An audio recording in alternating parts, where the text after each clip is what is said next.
right, ladies and gentlemen, welcome to beautiful Southern California for the 2025 Orange Seal Pro Cup presented by Velocity. My name is Brendan Pack. With me, Jim Miller in the booth all weekend. We want to welcome you to 3 unbelievable days of back-to-back and bar-to-bar racing. This is day number 1, which means a full slate of short track racing. Jim, give us a little breakdown of that short track course. Love to. Short track racing, a bit of a rarity here in the United States. We don't get the opportunity to do it too much, but Velocity has built a purpose-built course here for short track racers, and it's absolutely a ripper. We've got short, steep, punchy climbs, a longer, flowy pedaling sections. There's even a good technical section in there. Best part about it, it's super spectator friendly. All the fans here in attendance will get a really close-up eye view of virtually the entire course, and we've got racers across the country, 7 different countries represented here at the race all weekend long. It's going to be an absolute blast. That's right, and if you're not one of the fans, friends, or family here live with us this weekend, you don't have to look any farther than InsiderMTB.com. Free mountain bike action all weekend long.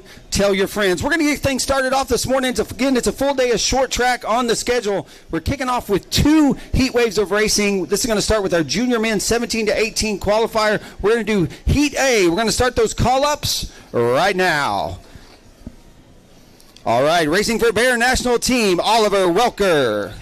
Also for Bear National Orange Seal, River Valdez. Also representing Bear National Team, Benjamin Brovman. Charge Racing, Keelan Wells. For Team Booger, it's Johan Paradon. Donovan Racing, Luke Osment. Also for Donovan Racing, Henry Schmoon. Donovan Racing, Matthew Courier. Representing Bear National Team, Caden Jagged. Representing Team Booger, Aaron Connolly. For We Development, it's Isaac Cole. Dirt Camp Racing's Robert Ward. For Ruler Devo, presented by Specialized, it's Easton Day. We Development, Ira Namazi. We Development Racer, Ben Garmy. We Development's Jonathan Asbell. Ian Hernandez. Asher James. Isaac York. Calvin Christensen. Adric Gingler. Brandon Gastelum. Vince Edwards. Flint Drummond. Louis Fitzinger. Canyon Miner. Leonardo Gutierrez. Seth Kierstogen. Preston Reese. Chase Willits. Milo Peterson. Bodie Parker. Jackson Paw. Dylan Wing. Reed McLaughlin. Alex Vortment. Donovan Racer, Jack Billowitz. Rocco Lawrence. Alex Koloski. Trenton Nielsen. Soren D'Amato. Andrew Crease. Joaquin Salas. Grant Hogan. Reese Tillman. Lucas Singh. Mac Tompkins. Ryder Warnock. Daniel Castano. Garrett Lent. Ryland Dahan. Carson Morris. Jackson Campbell. Ben Evans. And riding it out their first field, Ryder Williams. 55 racers taking the line in the first of our 2 waves of our men 17 and 18-year-old. We will now turn them over to their UCI officials for their final pre-race instructions.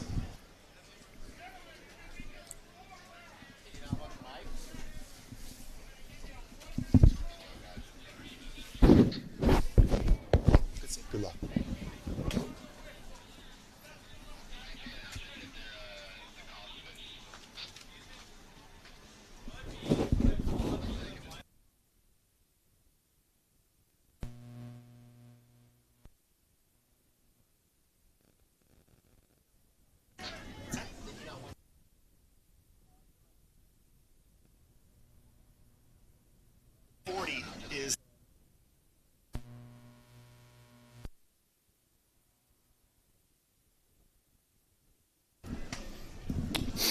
All right, just a few minutes away from race action. The reason Oliver got that call up first is because he is the current national champion. The word you're looking for is resplendent, as in he looks resplendent in that national champion jersey.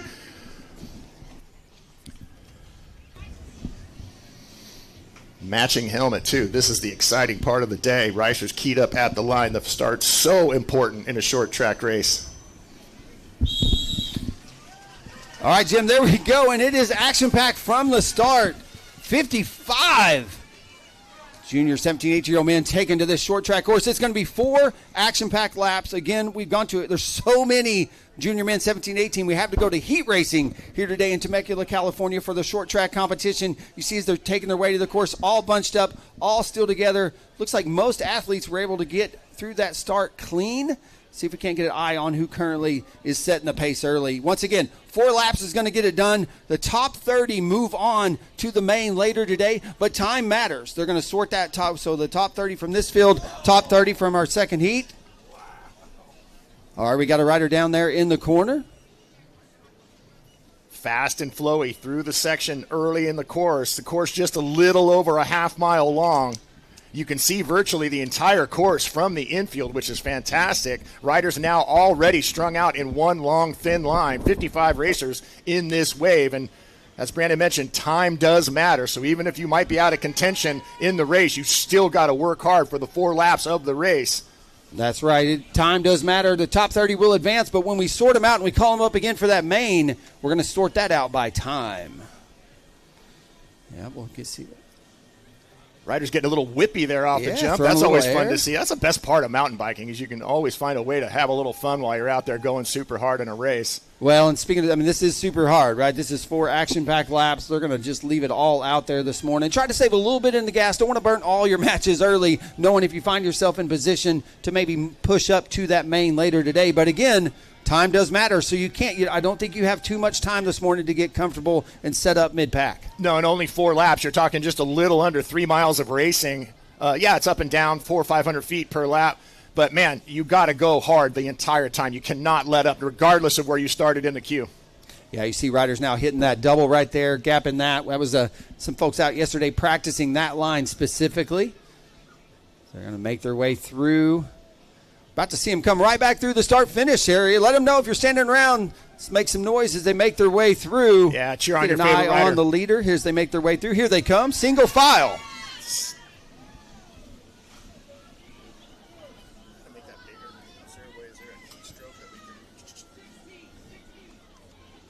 It does look like River Valdez setting a pace early, followed by Henry Schum on his wheel.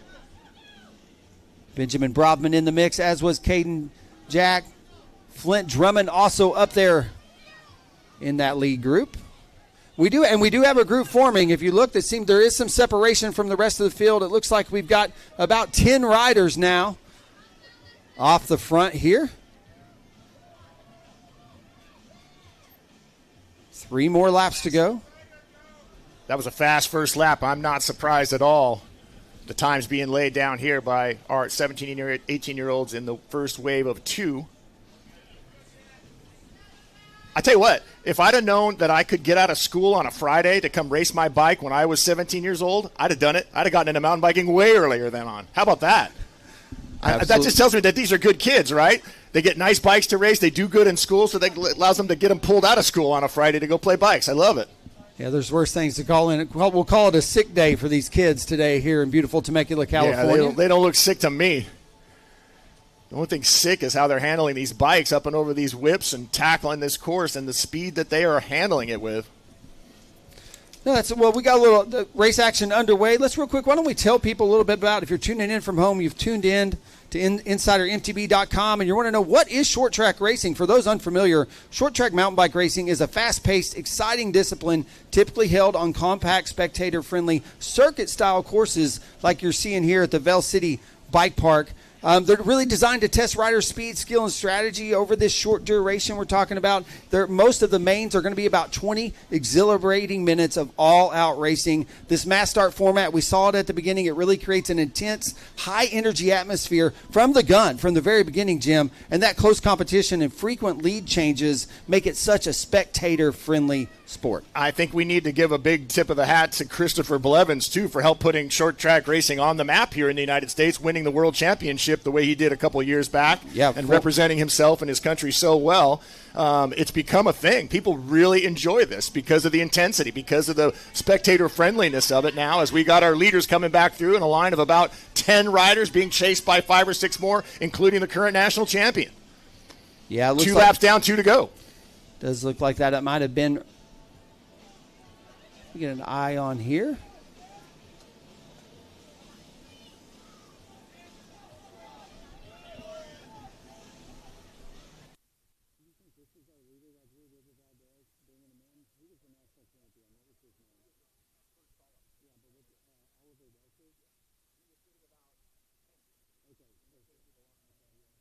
Is this just a crawl as they Yeah, and that time through with 2 laps to go. Looks like it was River Valdez setting the pace. Benjamin Brovman on his wheel.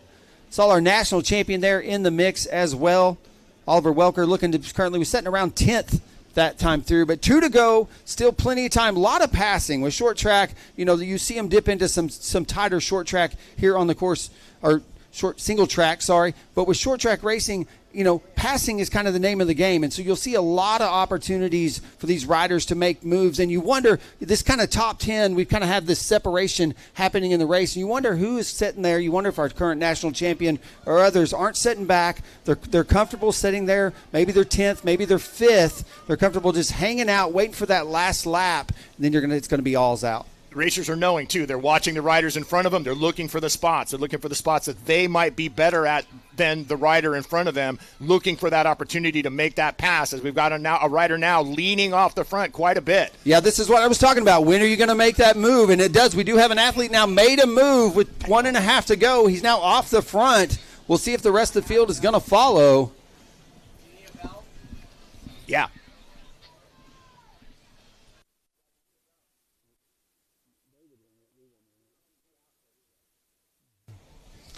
Yeah, that one rider still really has opened up this lead here. Come through, it's going to be 1 to go for these riders, what we call the bell lap in short track racing. And so he's going to make his way through here. He can't get through here clean and come back through this start finish for the final time. Great crowd already here on hand. Thanks, everybody, for getting up early and coming out and playing bikes with us. Full day of racing as now our leaders are set to come through the pipe. Yeah, and that is River Valdez now. He's made his move. We'll see if it'll stick. See if the rest of these athletes are comfortable letting River go up the road, as they say, knowing, once again, top 30 are going to advance. Time does matter. If they get too comfortable, if this B heat is faster, they're liable to find themselves farther back in the call-up in this main. Precisely, and the chasers seemed more than content to let him go. They seemed to bunch up there. They were 4 or 5 across as they came across the line. So a lot of guys there maybe going to try and pick their spot here on the last lap, with River comfortably out in front there looking to take the win here in the first race of the day. Yeah, as we get that great overview of the course here. See if there's some passing on this climb. There's some riders making moves. See if they can't jockey for position. They're making the move up on the outside. Seeing if they can't close that gap with River. We've got some riders look like they're willing to make a go at it. They're up and out of the saddle, rubbing some elbows there. They might run out of course. We'll see. The climbs are often the point when a good rider really knows he can make his move, right? They pick that climb, the steeper, punchier sections, when you can really dig in, put in a super hard effort. That's often the time you can get the gap you need to get the place you want, even take the win. Well, it looks like it is River's race to lose at this point. Looks a commanding and comfortable lead off the front. You know, sometimes you throw those darts and they stick, Jim, and this morning's race may be River's to win. There you go, a little flare. That double tail up whipping going off across the big jump there. Crowd favorite, of course. River picked over his shoulders. And that gap starting to close now. The chase is on in earnest.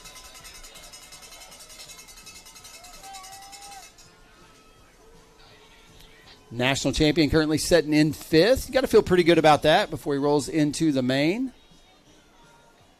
Once again, top 30 going to advance, but time is important, as that'll determine the call-ups for the final.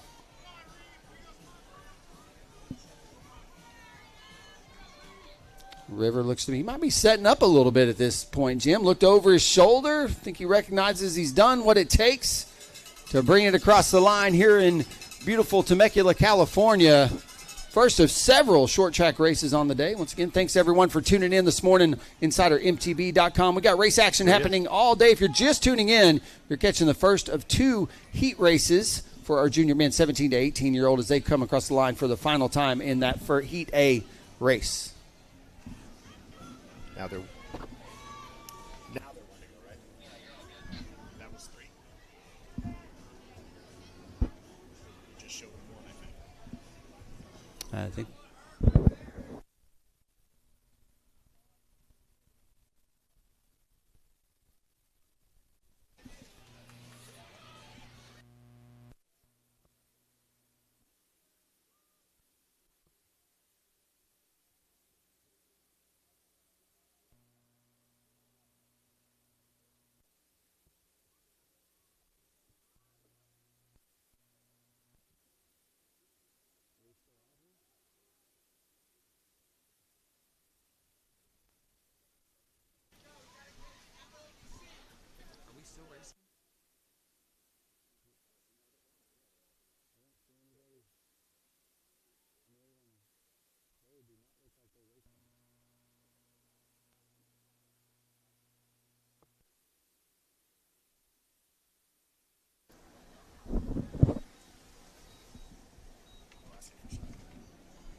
Yeah, confirmation winner did come through, so we have had the winner of our first of 2 heat races. Jim, I thought I had our lap count right, buddy. So we're shaking out the cobwebs here too, buddy.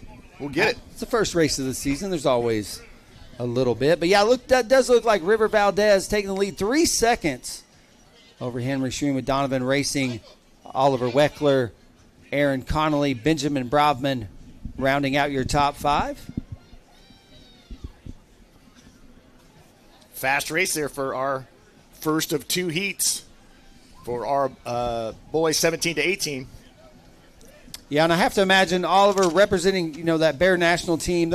You'll see a lot of talk, a lot of conversation about Bear national team from us this weekend.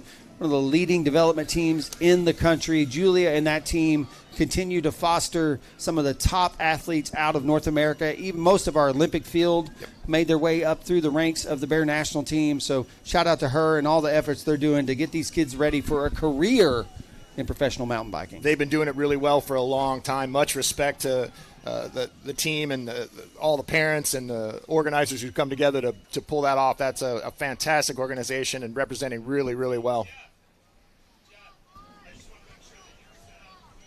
And all right, as these athletes make their way off the course after this first heat, 9:30. We're about 15 minutes away from the start of our second heat on the day for our junior men 17-18. Again, qualifier number 2 for action-packed laps, just like Heat A. Going to see us rinse and repeat that. Top 30 from this field will transfer to that main. That main going to happen later today at 11:45. So you'll see our junior men take back to this short track course here at Vail City Bike Park at 11:45 this morning, Jim. Yeah, that's going to be just before the feature, one of the 2 feature events of our day today, the elite men and women. We're going to see some really talented riders all day today. And then, of course, loading up for tomorrow's cross-country race. Well, let's talk about that. We got just a minute, maybe. Let's talk about, the who's who. We talk about who's here with us this weekend. Give us a chance to... We've got a pretty good list of the who's who, I tell you what. Give you a little preview of who's coming this weekend, who you're going to get to catch on InsiderMTB.com. It is the who in elite cross-country racing this weekend at the Orange Seal Pro Cup presented by Velocity. U.S. Olympians Christopher Blevins, Riley Amos, and Sevilla Blanc are here with us this weekend. I have to imagine they're using this U.S. Pro Cup to fine-tune that early season fitness before the UCI world calendar kicks up just next month. I mean, this thing is coming fast. Blevins, racing for Specialized Factory Team, is back to defend his XCO win at this venue last year, defending champion or winner at this venue last year. In addition to that, we saw him at the Summer Olympics in 2024 in Paris. He also took wins at the Pan American Championships and on the UCI World Cup circuit. I have to imagine you're also going to see right up there with Chris. Chris is going to be Trek Factory racer Riley Amos. He's coming off a stellar 2024 season, including 5 consecutive wins in the U23 World Cup calendar and a trip to Paris. He took 7th. 7th place in Paris was the best ever finish for a male rider since the Olympics adopted professional mountain biking 28 years ago. That's incredible. Sevilla makes her return to her native California to race the Pro Cup. She's been spending the last few springs overseas. She's a former U.S. national champion. She successfully found UCI World Cup podiums in 2024, and something tells me her and that Decathlon Ford racing team are looking for more in 2025, Jim. Certainly one of the bright stars in the series. I looked earlier on this week in social media. I think Cole Patton's in our lineup today too, so man, we are just absolutely loaded with some of North America's best racers all tuning up for the season, using this as a launch pad for a great, great season of racing as we kick it off here in the United States at the Orange Seal Pro Cup at Vailocity Bike Park. I want to shout out again, the Vailocity folks have done such a fantastic job of building a facility here that it contains every type of riding. There's flow pump tracks. There's miles and miles and miles of cross-country tracks out here. They can be reconfigured into any way they want to wrap it around and make as challenging of a course as they need to. Today, the top pros, top amateurs from all over the country duking it out for the title of the Orange Seal Pro Cup champion. And not just this country, but internationally. Athletes like Jen Jackson making her way down from Canada. You know, you mentioned Cole Patton. He makes his return to the U.S. Pro Cup racing. He's been on a few-year hiatus racing some gravel bikes, I know. He's finding success there, but excited to see him back with us this weekend. His teammate on that Giant Factory ride, Carter Woods, former Canadian U23 national champion and World Cup winner, always a threat to make a move. I imagine to see him mixing it up out here as well this weekend. No doubt. That's going to be one of the feature races of the day. Our elite women at 10:30, elite men at 11 o'clock. But before that, we got a couple other races that we're going to queue up here. We're just a few minutes away from doing call-ups for our second wave of our 17 and 18-year-old boys to be able to take this course here at the Orange Seal Pro Cup. That's right. So thanks for tuning in, folks. If we go quiet for a minute, we'll be right back. But thanks for tuning in on InsiderMTB.com. Next up, 9:30, going to be that junior men 17-18 qualifier number 2, Heat B. The top 30 going to transfer to that main later this morning at 11:45. Stick around. Thanks for tuning in. Tell your friends. Free to watch all weekend long. Thanks for joining us here this weekend at the Orange Seal Pro Cup presented by Velocity Bike Park.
Deep in the Ozarks, in the state of Arkansas, something is happening. Something bold, magical, and transformative. Because when Arkansas's leading companies, nonprofits, and healthcare organizations join forces, anything is possible. Ozark Foundation and its partners welcome the world to the rugged beauty of the Ozarks and the state of Arkansas.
state of Arkansas, something is happening. Something bold, magical, and transformative.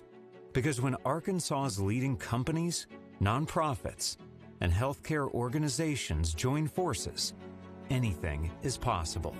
Ozark Foundation and its partners welcome the world to the rugged beauty of the Ozarks and the state of Arkansas.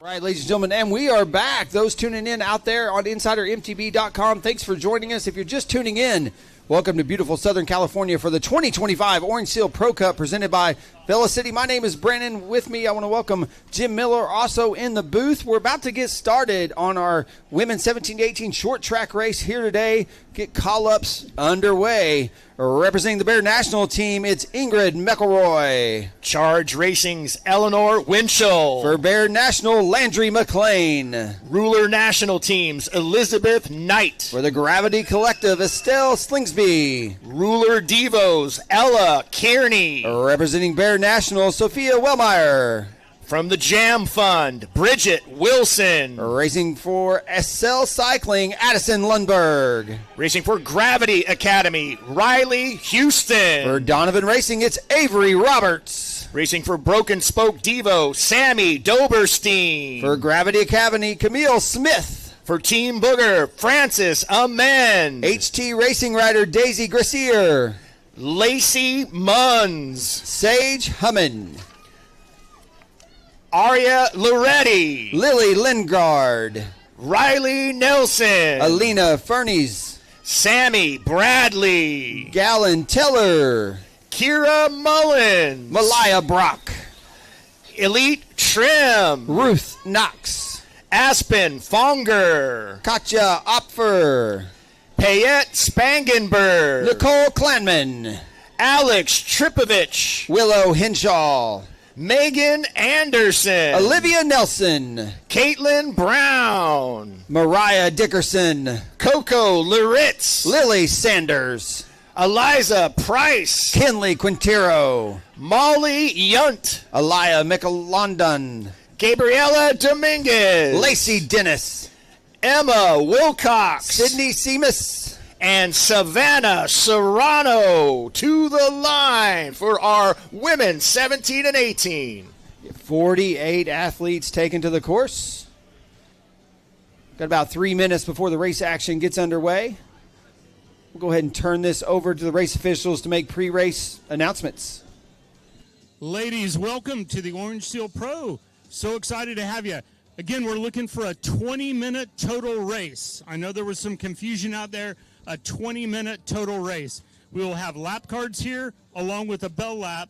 All right. Once the leaders have come through, that will be it. We'll call the race. Wish you the best of luck. Again, I'm going to give you a 1-minute call, 30 seconds, 15, and we will go on the whistle.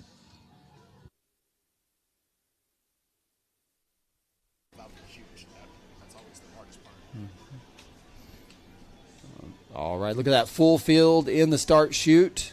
Just under 50 athletes, Jim. It's the who's who of the future of the sport for the women's 17, 18-year-old age group race here. It thrills me to no end that we've got a field this size with this group. This is fantastic. Seeing the women's categories growing in size and stature is so awesome. And thank you so much to all these very, very talented athletes for pinning on the number and coming out here to race by. Race faces have been installed, by the way. Look at that front line. This is some serious biz. No heats. This is for the title right here today on the line with our women's 17 and 18.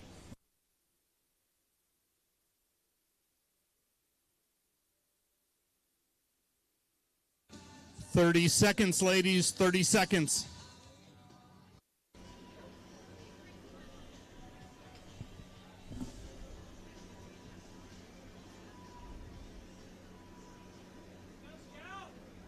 Any time in the next 15 seconds.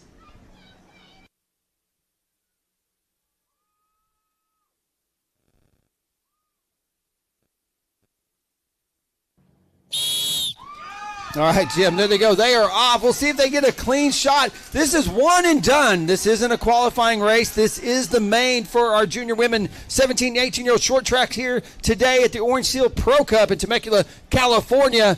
Look, they are on it from the go, Jim. They are leading the pack early. We'll get to see if we can get an idea of who it is setting that pace, but pace it is. This is not a drill. Alarm bells have sounded, and this race is on in full effect. We don't have a lap count yet. We're going to race for 20 minutes, and we'll determine the number of laps after the first couple, after they average those out. Racing for 20 minutes. So if you have any questions about how I said where it says wave, here's your numbers.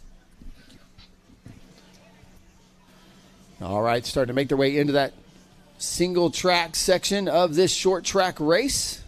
Lots of passing opportunities. We've seen plenty of passing action early on in that junior 17, 18-year-old heat races just earlier this morning. A lot of that passing coming in the uphill sections. Not necessarily surprising, right? That's the time when you can really hold on to that And effort. there we go. There's one. As you speak, you spoke it into an existence. The pass happening right there on that punchy little climb, part of this half-mile short track. Now we have a new leader off the front. Throwing some flair early on. Big tail whip. We might have to start scoring these tail whips. These are impressive. This is really, really cool. Nice big cadence she's turning over there. She's coming through the last half of the first lap. Yeah, Landry McLean, saw her come up through the ranks of NICA, called several of her races over the years. Excited to see her join that Bear national team. And now Landry finds herself off the front for round one of the US XC Open this season. Really starting to take charge of this race. Got about a 6 bike length gap there.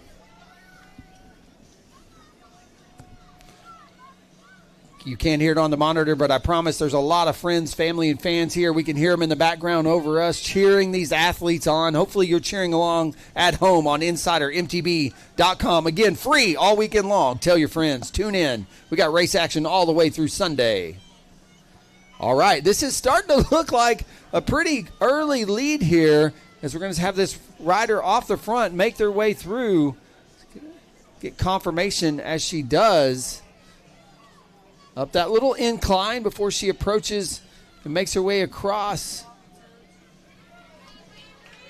That is going to be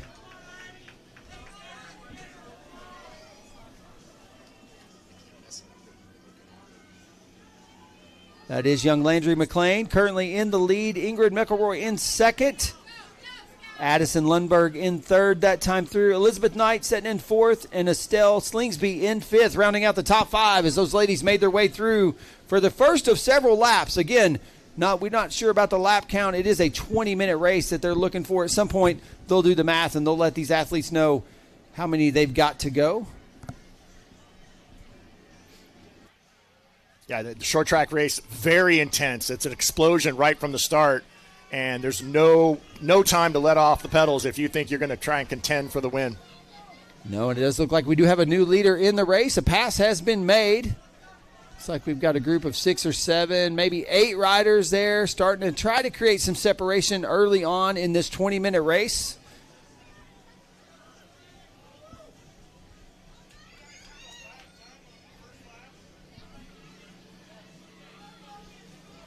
Making their way through some of these unique features, brand new features out here. Shout out to the Vail City team. They, for 3 years, have transformed this venue into what you see today, a world-class venue. There was a dab that seems to have broke the field up a little bit. We had a dab on that climb. Didn't see the athlete, but it's now allowed 3 or 4 riders to get off the front, carrying speed down that descent over that tabletop. Yeah, that section there being very decisive so far in the first 2 laps. That's where the lead has changed each lap. And riders coming in and out of the whoops there having to force to slow down before they tackle the next section. Yeah, that is Addison Lundberg representing Acel Cycling, setting the pace. Landry McLean, though, right on her wheel, not letting her get really a gap at all. There's not really a bike link between the two. And then a third athlete, we'll see if we can get an identity on that athlete. It's currently setting in third, also putting down a demanding performance, able to hold the wheel of Landry. Nice tight race playing out here. Top 3 all bunched together.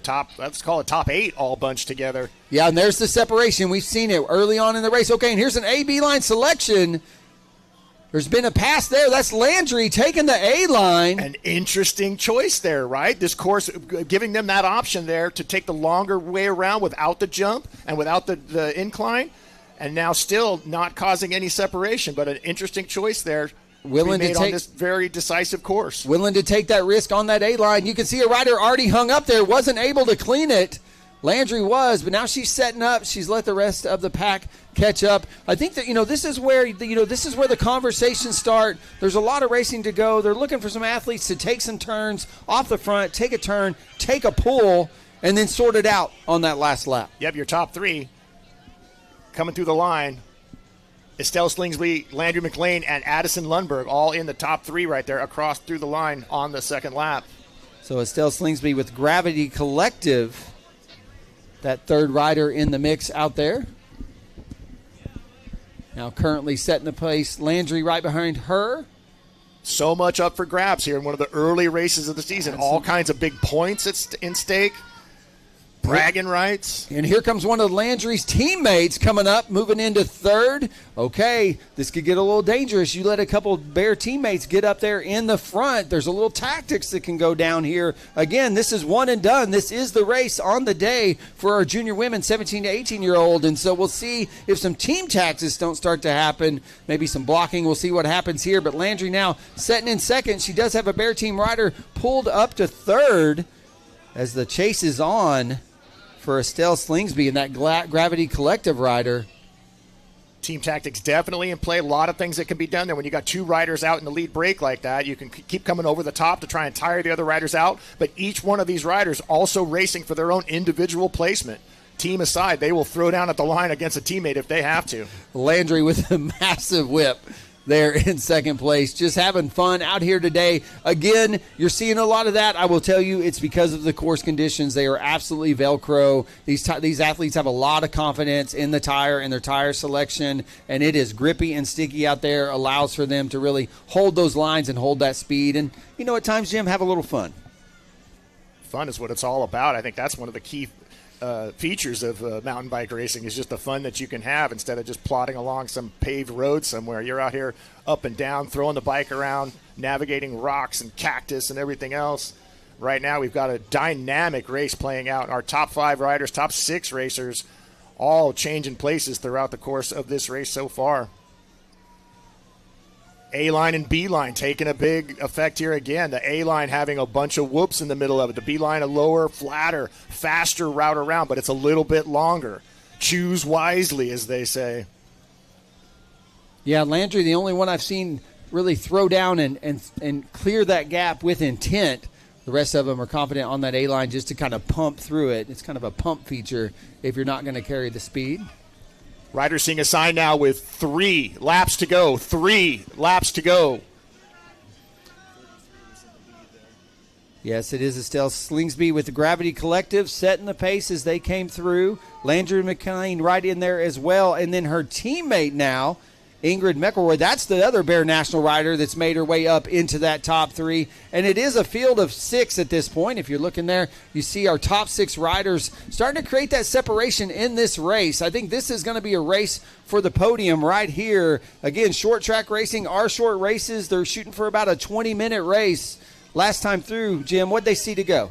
They saw a sign saying 3 to go, so our looks like the selection has been made. This group of 6 looks like they'll be fighting for those 5 podium spots. Still very dynamic, almost the lead changing places almost every couple hundred meters. Yeah, and here it is. Now you do have those 2 Bear National Team riders now off the front. They've got it in them. They've discussed this. They're going to make a move somewhere. You just wonder, are they going to do it with 3 to go, 2 to go, or do you wait for that last lap and just leave it all out there? We're going to know shortly. Well, and sometimes that choice is made for you, right? Like you may not have that. You think you're going to make your move in a certain section, and it just doesn't allow it. The race unfolds in a way that didn't plan for that, so you have to go maybe when you didn't want to go. Well, it looks like that you can see the pace is starting to pick up as they're starting to shed a few of the riders in the field. I'm going to call this top 6 now 5 as they've gone down to 5 riders. We'll see if that rider off the back can The thing about this type of racing, gap. too, is that there's never a point at which you can just kind of relax and settle in. The course is too dynamic. It's too flowy. There's too much up and down, too much technical element to it. You cannot just sit back. You have to be constantly aware of what you're doing, where your position in the group, and be able to make that move when you need to. Yeah, it is Ingrid McElroy and Landry McLean setting the pace for Bear National. Once again, Estelle Slingsby still on their wheel, not willing to let them get an inch, as we've got 5 riders now off the front. Next time, 3 riders going to see 2 to go, Jim. Okay, here we go. Here's that selection in that A and B, willing to kind of pump through that A line like you see those Bear National riders do right there. First 3 B-line riders took the longer. A line. 4 and 5 took the B line. And it looks like it paid off for the 4th place rider. She slots into 3rd right now as they make the turn to head back to the start-finish line. Yeah, let's get an idea of who that is as they make their way through. I'm going to say that might be the Excel rider. But here they go. Look, they're just on a group ride at this point. 2 to go. All together. Come through. And it is Estelle Slingsby as they came through. Ingrid McElroy looks like led across the line. I'm going to say Eleanor Winchell out there in that Charge Racing kit is that rider we're seeing mixing it up with those top 3.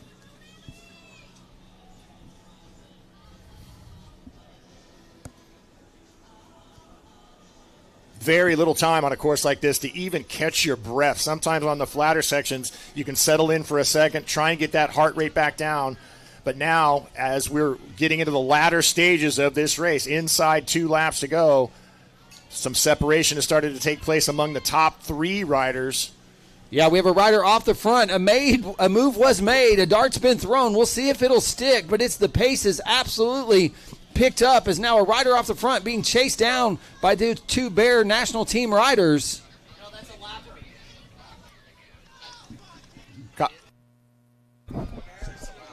A little clarification. That seems to be, maybe it's a little lap traffic they're making their way through.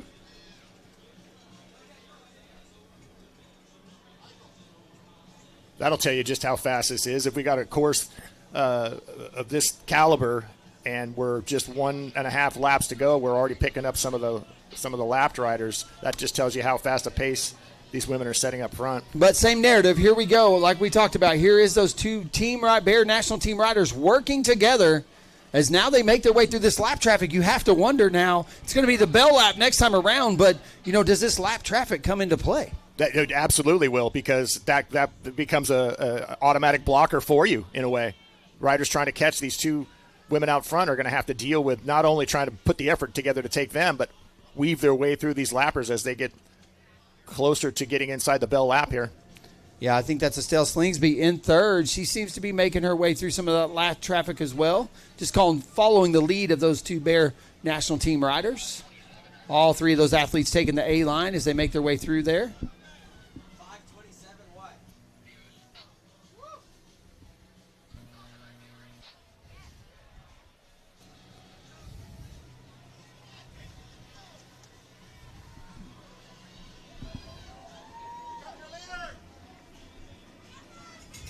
All right, Jim, there's that bell. That means it's going to be 1 to go for the leaders as they make their way through. It is the Bear National Team 1-2 making their way through for a final time here today for our junior women 17-18 age group race here in the short track. It's a full day of short track racing. And we are on in full force right now. The bell has been rung. We are inside 1 lap to go, ready to crown the champion of our women's short track 17 and 18 racers. Yeah, Bear National Team really taking control of this race here. We're going to go up to we're going to have a 2-up sprint of teammates here. Yeah, looking over the shoulder, doesn't see the competition. Maybe said, they're urging each other to keep pushing it. Looks like it's going to come down to Ingrid McElroy and Landry McLean with Bear National. Could be seeing a 2-up sprint here.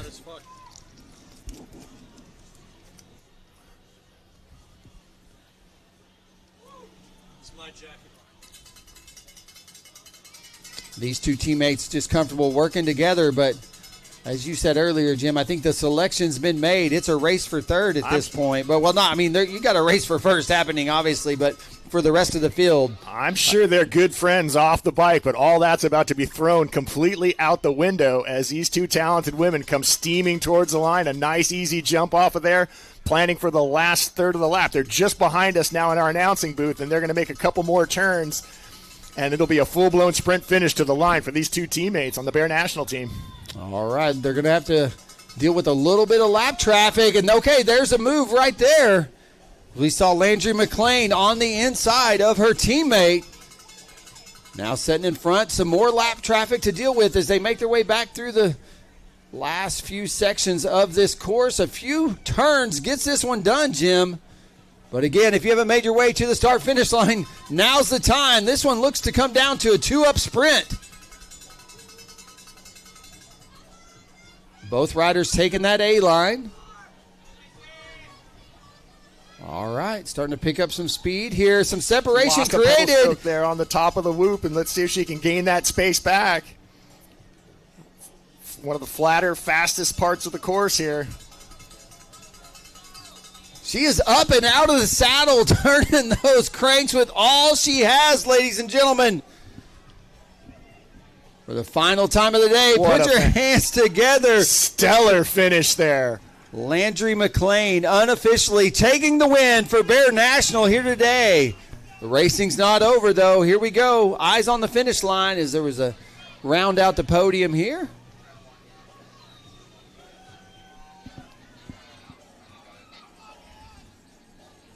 Eleanor Winchell looks like she came across in third, a few seconds behind, dealing with some lap traffic as she did. But what an exciting race, Jim. We're just getting started on the weekend. Short track is really just this is a prelude to the action that we're going to see unfold all weekend long. But if the race that we just saw in that 17, 18-year-old age group race for our women tells me that tomorrow's UCI XCO 17, 18-year-old age group race is going to be phenomenal. We're going to have Cal Fire on standby because we're just lighting up this course. We're going to torch this place if today's racing so far is any indication of what's to come. Fantastic race for these young women. Thank you so much to all the talented athletes for coming out here and laying it all on the line today. Well, speaking of talented women, up next, Jim, on the calendar, the Elite Women, the first opportunity this weekend to see athletes like Sevilla Blanc, to see athletes like SoCal local and Trek Factory rider Gwen Gibson. She's on hand this weekend. She's also local Southern California native. She knows this dirt and terrain really well, right? And you also have other athletes in the mix like Jen Jackson coming down from Canada, winning the series last year. I expect her to be up in the mix as well. And so let's go ahead and do that. Call to staging. We're going to do our call to staging for our elite women racing in today's short track race. So that race scheduled for a 10:30 a.m. start. This is going to be your first call to staging. Our elite women, start making your way down to the staging area, please.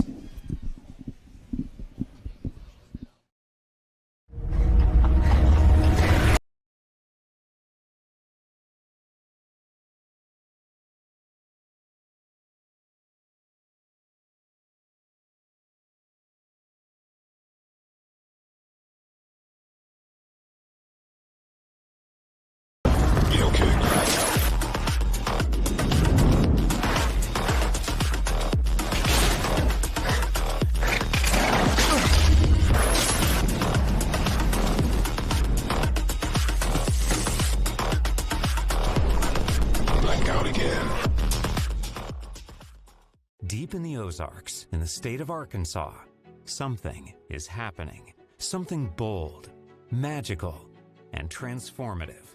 Because when Arkansas's leading companies, nonprofits, and healthcare organizations join forces, anything is possible.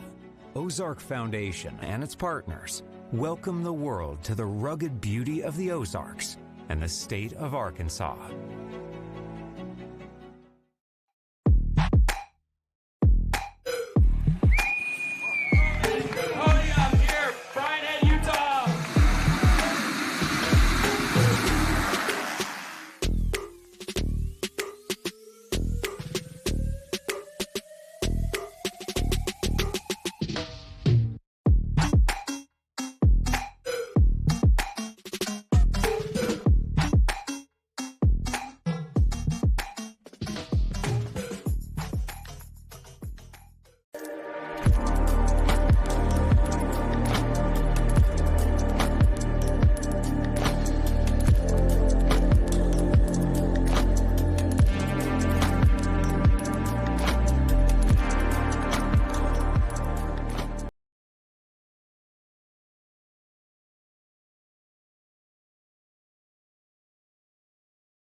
Fayetteville.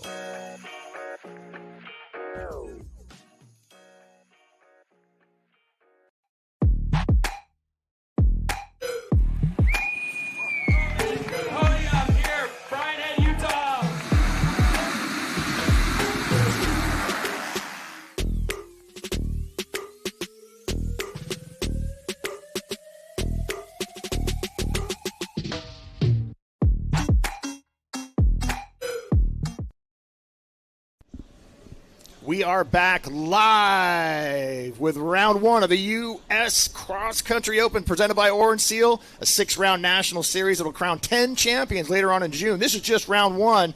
We're giving you the live coverage brought to you by InsiderMTB.com. You can head over there and direct your family and friends to watch online. This is just round one. Round two coming up. They're saying, hey, is there going to be live coverage in Fayetteville? Well, you know what? There just could be. Hammer that donation button. We may be able to take this crew out there and do it. I know, Brandon, I know that's really important to you. That's your hometown. Tell us about that race coming up round two in just a couple weeks. Yeah, excited to call Fayetteville home, that venue there, Centennial Park. Next up in the U.S. XC Open presented by Orange Seal is the U.S. Pro Cup presented by Walmart, and a stop-off in Fayetteville, Arkansas for round two in the series. That's March 19th through the 23rd. It's 4 action-packed days of racing over 5 days and features the only UCI 8C level competition in North America this season between California and Arkansas. What an opportunity for athletes based in the States to scoop up these critical UCI points ahead of the 2025 World Cup calendar. Centennial Park, Fayetteville Centennial Park, it was purpose-built with a world-class Olympic-style cross-country mountain bike race course in mind. It's appropriately named World Cup, and the course was built from the ground up to meet international specification and characteristics of the Ozarks, is littered with the technical rock gardens and the punchy climbs and fast-flowing descents we know makes for great UCI XCO racing. All right, Jim, up next is going to be our elite women.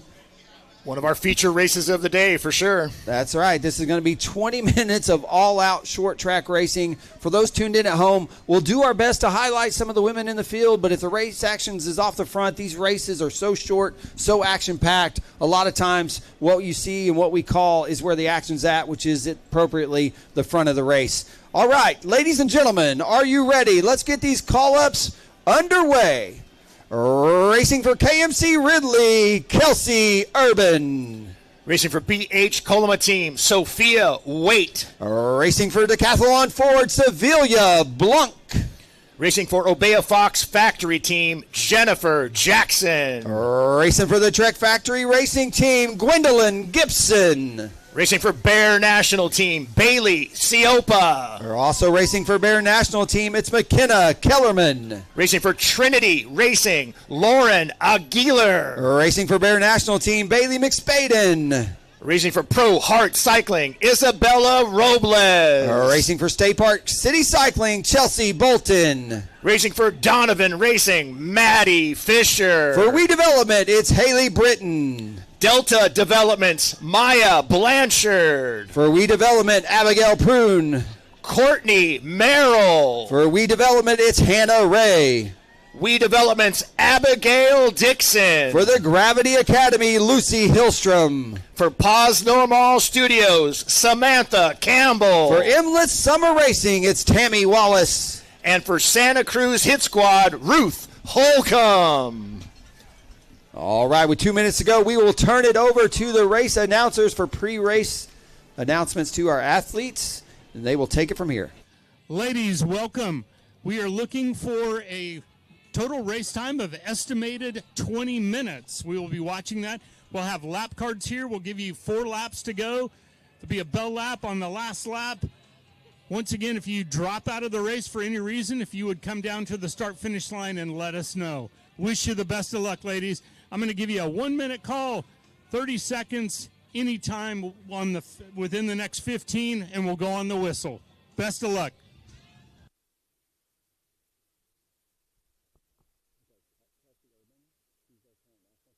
One minute to start, ladies. 1 minute.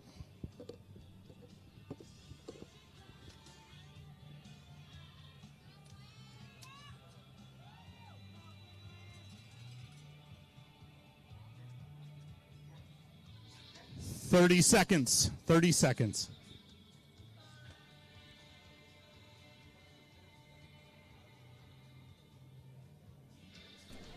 anytime within the next 15 seconds.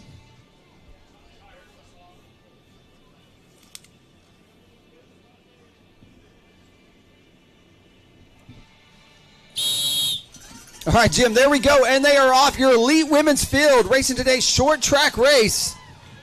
Man, there is some heavy hitters in that field with us this weekend. We're getting the first chance to see the likes of Sevilla Blanc, Jennifer Jackson, Kelsey Urban, your current USAC national champion in cross country. Gwendolyn Gibson is with us.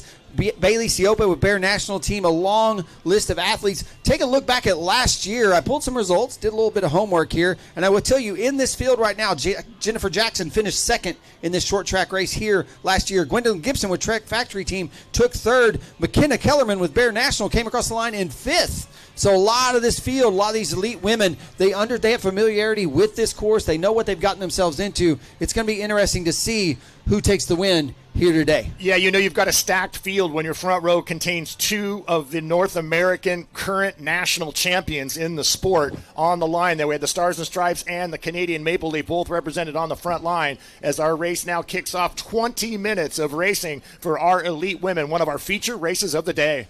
Well, and kickoff it did. This pace, they are setting this pace early. We'll get an idea. I think that's the Maple Leaf I see. That might be Jen Jackson in that Canadian National Championship kit early on. We'll see if we can verify that. But early on, the pace is blistering fast, Jim. That does not surprise me at all. These athletes all trained up over the winter. They are tuned up hard for the upcoming World Cup season. But not to mention that, they're contesting for this UXC title as well. They're ready to go. This race is on in full effect. Full effect it is, and that is Jen Jackson currently setting the pace out of Canada, your current Canadian national champion. She makes her way through lap one of several with the, again, shooting for a 20-minute race. We don't know how many laps they're going to do. They're going to decide that and sort that out themselves, but the race officials, they'll let them get a race in. They'll see the pace that's being set. They do some quick math, and they figure out, well, they're going to do this many laps to get to 20 minutes. Okay, here's some riders taking that A and B line. Jen Jackson gapping that. Jump. And that's the first time we've seen that all day. So that's the benefits of that A line. You see other riders pumping through, but Jen now already off the front. First lap in, we're about to see her come just hauling through the start-finish area for the first time of the day. Yeah, nice lead there. She opened up in just one lap. A good, let's call that 15, 20 bike lengths. Good 5 or 6 seconds maybe. As a group of 5 now, 6 now chasing on her. Yeah, in there was Gwendolyn Gibson, Sophia Waite, Sevilla Blanc back racing the U.S. Cup scene this spring. Love to see that. Current U.S. national champion Kelsey Urban also in the mix in the top 5. It's a who's who of elite racing here in North America with us today. The Orange Steel Pro Cup, beautiful Temecula, California. Wind's starting to pick up a little bit. Not expected to be a factor. Maybe 9-10 miles an hour this afternoon. You start to see Old Glory up there starting to wave in the wind. I can't imagine that has a big impact on this field. Not today. I don't think so. You mentioned the name Sevilla Blanc. I've been watching her race for the past couple of years. She's one of those riders that can really change a race halfway through. She can be sitting in the pack and not necessarily up at the front of the lead, and then all of a sudden decide, I'm going to take this race over and race her way out of that back up into the lead. So let's keep an eye on her as this race progresses. We're just now about halfway through the second lap. Yeah, I first met Sevilla in 21 after a nasty spill in Fayetteville, and since she's dominated several rounds of the U.S. Cup, including 2022 and 2023 in Fayetteville, so she's always a factor in these races. Racing internationally, too, that really helps you hone your racing skills, right? When you're going against the best, not just in your own country, but the best from every country out on the World Cup scene like that. Well, and speaking of countries, also representing Team USA at this past summer's Paris Olympics. So Quite well. Jen Jackson, one of your Olympians, as was Sevilla Blanc as well. So Olympians out there mixing it up in the field here today. Kelsey Urban now stamping her authority on this race and tightening up that gap to back up to where Jen is still leading.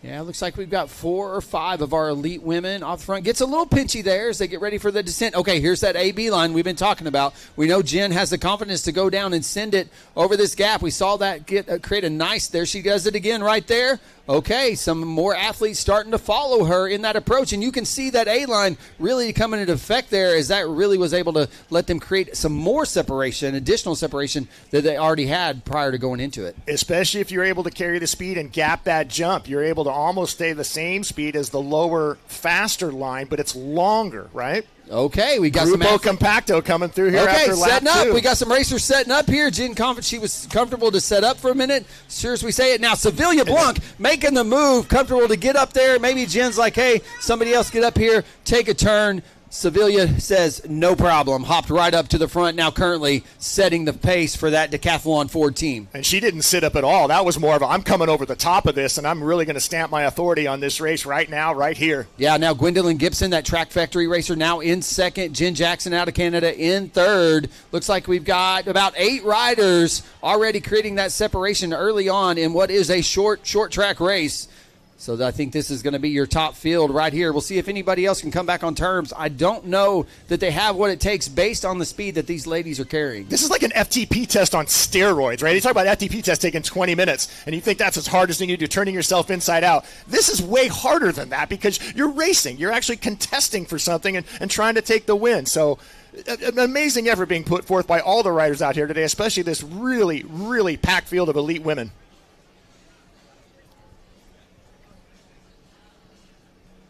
God, such a beautiful course. Got to be so much fun to be out there and racing. This right here has been one of the decisive sections, and again, it forces a lead change as the little whoops and the kicker up force people to take a different line and come off the speed that they were carrying. Yep, you have to imagine Jen was comfortable sitting back there in third for a few minutes, catching her breath. She's had all she wanted. She was like, no, I want back up front in that clean air, and there she was. She made that move on that little punchy climb, got right around Sevilla, now currently back setting the pace.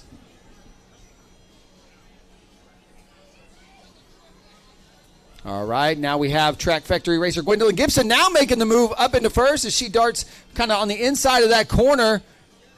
Elbows out all the way around, no quarter given, none asked, and everybody fighting for every little inch they can get on this course.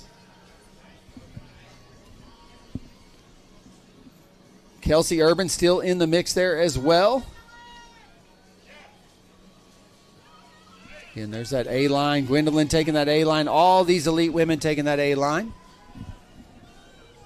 Looks like they're going to see 4 to go this time through. Leaders of the race going to see 4 to go next time through as they make their way back and through the start-finish here at the Orange Seal Pro Cup presented by Vail City. Beautiful Temecula, California.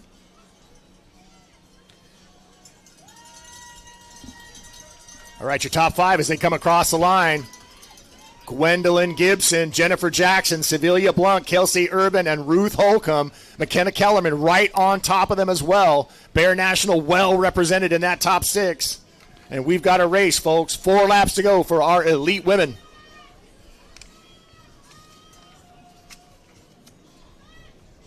It really is so impressive to watch the abilities of the athletes across the spectrum, but certainly when you can sit and watch the elites that do this for a living. These folks, these women, this is their job. This is what they go out and do. They train for this every single day. And I'll say this too, folks.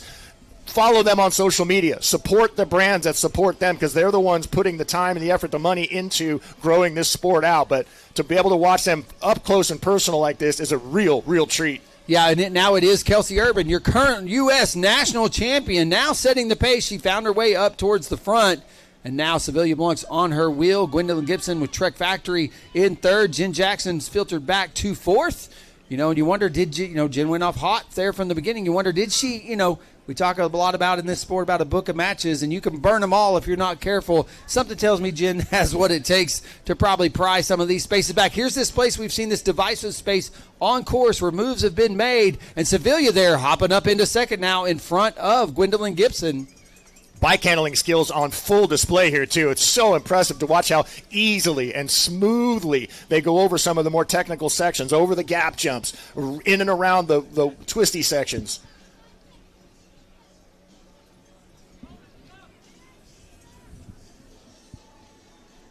Sevilla still holding that second wheel nice and easily. Top 4, top 5 racers all still bunched together. Coming through the last half of the lap. Hey, quick shout out to Ruth Holcomb out there mixing it up here. Ruth Holcomb started last in our call-up, started 22nd in this field, and has found her way all the way up to 5th last time through. So shout out to Ruth and that Santa Cruz hit squad out here making some noise early on in the weekend and making some moves as she moves her way up in the pro field. Going to be 3 to go next time through for these elite women athletes. Not surprised at that. Ruth is one of the more talented riders on any terrain, switching from gravel to mountain bike this weekend and holding up quite well. They're going to come through and see a sign that shows them that they've got 3 laps to go. That's 3 right. laps to go for our elite women, led across the line by the current U.S. national champion. That's right. That was Kelsey Urban leading the way with Sevilla Blanc, Jen Jackson, Gwendolyn Gibson, Ruth Holcomb with that Santa Cruz squad. Then shout out to McKenna Kellerman with Bear National Team in the mix. Development rider up in the mix with these ladies. And you know, we've seen her out there for several years now. You know, she's really fine-tuned her skills with that Bear National Team. But great to see athletes like McKenna and teammates Bailey Siopa also with Bear National Team mixing it up and in the top 10. Oh. Taco truck's now open.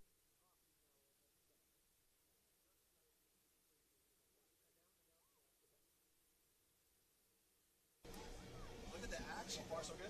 Yeah, I think so, buddy. How you doing? Great. How's this, guys? This is awesome. All right, here we are. They're all bunched up. All right, things are starting. Okay, there goes a move on the outside. It's Jen Jackson jumping around Sevilla as they're still trying to sort this out. They're going too wide on a section that barely even holds 2 bikes. Here we go. It is Gwendolyn Gibson. She was able to hold that second place behind Kelsey, trying to let all these other elite women sort it out behind them.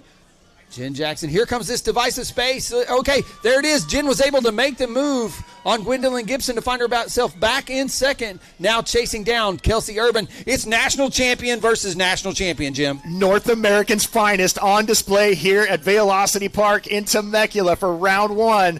A fantastic race being played out as the 2 current national champions in the short track distance are putting their display on for all these great fans watching us here live and around the world on InsiderMTB.com.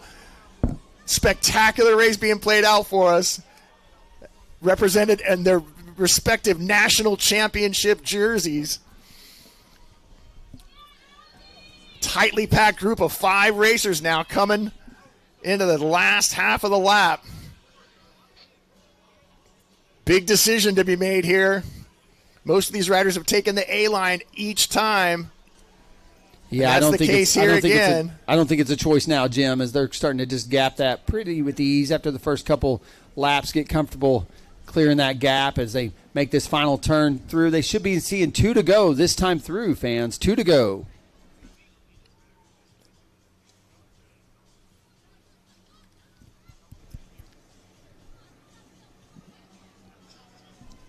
Yes, indeed. 2 laps to go as our lead group of 5 comes back across the line, led by Kelsey Urban. Yep. Cool thing about that national champion jersey is you get to wear it in the discipline for the entire year that you have it. And then after that year, when you don't have it anymore, you get to wear a representation of it in the stripes on your sleeve forever as you race in that discipline. Really cool feature. One of the neat things of cycling, how they represent the national and world champions in that regard. Yeah, and speaking of a former national champion, Sevilla Blanc also has worn those stars and stripes in her career. So we see a lot of our former and current national champions out here mixing it up this weekend at the U.S. Pro Cup. I'm sure we'll see some rainbows on the sleeves of Chris Blevins as he lines up here for the men's race after this, but we'll deal with that when we get to it because we got too good of a race here playing out right now with our elite women, group of 5, as they are about to start tackling some lap traffic. Yeah, and we saw this the last race. We saw in that 17, 18-year-old female, that women's race, that, you know, they had to contend with some lap traffic late in the race. It looks like our elite women are going to do the same. We'll see just how divisive that becomes. Okay, here's this one section we've been talking about. It's this punchy little up before there's an opportunity to then cut that corner short. There's like 2 chances to make a move right there in that same little section. Everybody comfortable to just kind of pedal through that time. Look at the speed they're carrying down through this section. Amazing. The bike handling required and the technical capabilities to push the bike and the body through this short track course. Yep, we do now have, it is a group of 5 off the front, led by Kelsey Urban, Gwendolyn Gibson now up in second, Jen Jackson in third, Sevilla Blanc in fourth. This is anybody's race at this point. Any of these women could take the win here. Yep, and you got to wonder, has anyone saved enough? They're going to get the bell lap next time through. It's going to be 1 to go for our elite women next time through, and you just have to wonder who's left enough in the tank, who's got what it takes to throw a dart. You know some moves are going to be made. We'll see if any of them stick.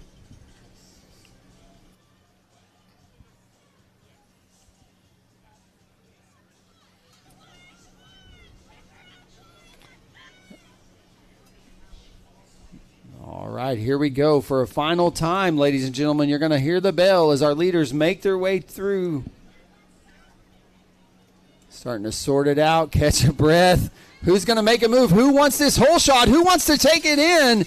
Sevilla Blanc jumping up to the front. She knows how critical it is to lead this group into that single track section. She saw the opportunity. She made the move. She's like, I'm comfortable. I'll set the pace. I hit the throttle, and I'm going to take this race over. 1 lap to go for our elite women.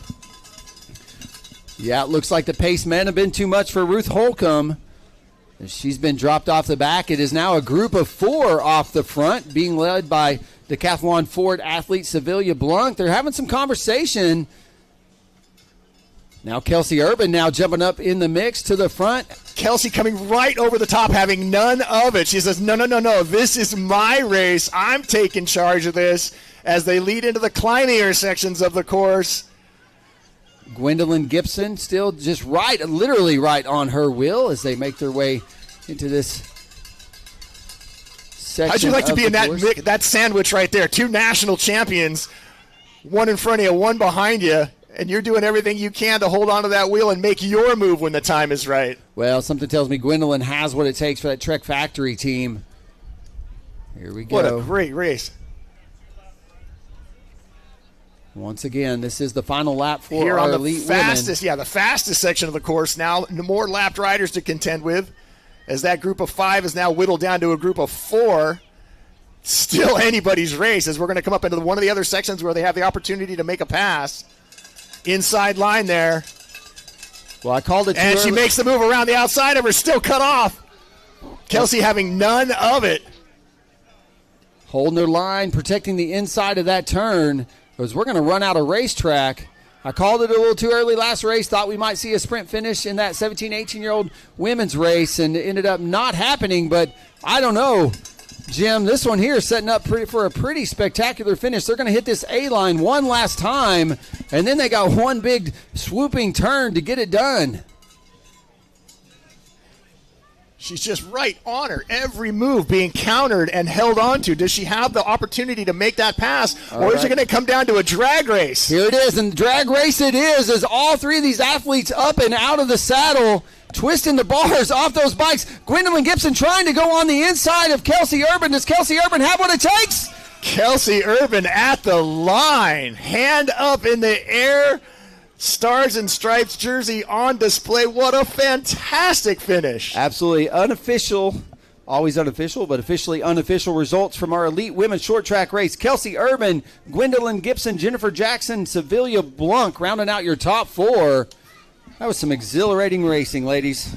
What a fantastic show our elite women put on here today. That is an absolutely stellar effort. Man, if you're watching at home and not fired up about that and ready to go jump on your bike, you're missing out, because everybody here was riveted, banging the barriers against the wall, and cheering on these spectacular athletes for putting on the show that they have so far today. What a great race. Well, don't go too far. It might be a pretty day for a bike ride, but it's also a nice day to sit around and watch some racing, and more racing we have. Let's do our call to staging for our elite men. This is going to be your first call to staging for our elite men athletes. Race scheduled for 11 a.m. We're going to go ahead and do that call to staging right now. Elite men competing in this morning's short track race. This is your call to staging.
right, and we are back. Welcome back to beautiful Southern California for the 2025 Orange Seal Pro Cup presented by Velocity.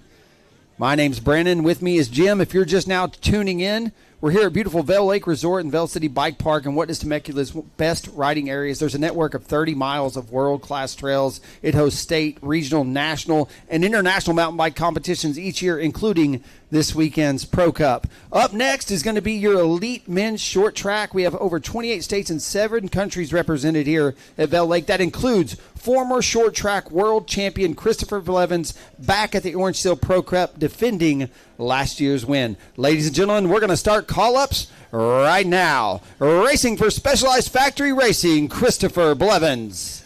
Racing for Trek Factory Racing, Pirelli, Riley, Amos. Racing for Bear National Team, it's Robbie Day. Goat Coaching, Braden Johnson. Racing for Bear National Team, Jack Springer. Racing for Segment 28, Ivan Sippy. Racing for Segment 28, Dane Gray. Racing for Bear National Team, Lassie Konecki. Racing for Bear National Team, Toby Hassett.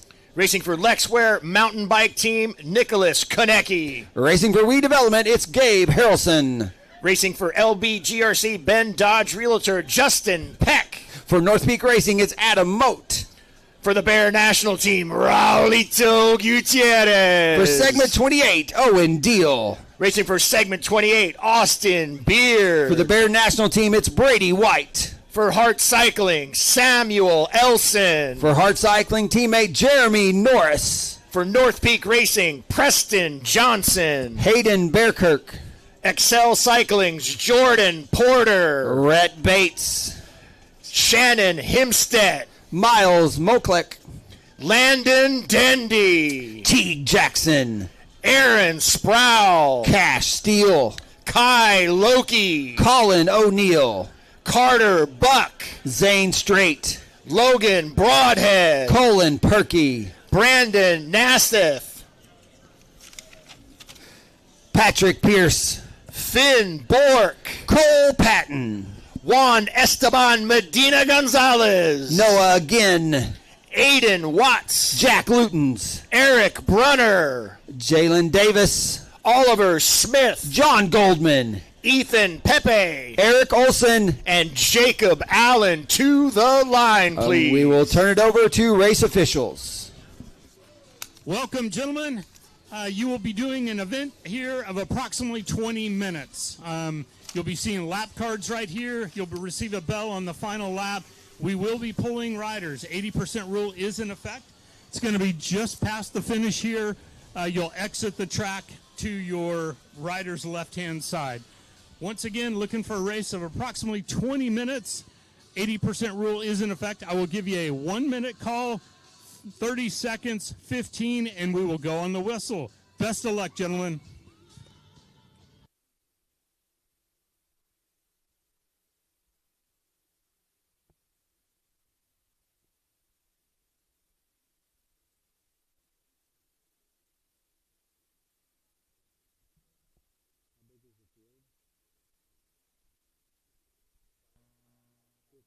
One minute to start, gentlemen. 1 minute.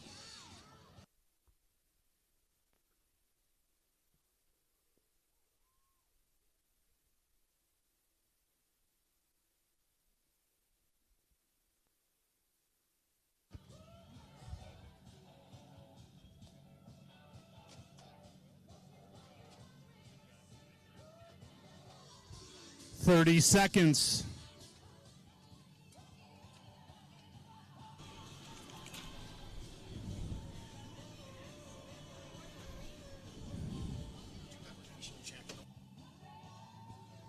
Anytime within the next 15 seconds.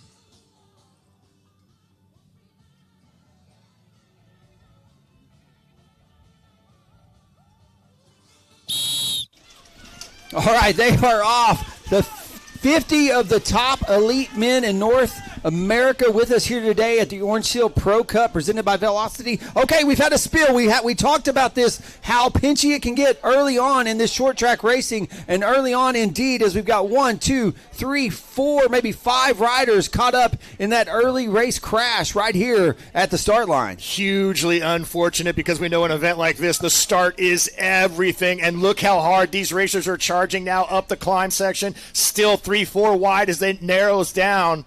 Really unfortunate. I saw Riley miss a pedal there too off the start line. He's probably back in this big bunch that's trying to now separate as they come up the initial part of the climb and separate into a few of the flowier sections of the early part of the lap. 20-minute race for our elite men, and as we mentioned, some of the top racers anywhere in North America. 7 countries represented in our field here across the weekend. And our elite men now taking center stage, one of the feature races of the day. Yeah, it looks to be one of our USA Cycling athletes off the front. A lot of this, okay, there it is on camera, that same spot on course continues to be a decisive area. A lot of riders getting hung up there, a lot of dabs happening on course in that pinchy little punchy section of the short track course.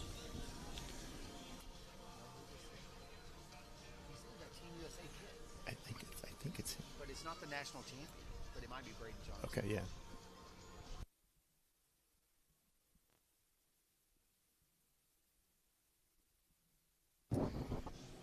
All right, riders starting to string out. Here they go. They're going to drop into this decisive kind of A-B line. I imagine all of these riders we're going to see at the front of the pack are going to take this A line as they make their way through there without problem. Call it with ease. Nice and smooth over the gap jump there, holding onto the speed. Drop down there in front of that taco truck. Yeah, Braden Johnson was that leader. As our top group is now about to come through the start-finish line at the end of their first lap. Yeah, we'll get see who's making their way through here as they do. It was Jack Spranger, Ivan Sippy, Christopher Blevins, former short track world champion. There's Riley Amos, missed a pedal at the start, but quickly found him back up into the top 5. You know, looking back at last year's race, 2024, right here at this venue. Braden taking a look around there going, oh, man, I'm leading this race here, and I got Christopher Blevins chasing. I got Riley Amos chasing me. And now they dig in a little burst of speed there to get first into the narrower section of the course. You don't want to have to brake there. Give up any of that space that you gathered up on the flatter section. Yeah, we got some early race moves happening just like we saw in just a few minutes ago in that elite women's short track race. Jim, I was mentioning last year right here at this venue, Ben Oliver, then with the Denver Disruptors, took first. Chris Blevins took second in the short track race. But really, it's Ivan Sippy who's up in the mix here, racing for Team Durango, segment 28. Ivan took top 5 last year, obviously a threat here today. He likes this course. What's not to like? He's got it dialed. And the beauty of this course, too, is they can change it around. They can make multiple versions of both short track and the regular cross country and even an endurance course out here at Vailocity. It's a beautiful, beautiful facility. Yeah, with 30 miles of purpose-built single track to play with, this venue really does set up for a lot of diversity in racing like you're seeing right here in elite men's short track. And the pace, you can clearly see the pace right there as this field is appropriately, we call this splintered, Jim. This thing is blown up. Yeah, strung out. Riders now spread out all over about this little over half-mile course for the short track. Super spectator friendly. You can see virtually the entire course from the infield as you look up on the hill. Riders now snaking their way back through on their second lap. Yeah, we'll get an idea of your top 5 as they make their way through this time. And there he is. That is Ivan Sippy setting the pace now at this point. Toby Hassett, Christopher Blevins, Dane Gray, and Rutul Gutierrez. Your top 5. Jack Spranger up in the mix. I've been watching Raulito race for a long, long time. He's a local San Diego. Watched him come up as a kids racer at Quick and Dirty. And now racing here with the elite, some of the best athletes in North America, holding his own right along with him. Good job, Raulito. Keep it up. And look at Cole Patton starting to make his way up in the field. Started towards the back, just now rejoining the ranks of U.S. Pro Cup racing after delving in the Lifetime Series, gravel racing, marathon mountain bike racing. Cole's back this weekend racing, and you see he's making some moves and starting to progress his way up in the field. Cole's a Swiss Army knife. Doesn't matter. Skinny tires, big tires, he'll take you on the road too. It doesn't matter. He just loves racing his bike, and he had started way far back. He was one of the last call-ups we got, so to see him race his way up into the leader group here is not a big surprise, and look for him to really contend here as this race starts to unfold. Yeah, excited to see Cole back with that giant factory team and out here making some noise. He is. We talk about racing for 20 minutes. What they do is they'll average out that lap time of the first couple laps and then fit however many that is into that 20-minute time. And they'll start counting it down with lap cards as the riders come through here over the course of that race. But it's an absolute all-out effort for that 20 minutes. It's an FTP test on steroids.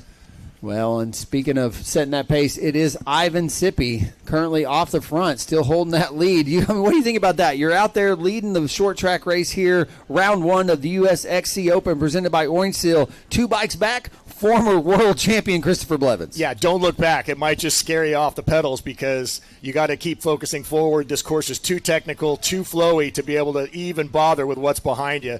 Let him race his way around you if he has to. But, man, hold on because we're just now 2 laps in this elite men's race here at round 1. All right. Smoothness with which these men and women, too, for that matter, handle their bikes over these technical sections is always so impressive to watch. A little détente being called here, perhaps. Not so much for the rider on the outside coming around trying to take his stake at the front of the race. Yeah, taking some turns right here. That might have been Robbie Day. Not sure who made that move right there, but I think they're comfortable letting some different riders get up off the front, take some turns, set the pace. Plenty of race action left to go here in what is a short 20-minute race.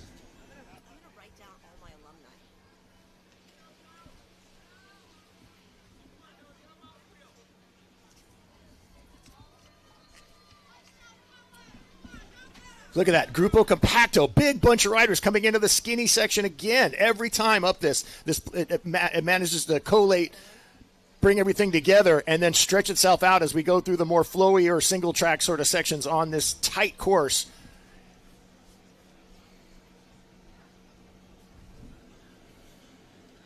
Yeah, Braden Johnson still up in the mix.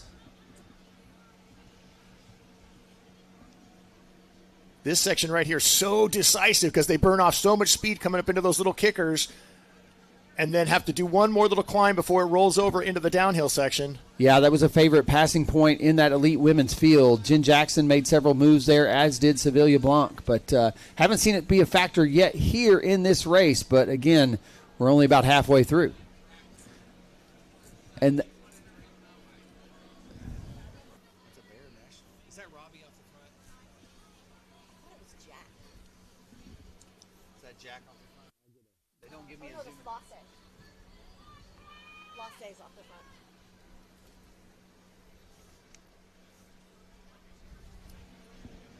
all right, getting a look at this field. Looks like we've had some lead changes out there. People spicing it up.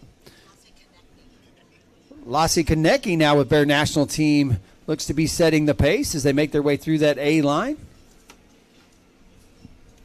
Representing that Bear National Team. You know, in that Bear National Team, it's not just the riders you see in the kits this weekend, but there's a full list of alumni out racing this pro men's field. Riley Amos, Braden Johnston, Dan English, all made their way up through that Bear National Development Program.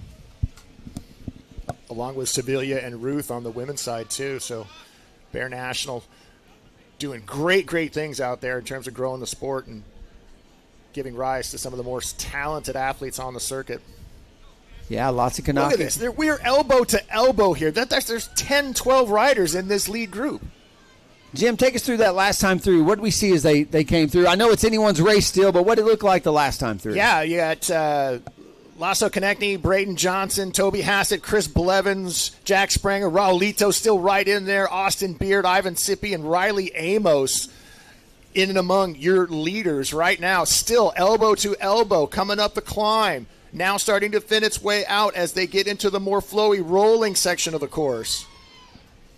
Yeah, Cole Patton sitting about 12th. Imagine that, a field of 50, and you've ridden yourself. You started in the back, and now you find yourself almost up into that top 10. Something tells me before this day is done, Cole Patton's going to ride himself into a top 10 finish for that giant factory team. I don't disagree with that at all. You can look for him to race his way right into contention here as we're getting close to about the halfway point of this race. All right, I think we've got another lead. This might be Braden Johnson back up off the front.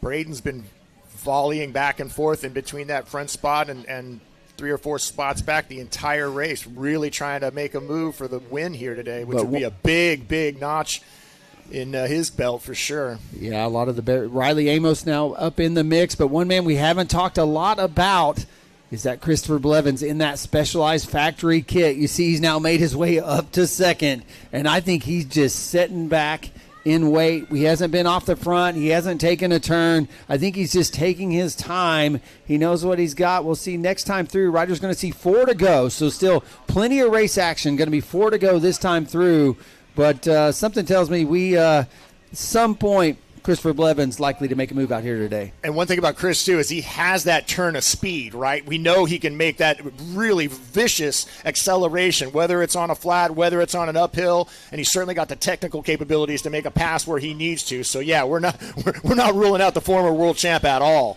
as this pack comes through, this seething mass of humanity. A couple riders trying to attach to that pack and keep in contention here as they have 4 laps to go, just over the halfway point. That's right. Braden Johnson leading the way. Christopher Blevins in second. Jack Spranger in third that time through. Isaac Konecki in fourth. Riley Amos now up in fifth. Cole Patton read himself up into 6th place at this point. We're just speaking these things into existence, right? We just make it happen.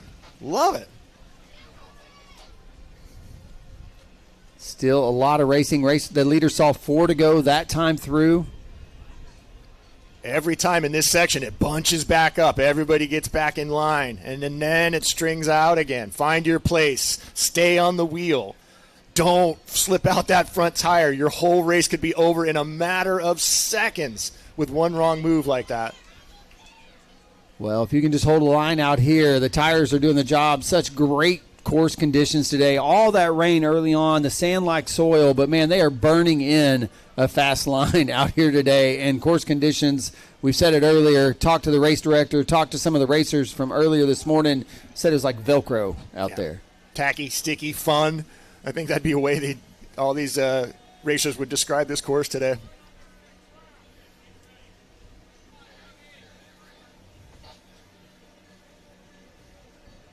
All right, does look like that is still Braden Johnson off the front, or setting the pace in front of Christopher Blevins with a long list we got 1, 2, 3, 4, 5. Let's see what this pack looks like. 1, 2, 3, 4, 5, 6, 7, maybe 8 riders, but okay, they're starting to get into some lap traffic. They're going to see 3 to go next time through. So they drop down here. That's a cool shot of that A line. I don't know that we've seen that shot a lot, but that's a really cool shot as they go through and they, with ease, make that little gap, make sure everybody gets there through there clean as they do. But, yeah, it looks like about 8 riders now off the front as they start to contend with that lap traffic we've talked about. 3 laps to go this time through.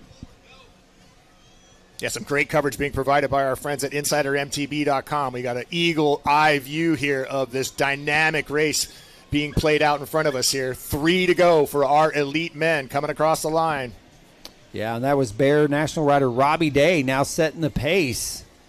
Christopher Blevins still tucked up there in second. Riley Amos now moved up into third. We talked about Riley's success last year. Won 5 consecutive UCI U23 World Cup rounds. I mean, that's unprecedented. Yeah, he's a bright star for sure. We're going to be talking about him for lots of years to come as he becomes a fixture on the World Cup scene and dominating the racing here in the U.S. for sure. I mean, look at this. They're 1, 2, 3, 4, 5 wide as they make their way into this next section of the course. They're sprinting for the selection. I love it. It's NASCAR out here today in Temecula, California. Elbows out. Racing at its finest. A hard line being taken there by Blevins, too, on the inside. Yeah, now this is the first time we've seen Blevins off the front. He's going to see, I think 3 to go this to 2 to go this time through. And so this is about the time I expect Blevins to start to make his way up through that traffic. He wants to be in the front towards the end of the race. That's where he's comfortable. That's where we've seen him find success, and he knows that. And so here he is finding himself leading this bike race with what will be 2 to go this time through. Well, this race is really important to these riders, too, in the respect that this is probably their first race of the season, right? So we got all that winter training. We really tuned up the engine. How good am I? How do I feel when I'm going all out like that? And can I contend against some of these top riders? And right now, Chris Blevins is answering that with an authoritative yes. Yeah, he's waited about 3/4 of the way through the race. He decided to make his mark and goes right to the front and is now stretching this field out and making a case to take the win here in just 2 more laps. Yeah, but not letting him get too far up the road is Ivan Sippy. Again, Ivan racing for that Segment 28 team. Found success here last year. Finished in the top 5 in the short track in 2024 at this venue. Very comfortable out there. Looks to be pretty comfortable on Blevins' wheel right now. All right, making that final right turn, and now the straightaway back towards the finish line. Yep, it is going to be Chris Blevins, Ivan Sippy, Braden Johnson, Jack Springer. Cole Patton now rolled himself up into 5th. Look at Cole. He is tucked down. Arrow, see 2 to go this time through. Cole getting my Racer of the Day award. We're starting to hand them out now, Jim. What can I say? But no better time. But I tell you what, Chris Blevins was in a full-out sprint when he came across the line. He was out of the saddle, head down. He was digging in to really put some time into this field inside these next 2 laps. Look at him now, still charging, out of the saddle. Up and out of the saddle, twisting the bars, looking to create that separation. Again, he sat back and waited and waited and waited, knew the place he wanted to make the move, and here it is. We've seen the made, and we've seen him make the move, and we'll see if it sticks. Take a look at those rainbow-colored stripes on his jersey, folks. The former world champion stamping some authority down on this race here. About a lap and a half left. Chris obviously in some fine early season form as he readies for the World Cup circuit. Yeah, kicking up in Brazil in just a few weeks.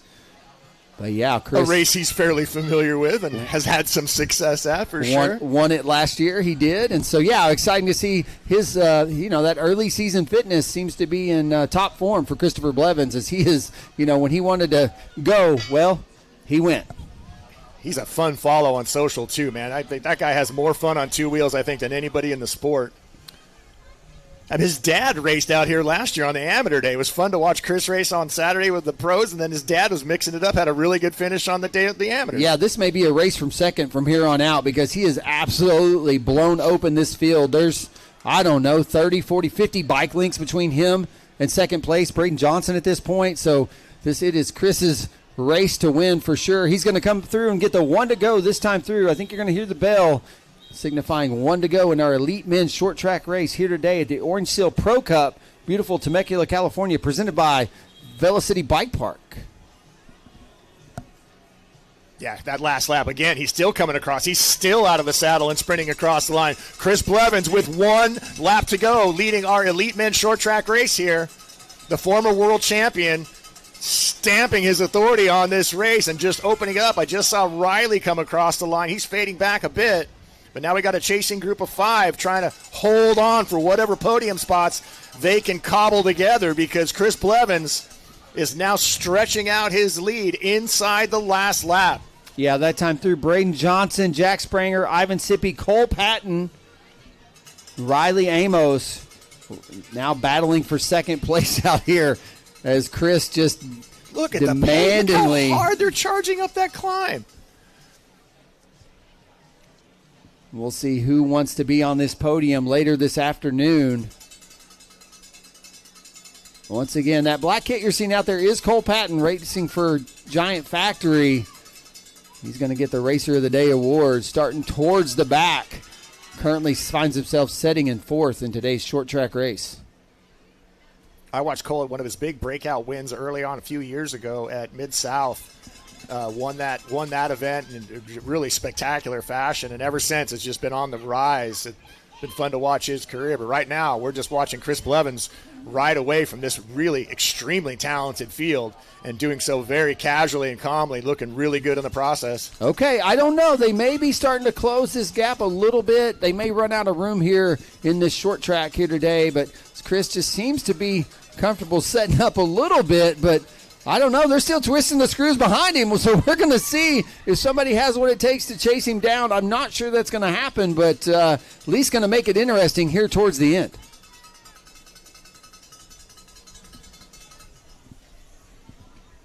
All right, Chris has cleared that gap there on that A line. He's got one more turn to get this one done and dusted, Jim. I don't think this was any sort of warm-up for tomorrow. Chris is going all out. Chris is really testing that early season fitness, and now entering the final shoot here. Yeah, one more look over his trying shoulder. To dig in, but this one's all done and dusted. How about Chris Blevins as your short track champion? Round 1 of the Orange Seal Pro Cup.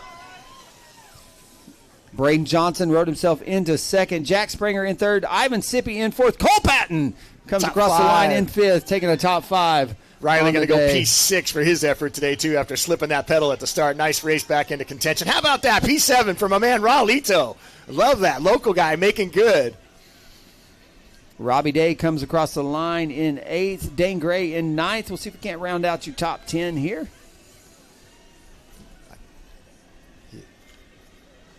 Watching him race since he was a little kid. And Dane Gray coming across the line. I think that rounds out your top 10. Hey, if you're at home and you're enjoying what you're seeing, you want to see more of this, InsiderMTB.com, professional international mountain bike racing right here in the States. You want to see more, click that donate button. Help us carry more of these productions across the country. Round 2, USXC Open, presented by Orange Seal, going to Fayetteville, Arkansas. Would love to see this coverage follow. If you want to see more bike racing televised here in the States, consider donating today. We got more race action coming up later today. Going to be coming up shortly as well, because right now it's like we're going to be doing pretty close to doing our next call to staging, a little break in the action. But if you tuned in earlier and you saw those 2 back-to-back heats for our junior men 17 to 18, those qualifying heats where the top 30 of each of those fields advanced, well, wait no longer, because at 11:45 is going to be the finale for our junior men 17 to 18-year-olds. So those top 60 riders that moved up from those qualifying heats earlier, they're back at it here in just a few minutes.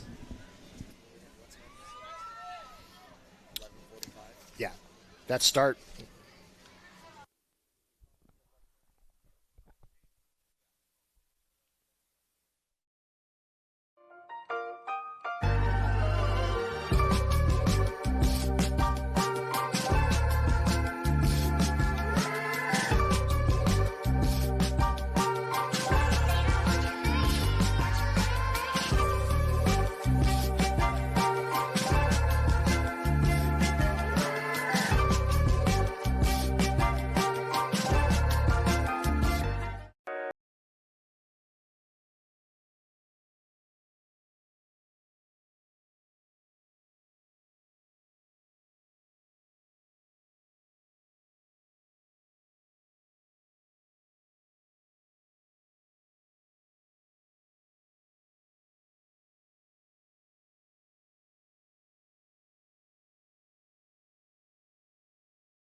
The Olympics are coming in 3 years. I've lived in Southern California my entire life. I've ridden trails and roads all over this place. I cannot think of a better place to host the Olympic mountain bike race than right here at Vailocity Bike Park. So UCI, we're looking at you. We're ready to go with call-ups. Well, that's where we're at.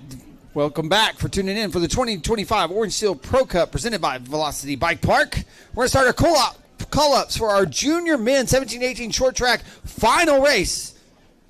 Starting with Bear National Team rider Michael Zomak.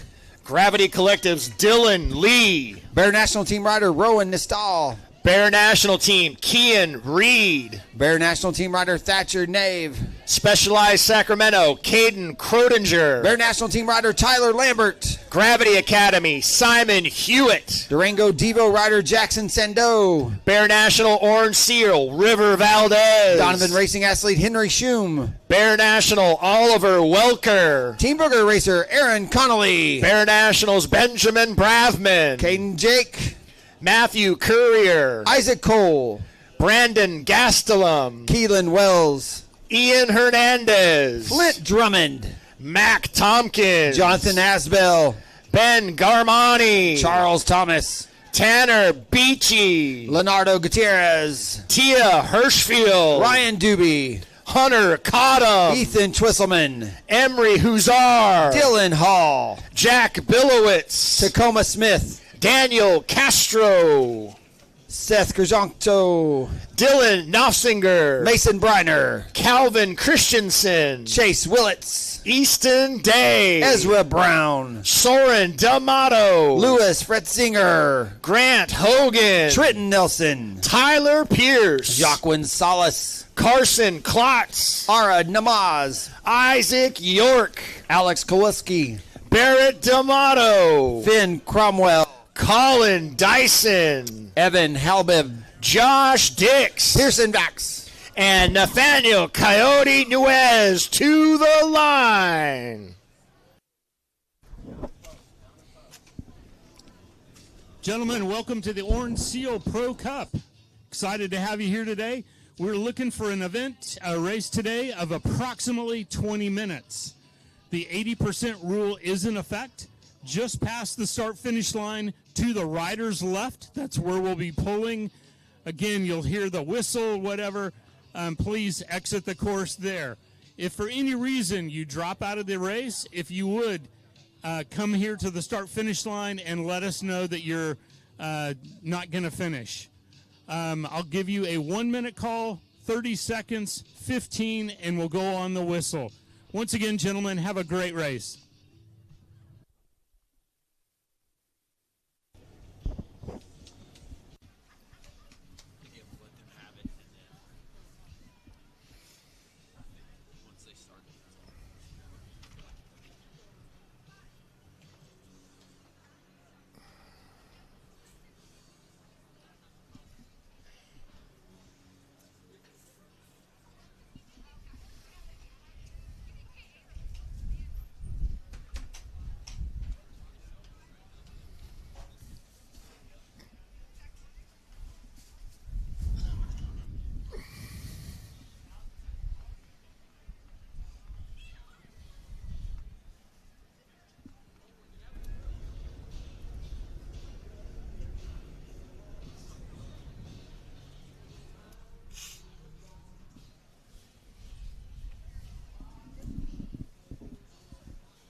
Gentlemen, 1 minute to start. 1 minute to start.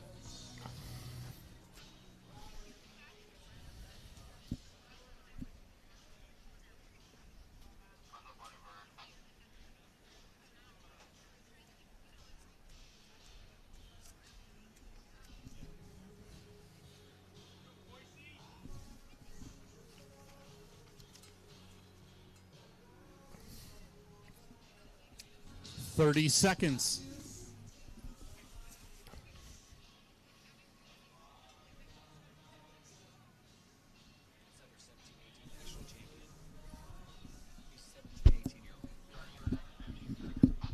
Anytime within the next 15 seconds.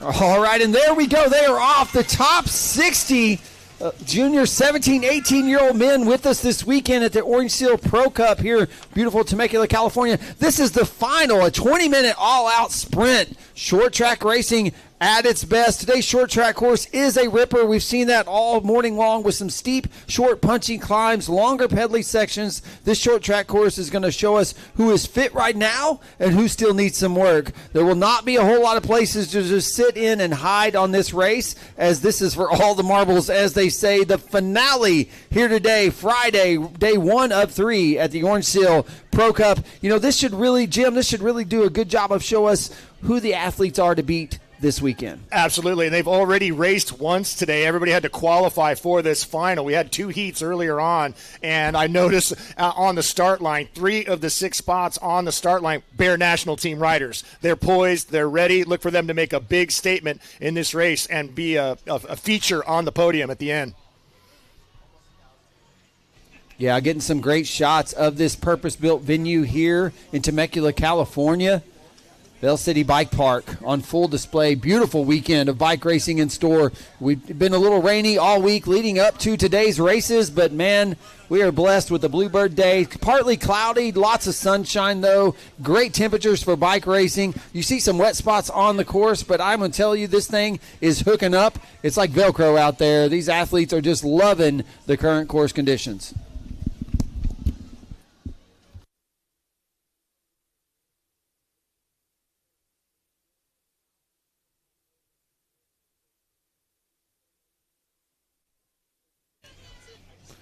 All right, riders starting to filter out here early in this race. Again, 20 minutes of race action. All those racers opting to take that A-line early on. We'll get an idea of what the pace is here shortly as they make their way through the first time of several laps in this 20-minute finale.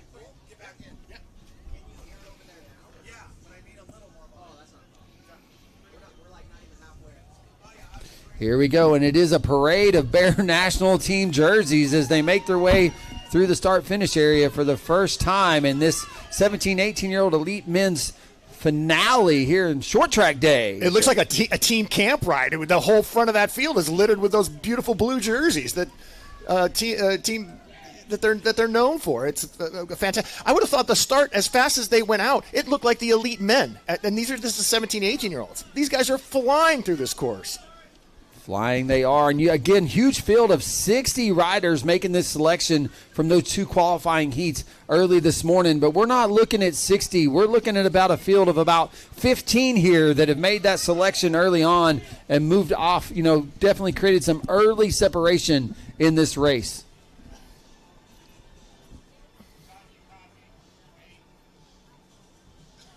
A lot of these racers, too, coming up from the kids' ranks. They started racing when they were just little kids. Now contending among the best racers in North America here at round 1 of the Orange Seal Pro Cup. Go. Here. There.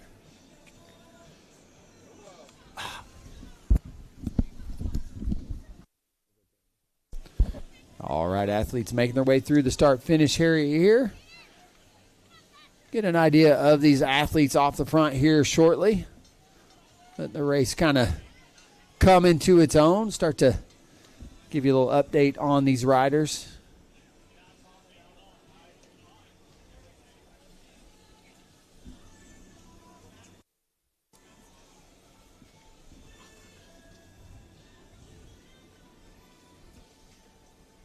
Making their way through this single track section. Here's that A-line we talked about all morning long, but one divisive area of the courses that's got a nice little gap in it. You see some riders towards the back of the pack start to just kind of pump through that, but definitely is an advantage if you're able to clear that gap jump and carry that straight line through into that final turn before making your way to the start-finish line to go out and do another lap.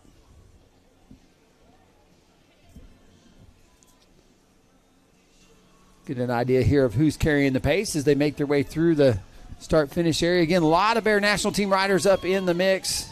There's your current 17, 18-year-old national champion, Oliver Weckler, out there also representing Bear National in the Stars and Stripes. What a cool-looking jersey. That's Jim. gorgeous. Resplendent.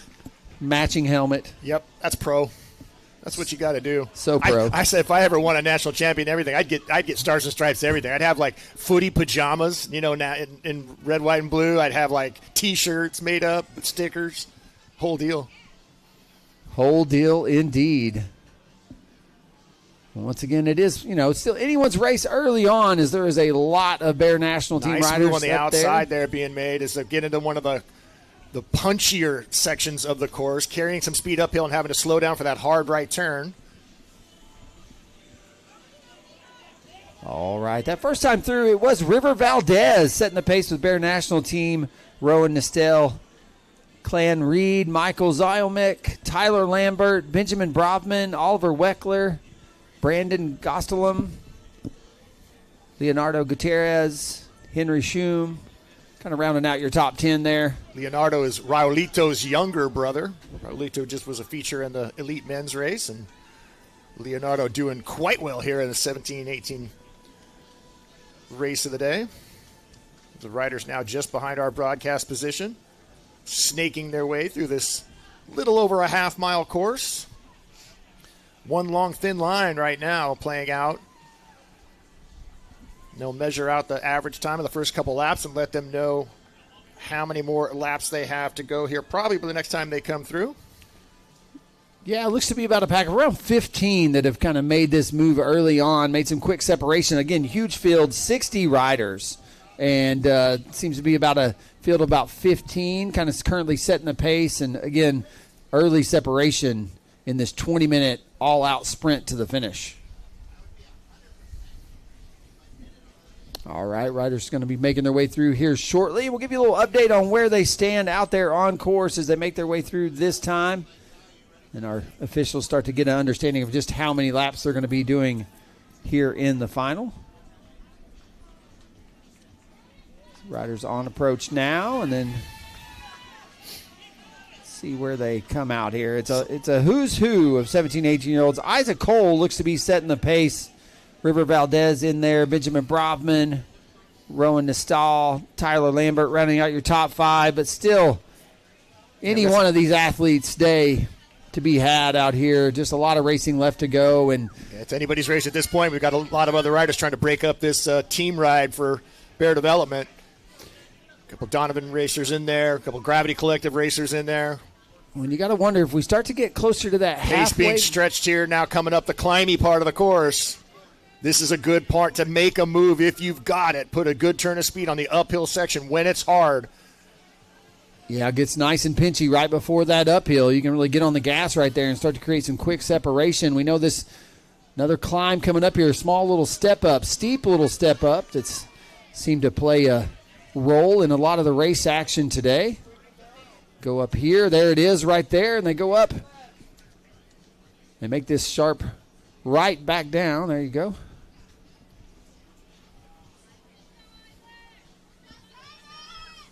It's always so impressive to watch the bike handling of riders that we get to cover.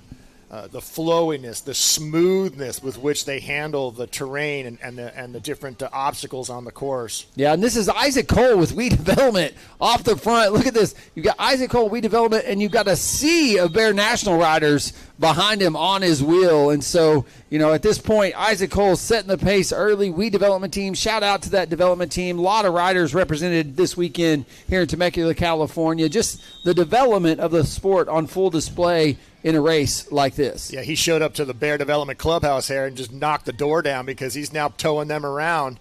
They're going to have to keep him really close because he's got eyes on winning this race and going to ride away from there if they're not too careful. Well, reeled in they are. They are 1, 2, 3, 4, 5, 6 Bear National Team riders on his wheel.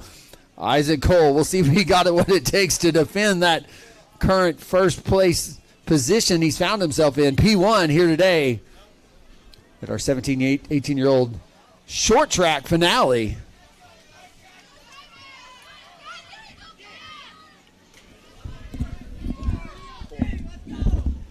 All right, riders seeing 4 to go that time through. Okay, well, they've done the math. They've calculated what, based on the pace that Isaac is setting at this point, they've done the math, and, you know, the closest they're going to get to a 20-minute race is 4 more laps is going to get that done.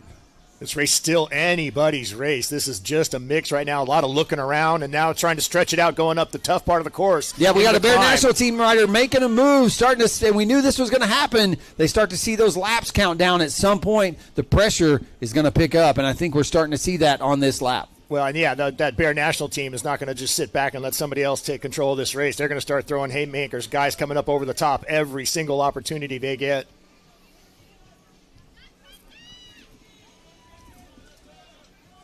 Yep, so quick lead change there. See if we can't get an eye on who that rider is now for Bear National setting the pace.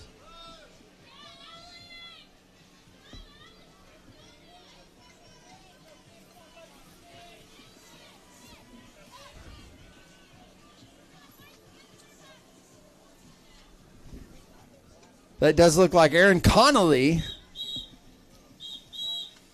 Man, just look how hard they're digging into those turns, coming up on an uphill, off-camber turn, carrying so much speed. One long, thin line of riders now.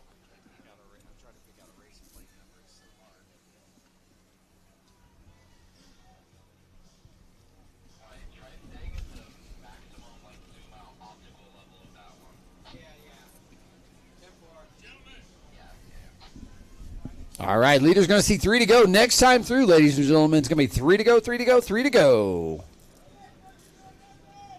Well, once again, we do have about pack of about, I don't know, call it 10, 15 riders since the beginning of this race. Really kind of established that pace early, Jim, and they've held that throughout. And so I might starting to see a little separation. They're going to see 3 to go this time through. It is a sea of Bear National riders. It is River Valdez with Bear National Orange Seal, bringing them through Benjamin Brodman, Clan Reed, Rowan Nistel, Isaac Cole. It's a bit of a washing machine right now as these riders are just swapping places in and among that top 10 or 12. And no doubt with now inside 3 laps to go, the pace will hot up, as they say, and we'll see a little more dynamic racing as riders are going to try and really establish their own position and keep it for as long as they can. Again, just a 20-minute race, and again, the acceleration on the uphill part of the course to gain position coming into the single track. All right, Weed Development rider on the outside trying to move himself back up into position, getting boxed out by this Bear National team. Into that single track section of the course. Too wide as they make their way through. I was up on this course last night. There ain't much room up there, Jim. No, it's very narrow. A lot of times these guys are coming through too wide in sections where it's not wide enough for 2 sets of bars up there. All right, here's that decisive section we saw play out in the elite women's race. Junior 17, 18-year-olds making through there clean. Don't see a lot of passing happening that time through. Again, leader's going to see 2 to go next time through. So make their way down through some of the funner, faster part of this short track course.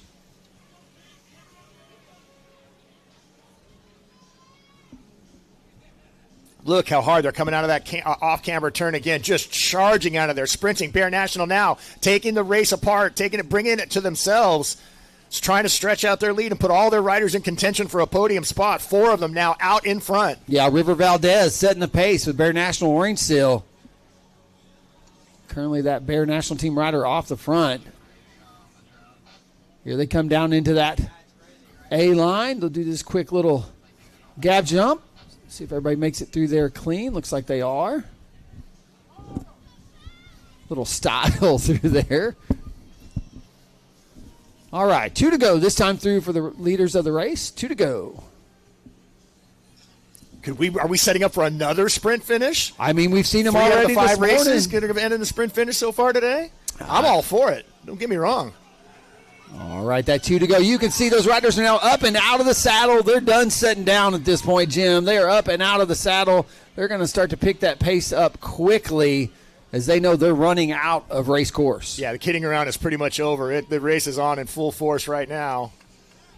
Yeah, I think they might have just been setting up at the beginning, first half of this race. Everyone just got, once they realized they had comfortably created a separation with the rest of the field, this pack right here really has just been kind of, complacent, I would say, at times, of just sitting out there and getting some laps in, but all bets are off at this point with 2 to go. Yeah, the alarm bells are going off now as we're fighting for every little piece of tarmac that they can get. keeping it whatever position you can and trying to hold on to it for as long as you can. All the while, your heart rate is completely maxed out. Every muscle in your body is shaking. All right, we've got a lead change. There we go. Here it is. Moves are being made. We got a rider now off the front. It's not a Bear National rider, so we'll see who this is. Oh, here we go. Here's that decisive section we've been talking about. He makes it through there clean as well. Be rider 31. This is Dylan Lee with Gravity Collective now off the front. Going to get one to go this time through. He's been sitting back in that field, Jim, just waiting to make his move, and move he made. We'll see what it takes to hold the lead all the way through to the finish. Yeah, first time we've had a chance to call his name yet in this race, and he's done it in pretty dramatic fashion, too, taking charge here.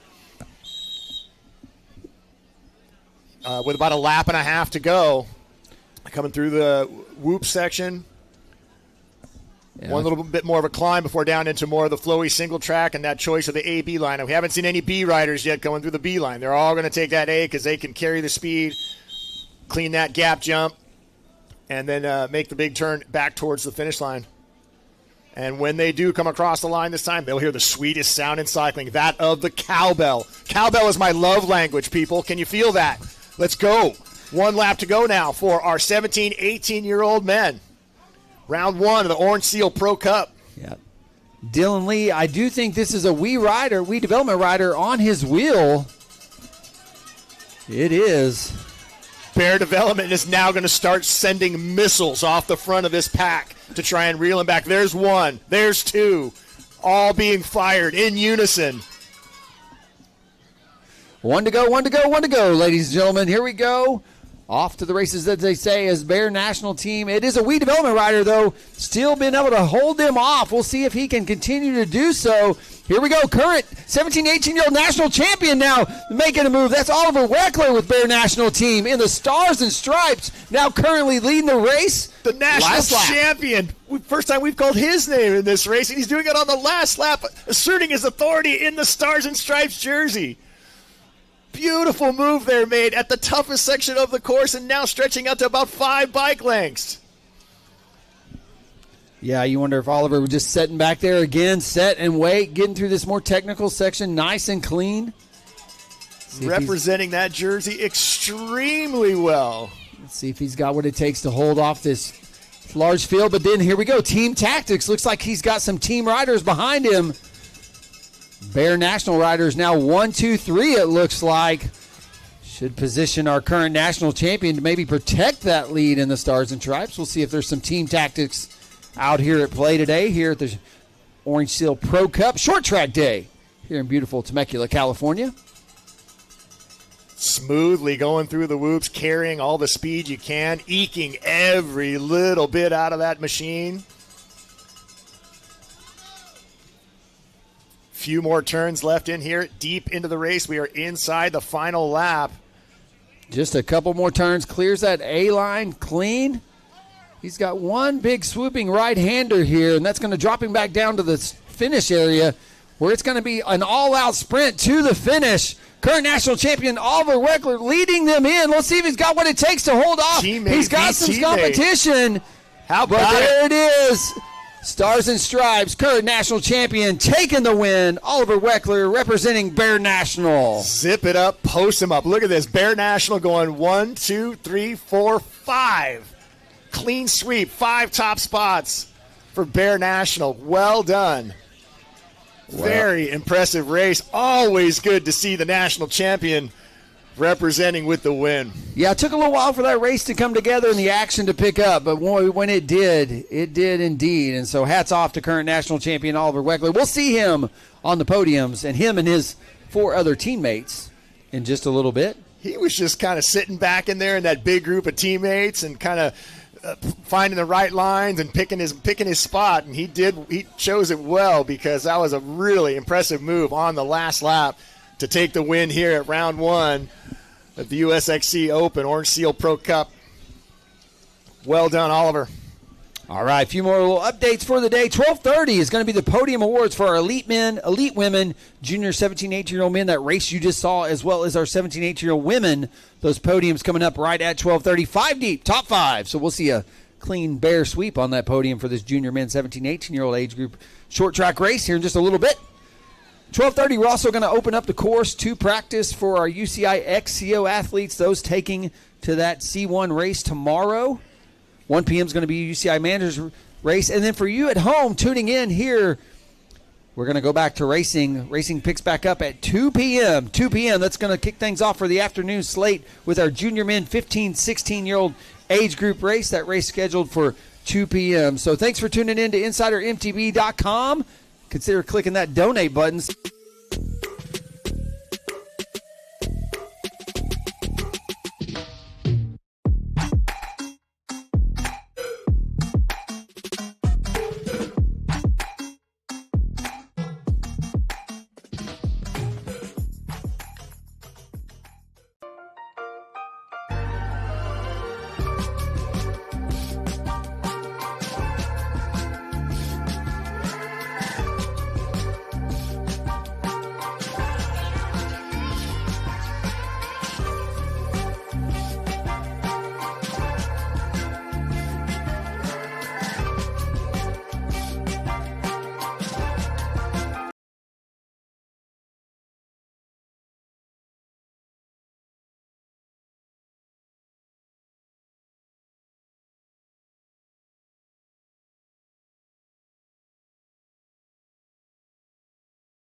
Deep in the Ozarks, in the state of Arkansas.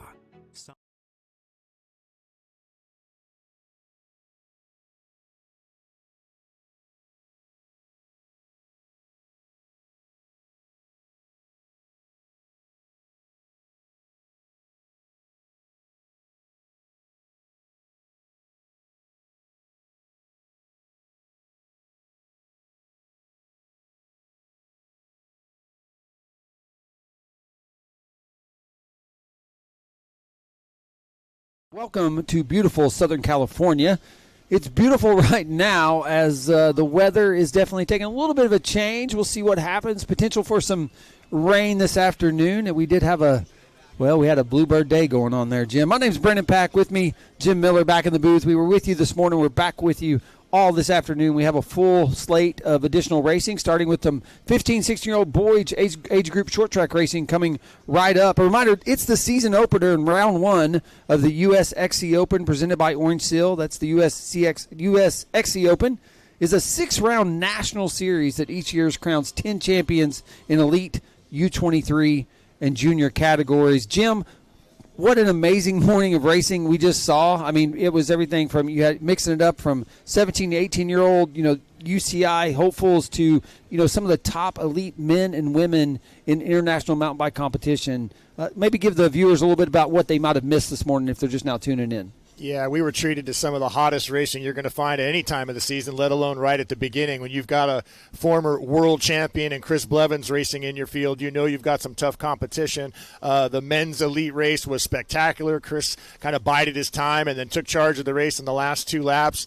Over on the women's side, that was a fantastic race as well, with Kelsey Urban taking the win there.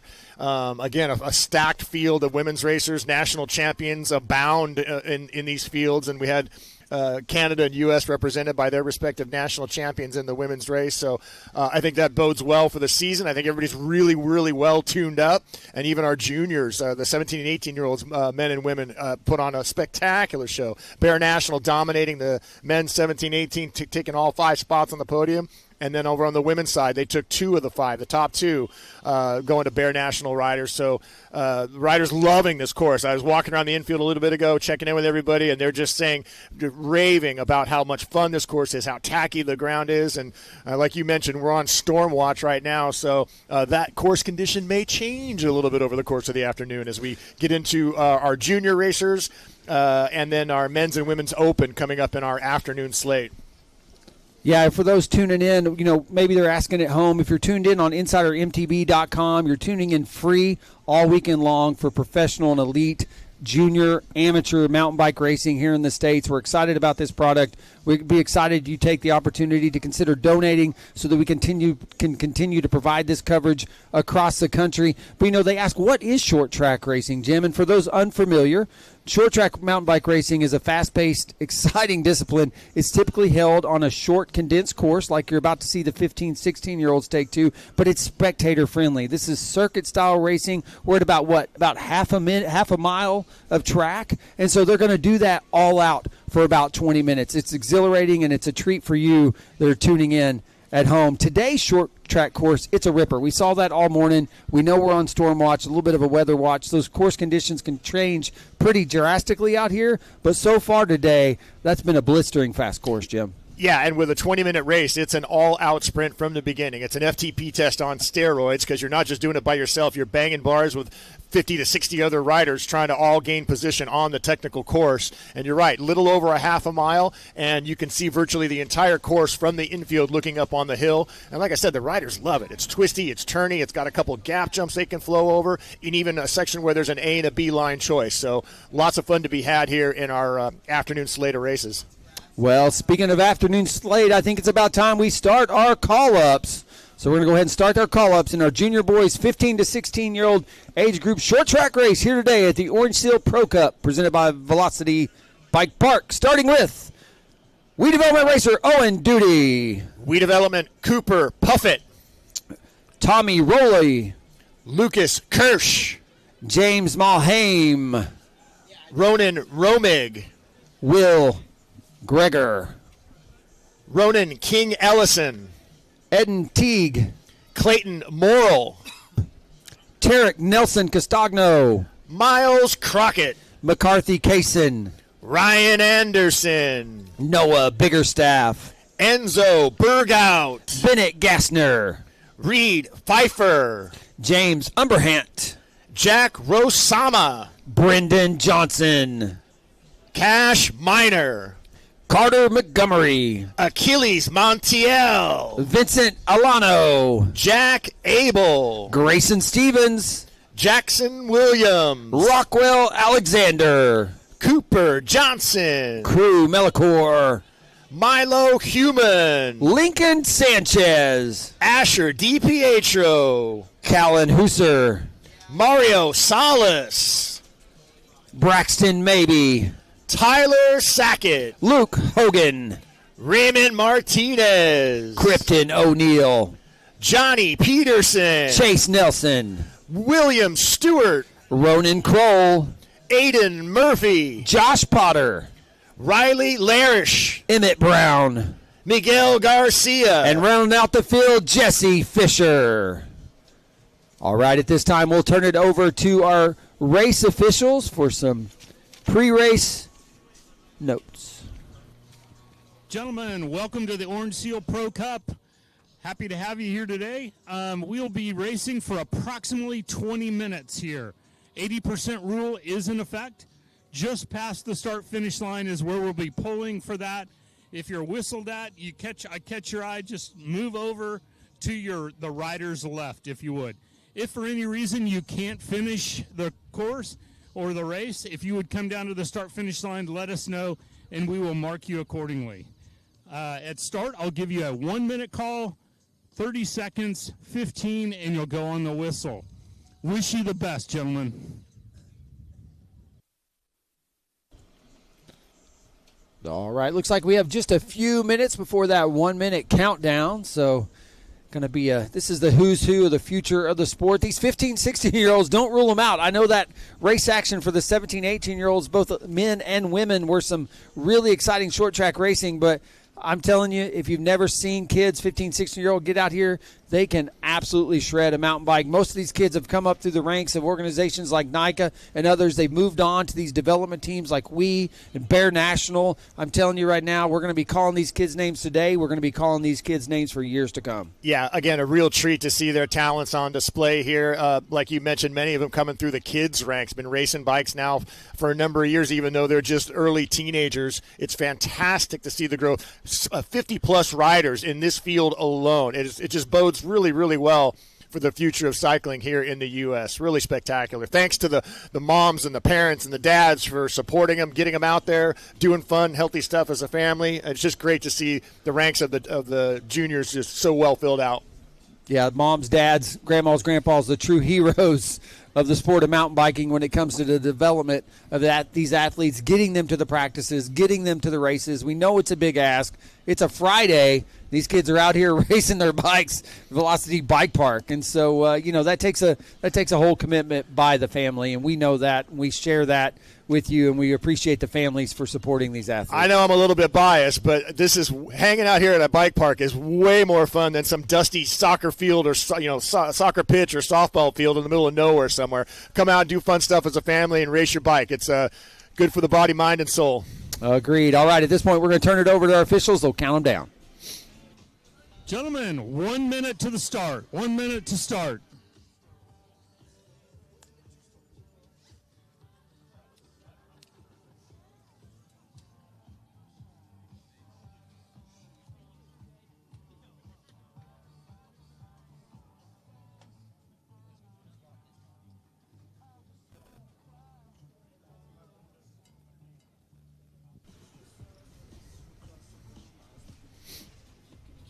Thirty seconds. 30 seconds.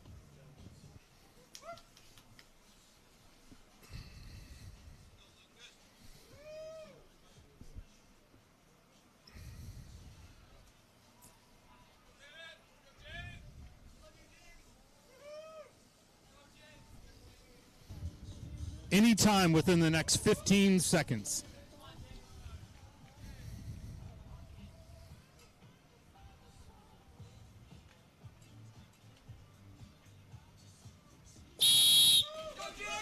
All right, and we are back to racing this afternoon in Temecula, California. All part of the Orange Seal Pro Cup. This is Taken to the Field is your 15, 16-year-old age group race for the boys. Large group of 50 athletes over there. See if they can get through there clean. Now, we saw a mix-up earlier in our 17 to 18-year-old finale. Looks like these athletes are able to get off to a clean start.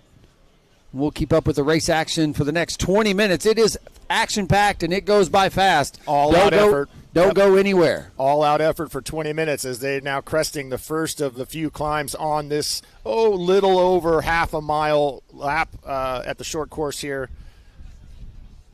Riders now starting to stretch out, getting unbunched, and starting to feel that burn that's going to come with that hard sprint effort that they're going to have to maintain for the next 20 minutes.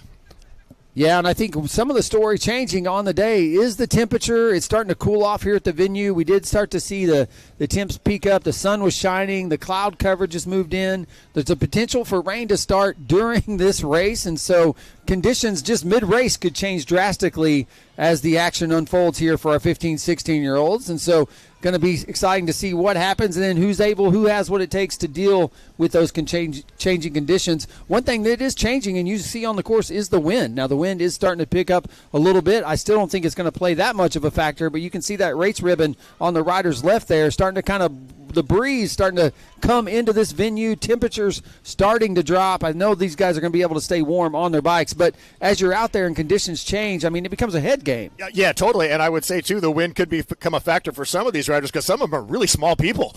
The wind could just blow them right off their bikes. I was walking around earlier on at the queue looking at the starting grid, and some of these young men are pint size and just rippers at that. Yep, we're going to get a good look here as they make their way through the course. We'll get a good idea of kind of what pace they're setting. We'll get a kind of a top 10 rundown as they make their way through the start-finish area for what is the first of several laps as they come through. Again, they're shooting for right at about a 20-minute total race time for this short track. You'll see these 15, 16-year-olds back in action, not tomorrow for the UCI XCO C1 race. That competition starts at 17 years old, but we'll see these athletes back with us on Sunday morning, back in action for the USA Cycling sanctioned age-based racing. Leaders now coming through after the end of the first lap. Looks like Lucas Kirsch leading the way with Roller Devo. James Malham in second. It's moving fast. It's a big field, folks, coming through. Just bear with us. There you go. Coming through so fast, it's hard to track. Oh, look at that. There you go. You can see the results as they came through on that first lap there. The high-tech around here this afternoon, throwing up those leaders as they made their way through. Looks like we've got a select group that's formed. We're going to call that about 15 riders all bunched together there.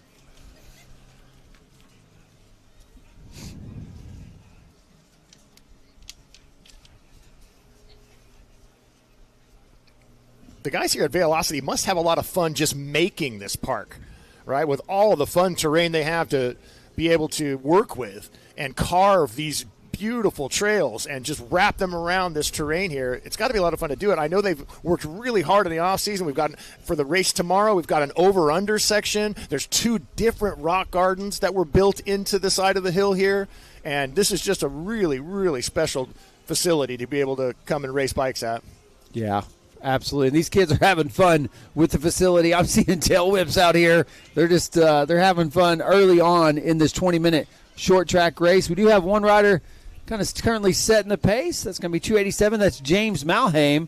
Dirt Camp Racing, a lot of development teams. So when we're talking about the teams out here that these athletes are representing, most of them, if you look down the list, We Development, Roller Dirt Camp Racing, Donovan Racing, Bear National Team. I mean, it's a long list of truly, the organizations that are supporting these athletes' development. And so hats off to all the coaches that are out there in the crowd. I know right now they're probably trackside cheering their athletes on, but hats off to the coaches here and the development teams that are in attendance. It's a large group. You can see kind of the team tech area. Most of those tents you're seeing on the screen out there are development teams from across the country. They've joined us here this weekend in Temecula, California, the kickoff to the 2025 race season. Big-time labor of love for all those folks, and much credit and power to them because they do a heck of a job at pulling together and growing cycling here in the U.S. as rider 312 now comes across the line, and leading that is Enzo Bergout with Team Booger.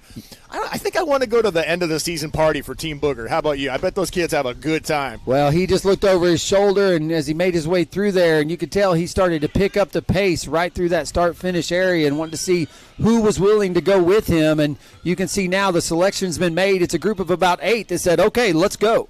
And we're off to the races. And so we'll see as this race continues to unfold if he's got what it takes to keep that team up in the front, or if he was just – some of these team tactics, sometimes it's all about, it's a numbers game, and it's just shedding the competition off a little at a time, lap after lap. And so, these guys, they're willing to set up there. It's kind of some road tactics, actually, to where you kind of, get a little spicy here and there and just continue to drop some of the field off until that last lap, the 4 or 5 of you are left to battle it out for the win. Very much attrition based. Your body can only go so hard for so long, and it's a matter of whose body can go harder for longer in this situation, because it's a 20-minute race. It's an absolute all-out effort, and if you cannot stay, there comes a certain point in every racer's life where they realize they're no longer a factor in the outcome of that race. Right now, these 8 riders going to duke it out to see who can hold it this intense pace the longest. Well, they're absolutely flying through this section of the course. We have had a lead change. Another rider, you see him in there in the white kit, has jumped up to the front. Get an idea on that rider here shortly.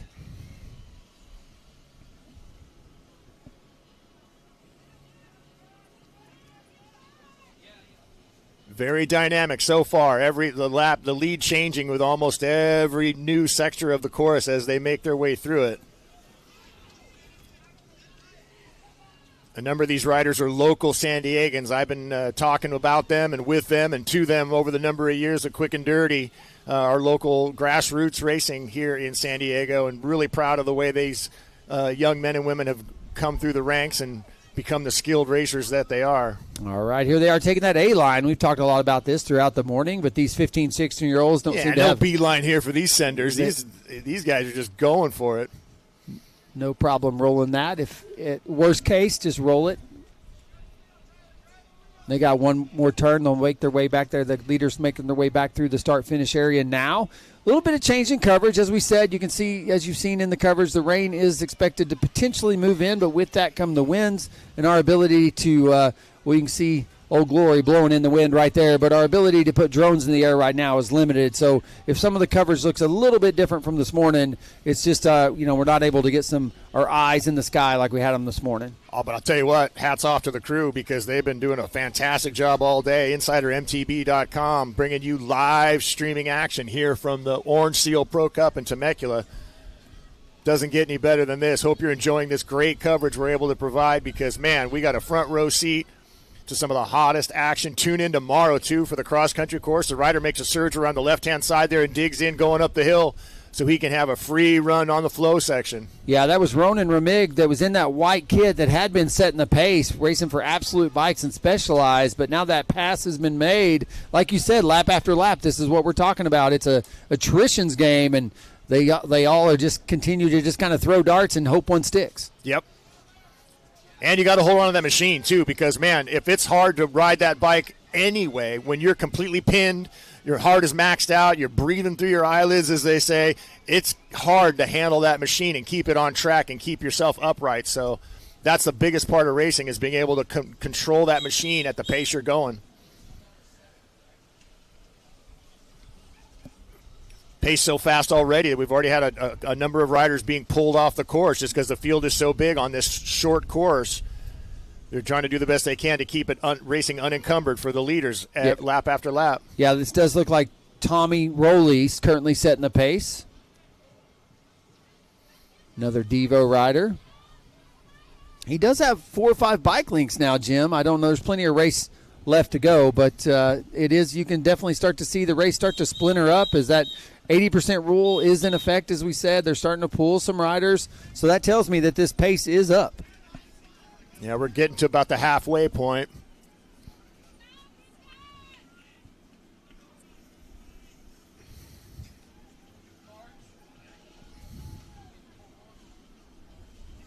All right, leader's going to see 4 to go this next time through, so about halfway through this race. All right, look here, just setting up, having some having some conversations out here. And with 4 to go, we've got a group of 4 now coming across the line. Being chased in there now by 2 more. So a group of 6 are among your leaders.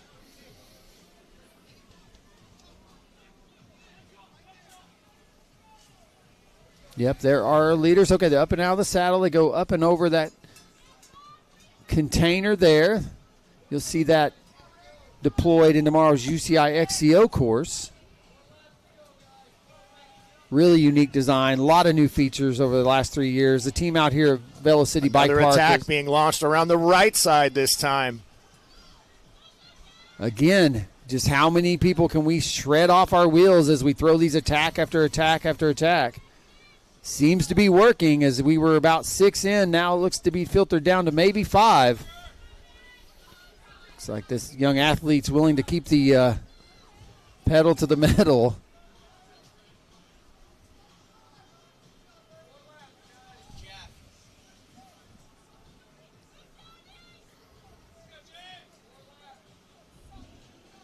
There's never a time on a course like this to ease up. There's never really an opportunity to catch your breath. You only got a 20-minute race, so you don't really have that opportunity anyway. But there's no point, there's no section of this course where you're going to be able to just sit in, catch your breath. You've got to just complete focus, turn yourself inside out for the entirety of the 20 minutes. Yeah, and Tommy Rowley is doing that. We'll see if he's got what it takes to bring it all the way across the line.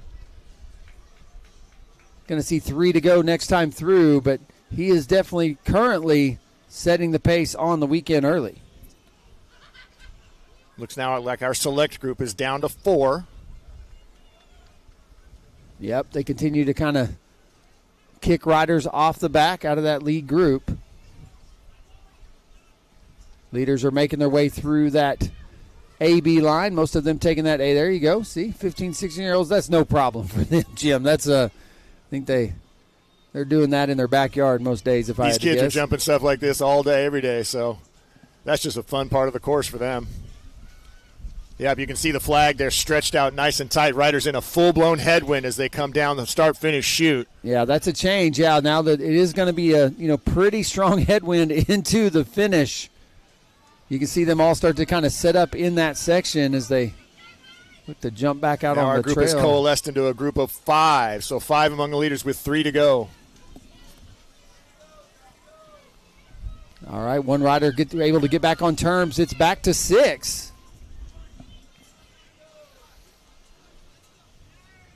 Now 7. Okay, so that wind is playing a factor there. It's allowing some of those other riders that may have been spit off the back, once they make that final turn into what is a pretty nasty little headwind blowing due east right through the start-finish line area, allowing some of these other riders to get back on terms, Jim. Yeah, for our races this morning, that was not the case. This was a faster part of the course, was the start-finish chute. Nice and flat and straight, and riders were taking the opportunity to really dig in and sprint and try and gain some separation. This afternoon, not the case. Weather becoming a factor, wind and rain on the way.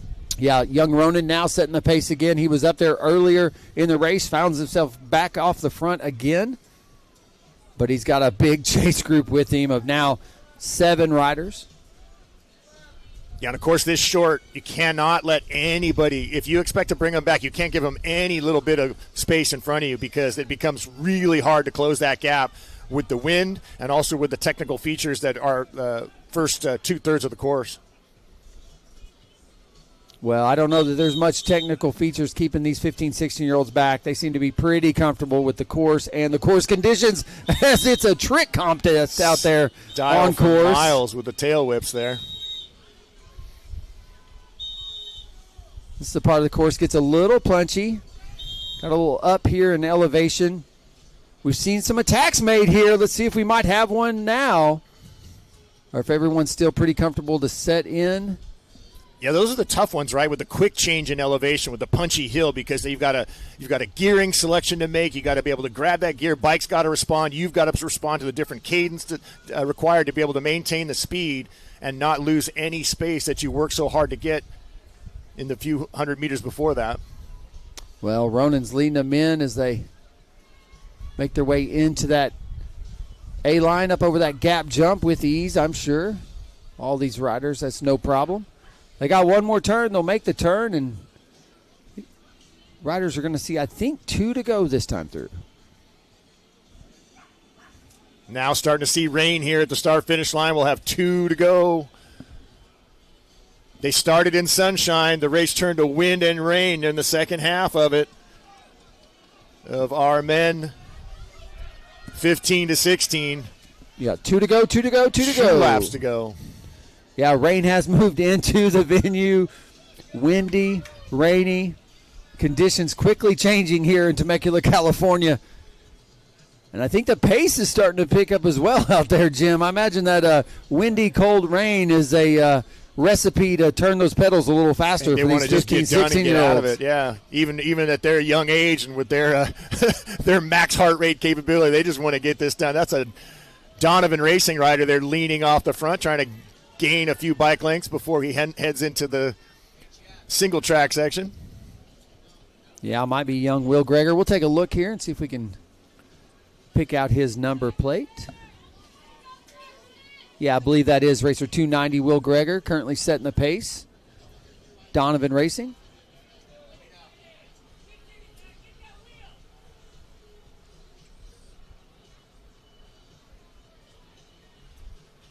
All right, and this, Jim, this might be the biggest lead of the day that we've seen so far in this junior men 15, 16-year-old age group short track race here today, as this Donovan Racing athlete has actually opened up really the first sizable gap in the bike race we've seen all day. We know it's going to be 1 to go for the leaders next time around, and, well, he knows it too. He's got nice clean power there too, coming up that last riser. Good flow through there, able to really come out of the corners hard, charge, and continue to eke out any little bit of space he can between him and the riders behind him.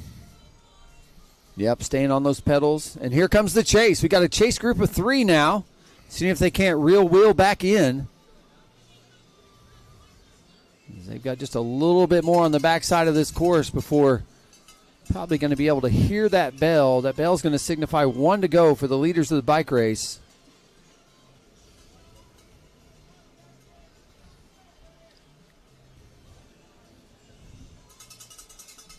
One big swooping turn back here through the start finish. The wind is still looking to play a factor. It seems to be more gusty than sustained at this current moment, but no, there I picked it right back up as soon as I said it. So these riders head down. Look how hard they're having to push just to compensate for that wind down the chute. Your top 3 now through the line. Yep, that is Will Greger leading them in. Tommy Rowley on his wheel. Jesse Fisher, Enzo Brayot. But it is a group of 3 now. Battle for the top spots is on in earnest. We are in the last lap. The bell has rung. The charge has been made. Positions being sorted out there at the front. Top 3. Yeah, now Enzo with Team Booger moved up to the front. But here we go. Here's another your big attack. This has been the place on every race so far today where all the attacks have been launched. Yeah, that little bit of elevation gives an opportunity to see if you can go when it's hard, up. Right? That's part of racing mentality. I got to make my move when it's hardest for everybody else. These younger kids, though, man, they got heart rates in the 4 digits, right? They're able to just sustain that power and that effort so long, so hard. That right there may be the only part in the course where you're not having to pedal and you can just take a couple of big gulps of air and hope you can get that heart rate under control for the second half of the last lap here. Yep, looks like the style points are done as they're looking to just finish this race, see if they can't cross the line in first. It's going to be down to these 3 athletes you're seeing right now. We'll see who has what it takes to bring it across. Is it going to be Will Greger, Tommy Rowley, or Jesse Fisher?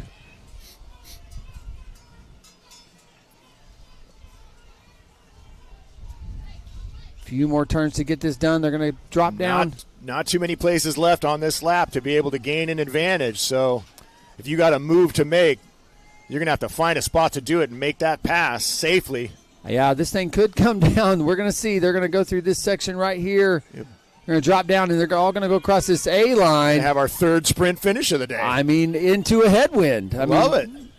Going to see what happens. Looks up. We look like one of our third place rider may have had maybe he dropped a pedal, slipped a pedal. Something happened there. I think it's down to 2 as they make the final turn for the finish line. It is. This is going to be a 2-up sprint for the finish. Our 15, 16-year-old short track race here today at the Orange Hill Pro Cup. Who's going to take it? All right. Looks like that is Tommy Rowley. Officially unofficial, taking the win here today for our 15, 16-year-olds in the rain at the Orange Hill Pro Cup, presented by Vail City Bike Park. Got him by just about a bike length after all of that. What a fantastic finish. Great job, racers. Congratulations. Unofficial Tommy Rowley, Enzo Berghout, Will Gregor, James Malmy, and Tarek Nelson Castango are going to be your top 5.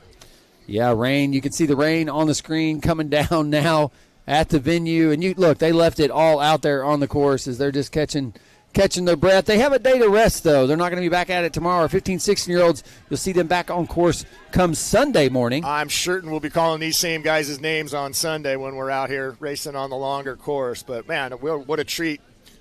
Well done to all of these young men to take on the challenge and come out here and race bikes. Well, speaking of racing bikes, I think the race action just going to continue all afternoon long. Up next is going to be our men's open category race here on Short Track Day at the Orange Hill Pro Cup. We're going to go ahead and do our call to staging for our men's open category race. That's 1939 and 40 plus. There's racing for everybody today. We've seen the future of the sport in our 17, 18-year-olds. We saw some of the top North American athletes competing in those elite divisions. 15, 16-year-olds mix it up, and now amateur racers. Jim, you want to get out there and race with me? I'd love to, my man. I would love to. Maybe if it wasn't raining and windy. I'm a bit of a sugar cookie. I know. I tend to melt in the rain. Nonetheless, it's great that we get to do short track racing because most everything is cross-country style. Shorter laps or, much longer race time, hour and a half. To race for 20 minutes like that is a real treat for a lot of these racers. They just don't get to do it very often. Well, you want to know where you can do some more short track racing at? You can come to Fayetteville, round 2 of the USXC Open. They have a purpose-built Olympic-style cross-country race course, purpose-built cyclocross race course, purpose-built short-track race course. They got it all at Centennial Park in Fayetteville. And so once this show's done, we're going to pack it up, load it up in the trailers, put the show on the road. 2 weeks from now, we'll be in Fayetteville, Arkansas for round 2 of the USXC Open presented by Orange Hill. You'll have your short track, you'll have XCO, you'll have amateur, you'll have it all. 4 days of racing over 5. We start the racing actually on Wednesday with a C1 for elite UCI athletes. We move Friday, we move to short track. Saturday is the only UCI HC category race in North America this year. We tie a bow on 4 action-packed days of racing in Fayetteville on Sunday with full day of amateur age group racing. It's going to be anybody and everybody who's worth their salt coming out to race in that, I got to think, right? Well, between California and Arkansas, these 2 rounds of the USXC, the idea is to give these athletes, specifically those that have aspirations for international competition later this year, the opportunity to get that early season quality competition, but also those critical UCI points before most of these elite athletes head to Brazil to kick off the UCI World Cup calendar. Love it. We were talking in the break, lots of really good things going on down there in Arkansas. You guys have become the cycling mecca of the United States. You got big companies pouring money into the sport and the development of it, and organizations like yours that are doing everything they can to not only build the facilities themselves, but grow the sport by putting on these great quality races. So well done, Arkansas. Yeah, hats off to a lot of people in that region, including the state leadership's doing a lot to recognize the value of outdoor recreation, what that can mean for the Arkansas economy. And so there's a large investment being made in the state of Arkansas. Deep in the Ozarks, in the state of Arkansas, something is happening. Something bold, magical, and transformative. Because when Arkansas's leading companies, nonprofits, and healthcare organizations join forces, anything is possible. Ozark Foundation and its partners welcome the world to the rugged beauty of the Ozarks and the state of Arkansas.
You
deserve a getaway that plans itself. From fresh brews to epic views.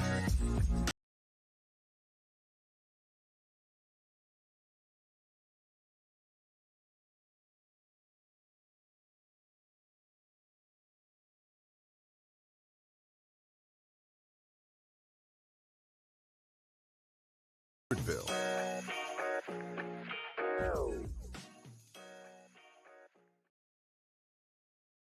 Pulling up to that start line.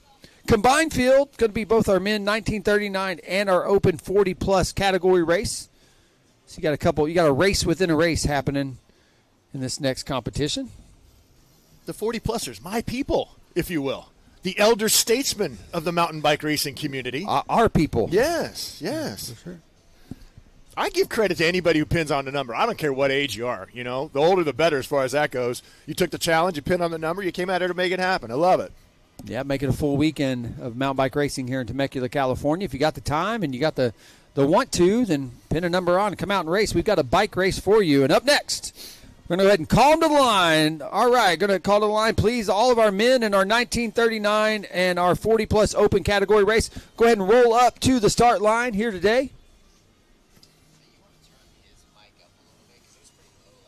Is that Number 3, but all the way to the bottom level. There you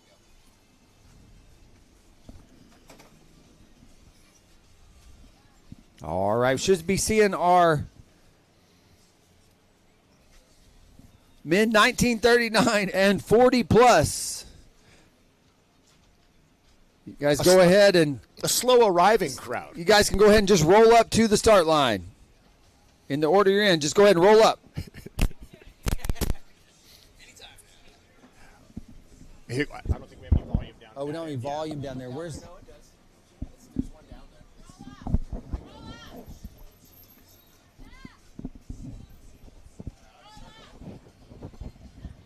Riders, roll on up to the start line, please. Riders in the next category, roll right on up to the start line.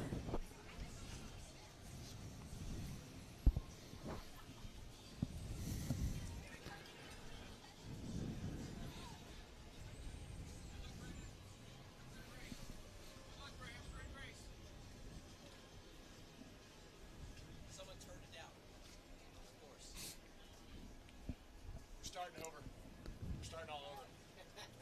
They gotta hear us, man.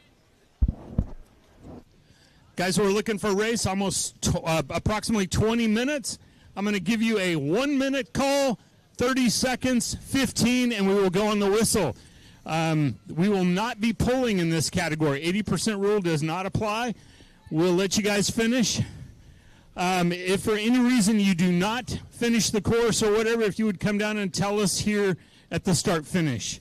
Wish you the best of luck. 1 minute to start. 1 minute. Everybody's going off on the same whistle.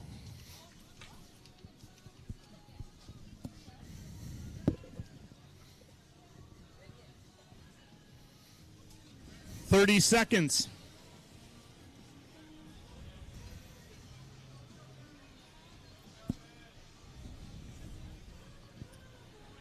anytime within the next 15 seconds.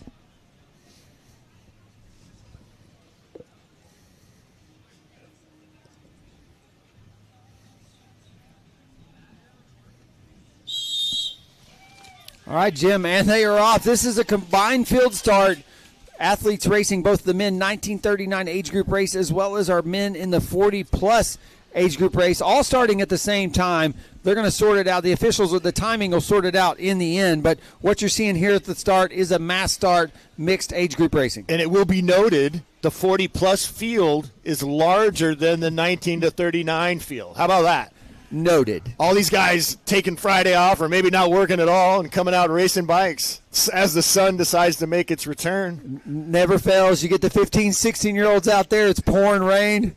Next field comes up. I always do feel like it's the kiddos that get the worst of it, but they persevered, raced through, and put on a heck of a race for us here today. Speaking of racing, here we go. We're back at it early on. Course conditions don't look to be impacted at all by that little bit of rain that we saw, and now the sun's shining, so something tells me what little bit of moisture may have fell on the venue is going to be soaked right back up by this really sandy soil out here in Temecula. We're a northern Mexican desert. It just absorbs it. This sand-based clay that we have here, it just absorbs this water. We had a pounding of rain over the last 2 nights. You wouldn't know it this morning when you got here. A couple of mud puddles. Otherwise, nice, tacky, velvety conditions for these riders to rip around on and race this short track course here. A real special treat for these riders for sure.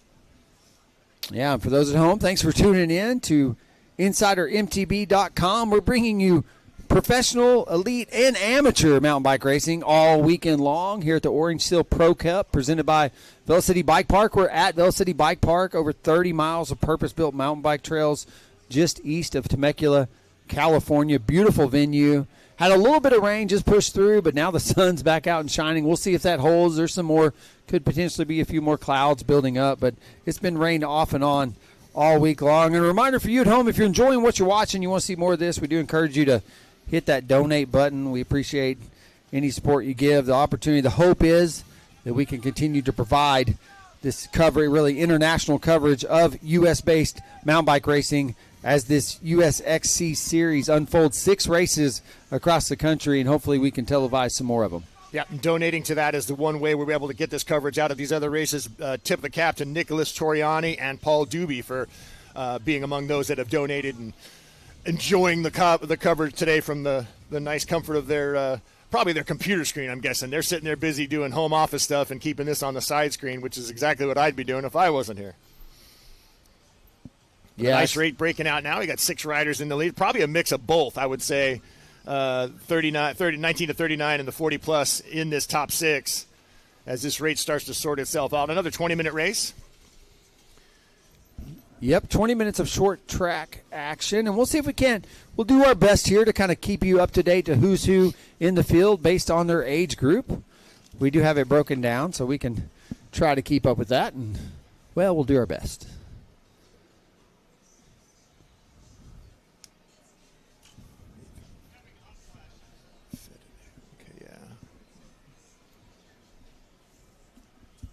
All right, riders making their way through what is just there's a few technical sections on the course. That technical climb right there, it's really punchy. It's short. It's over before it starts, but it is a pretty divisive place on the course where we've seen a lot of moves been made throughout the day. There is some elevation, though. It's only about a half mile around each time, but it does have some punch to it. This thing's got some teeth. So as these riders are making their way, some of that kind of elevation right now before just dropping right back down. So. And a couple of those punchy sections come with a turn, so you're carrying a lot of speed into that uphill, but you have to slow it down just to make the tight turn. So it's a challenging in that respect because you're having to grab gears, the bike's having to respond, you're having to respond to the change in terrain and be able to put more power into those pedals just to hold your position. Again, no 80% rule in effect, so they're not going to be pulling riders, so we're going to I imagine some of these racers will end up contending with some race traffic in this age group race. You're going to get your money's worth, right? Yeah. You're going to get your money's worth out here today.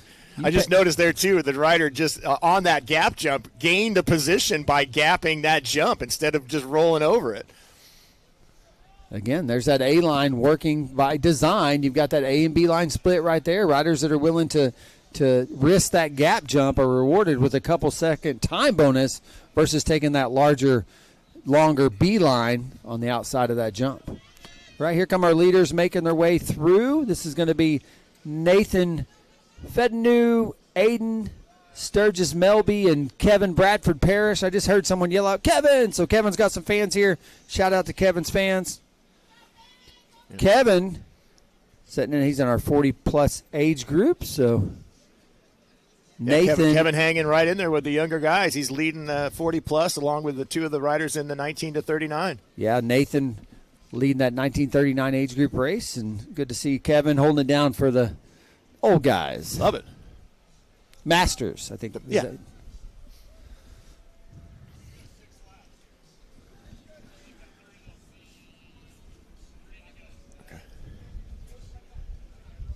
We're hearing from our UCI officials. This will be a 6-lap race, so when they come through again, they'll see 3 to go. Yep, trying to get as close as they can to that 20-minute mark of racing. This falls into the category of if it was easy, everybody would do it, right? Like any type of racing is hard, but man, when you're out here going this hard for this long, you are a truly special person. Speaking of truly special people, my good friend Rob Donovan just came over here and handed me some of his cool-looking Donovan Racing swag, which I will wear proudly. Thank you, Rob. Keep up the great work. Rob, one of those labor of love sort of people that has built this wonderful organization known as Donovan Racing and doing great things growing racing with the junior crowd. Thank you, Rob. I appreciate that, brother. Donovan Racing, where are they based out of? Colorado. Okay. Yeah, got the brand new rig. He's rolling around. They were down in South America, I think, a couple weeks ago or somewhere like that, taking his kids all over the place. Well, fantastic. Doing great things growing the sport. Really appreciate it.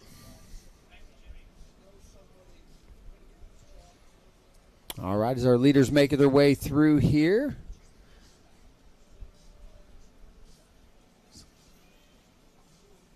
Making their way through that A-B line again. Oh, a little whip over the A-line that time. But we do have 2 riders now off the front. Seems to be creating a lot of separation out on this course. Again, not that 80% rule not in effect. We're not going to be pulling riders in this short 20-minute format this afternoon for this race. And so at some point, as our 2 leaders make their way through, I imagine this is Nathan making his way through. Looks over his shoulder there. That was Kevin Bradford Parrish, currently leading our 40-plus, and then Nathan Fedowy holding it down for our 1939 age group race. I've always just called it Fedenu. Once again, you're seeing here on course is the leaders of both the 40-plus and the 1939 age group race hanging out up there together. Not a bad mix. You're not really racing each other, but you're keeping it spicy and challenging each other. And I mean, something tells me you want to be the first to cross the line regardless of age out here. I'm just going to put that out there. 2 people. A lot people. of pride to be held either way, right? But certainly you want to be first of the first.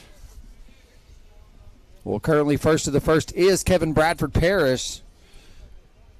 Currently first in that men's open 40-plus age group race, and currently first overall in the men's short track competition here today at the Orange Seal Pro Cup. Bragging rights is important, man. Tell you what. I mean, I would be bragging to my buddies all the time. Yeah, they're carrying good speed. Once again, the rain pushed through. It did sprinkle, sun shining again. I think it just made the course better. If it had been getting a little there's some lines. You can see them burned in there on the course. You can see the race lines from a full morning of short track racing have been absolutely burned into the course. But, you wonder if that was maybe, getting a little too, at times almost slick if they can get too burned in with this type of soil comp, this kind of clay and sand combo. That little bit of rain liable to just kind of bring that tack right back to the surface. And these bikes seem to be hooking up just fine. Yeah, we've used the term several times today, Velcro. When those tires are just locked in, you don't have to worry about that front tire sliding out in the corners, man. You're just gliding through these turns effortlessly as these riders make it look really easy flowing through this beautiful park here at Vailocity in Temecula. Looks like, let's see what they're going to see this time through. Race officials, what do we got this time through for the leaders? Going to see 2 to go. Leaders going to see 2 to go. Wonder if there's a race for third happening out on course. What's that look like out there? I know we've got a good eyes on kind of the leaders of our age group racing happening. Let's see what else is happening out there on course. Let's see who else comes through this. Really trying to dig in to get back on that wheel, get a little respite from that headwind coming down the finish chute. Here comes our next rider coming through. Who we got here? Brendan Connolly? No, sorry. Aiden Sturgis. Okay, Aiden, he's chasing. Okay, so maybe that's our chase. So Aiden is in that 1939 age group race. So if anybody has a chance to upset, that last-minute upset with 2 to go that they saw, it's going to be Aiden racing for Giant Southwest Development. Can he chase Nathan down with 2 laps to go? I'm not sure that he's got it in his tank today. Nathan's been off the front since the start of this race, but, we got a couple laps to sort it out. Yep. I've noted here on our start sheet, too, Kevin Bradford Parrish, his sponsor, Kevin Bradford Parrish. I guess when you're 40-plus and you're that privateer extraordinaire, you are your own sponsor, right? Chipotle on the way home, put that on the car. That's a sponsor.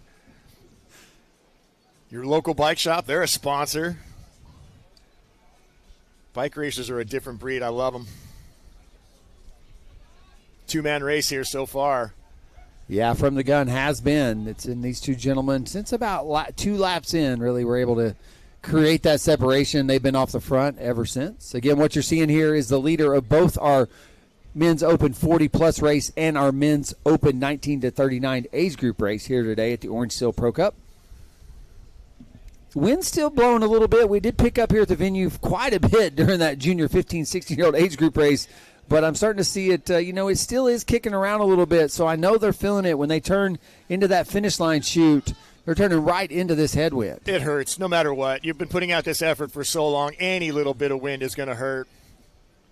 There's just no way to get around it. There's no way to take any respite from it. You've got to just put your head down, get the cadence up, and try and pick up as much speed as you can until you can make the turn and get the wind behind you. Listen, our man Kevin Bradford Parrish holding it down for the Masters. He's been off the front for several laps now, really not allowing Nathan the opportunity to jump up in front at all. So shout out to Kevin and all our men racing the 40-plus open here this weekend. Great to see. I'm going to have to graduate Kevin up into the elites. Holding his own out here. All right, there's the bell. These 2 athletes are going to get the 1 to go. 1 to go, 1 to go, 1 to go. Cowbell is my love language. It's the best sound a rider will ever hear, to know that they're coming across the line hearing that cowbell sound, that they've got 1 lap left, just a little over a half a mile, as Nathan tries to come over the top of him. Now Nathan putting his nose into the wind, taking a turn at the front. Yeah, and I saw Aiden just come through the start-finish. He was currently second in that mid-1939. I don't think he's got enough time in this race. I don't know if there's enough race course left for him to chase down Nathan. So I think Aiden probably not going to chase down Nathan in this men's 1939 age group race. This is the race for overall. This is bragging rights right here. These gentlemen are racing in their own age group category races. You've got Kevin Bradford Parrish currently sitting in second, but first in the men open 40-plus category race. Nathan Fenway is currently in first in your men's 1939 age group race. But I still say, like we said, it's a race between these 2. Everybody wants to be first across that line. They do, absolutely. No one, he's not. They're not going to let him run away with this, even though he's got his race locked up.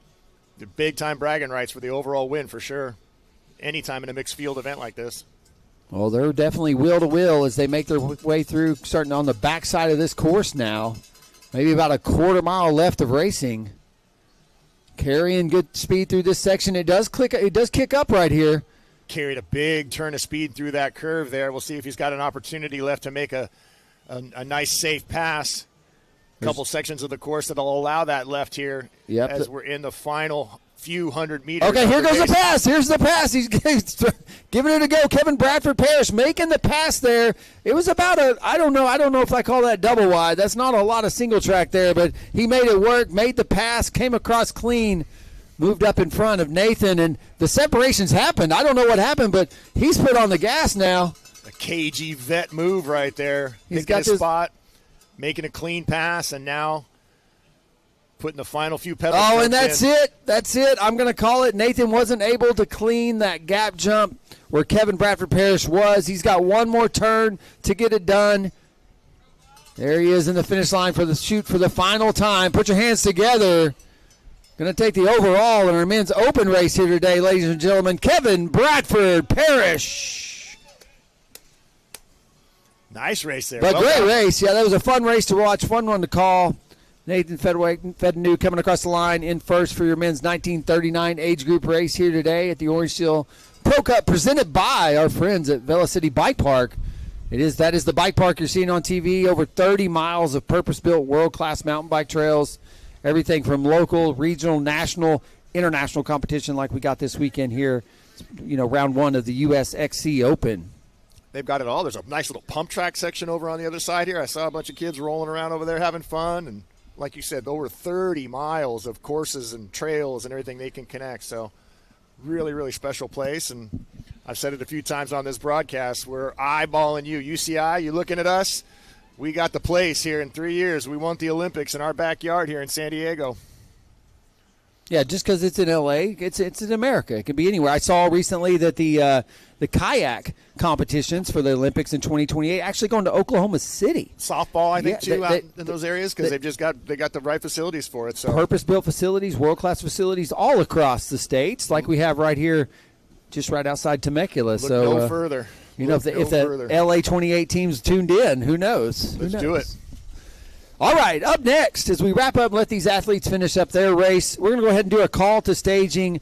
Next race is scheduled for 3 p.m. This is our Women's Open and Junior Women 15, 16-year-old age group race. It's going to be a combined start between the fields, but just like this race, we'll do our best to sort it out on the course for you, the fans at home, tuning in to InsiderMTB.com. Free all weekend long. Tell your family, tell your friends, tune in, watch some world-class mountain bike racing happening right here in Temecula, California from the comfort and the confines of your own living room.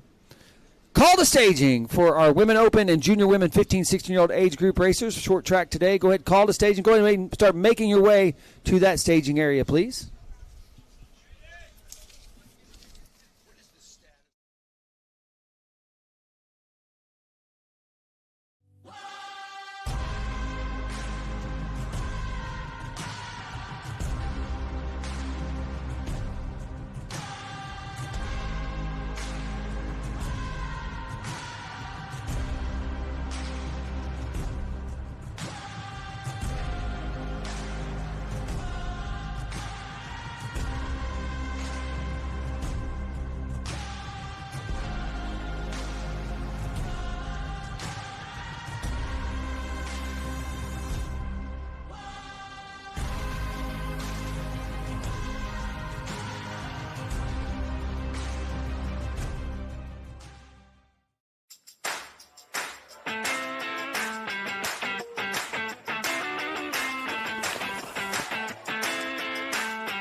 Deep in the Ozarks, in the state of Arkansas, something is happening. Something bold, magical, and transformative.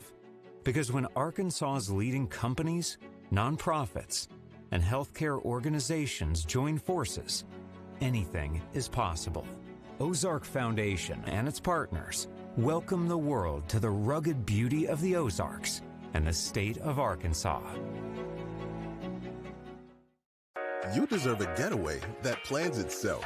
From fresh brews to epic views.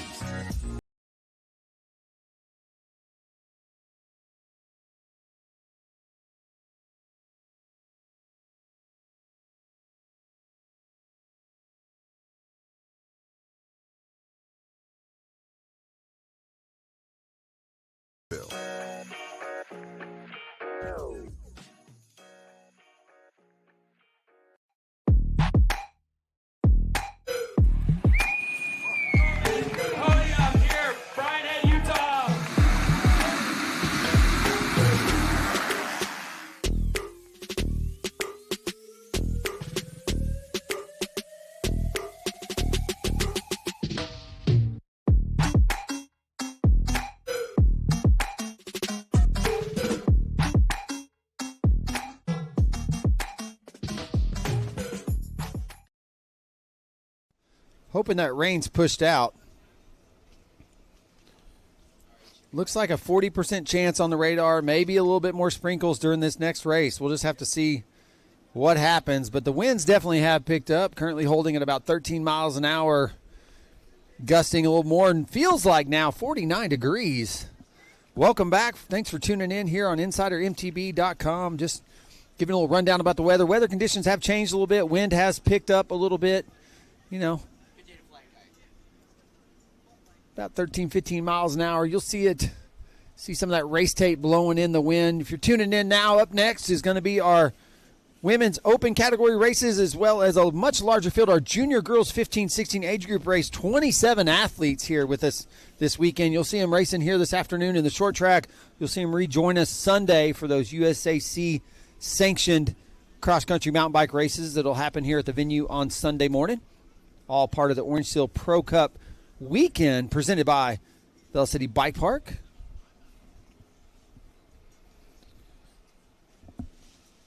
Look, you can look at those racers. It is chilly out there. They are standing right into this wind. That is where the headwind is blowing due east directly down the start-finish chute here. So when you see our athletes lined up there, what they're sitting there standing in, they got their arms crossed. They're probably shivering a little bit. It feels like it's about 49 degrees in the wind out here right now. And so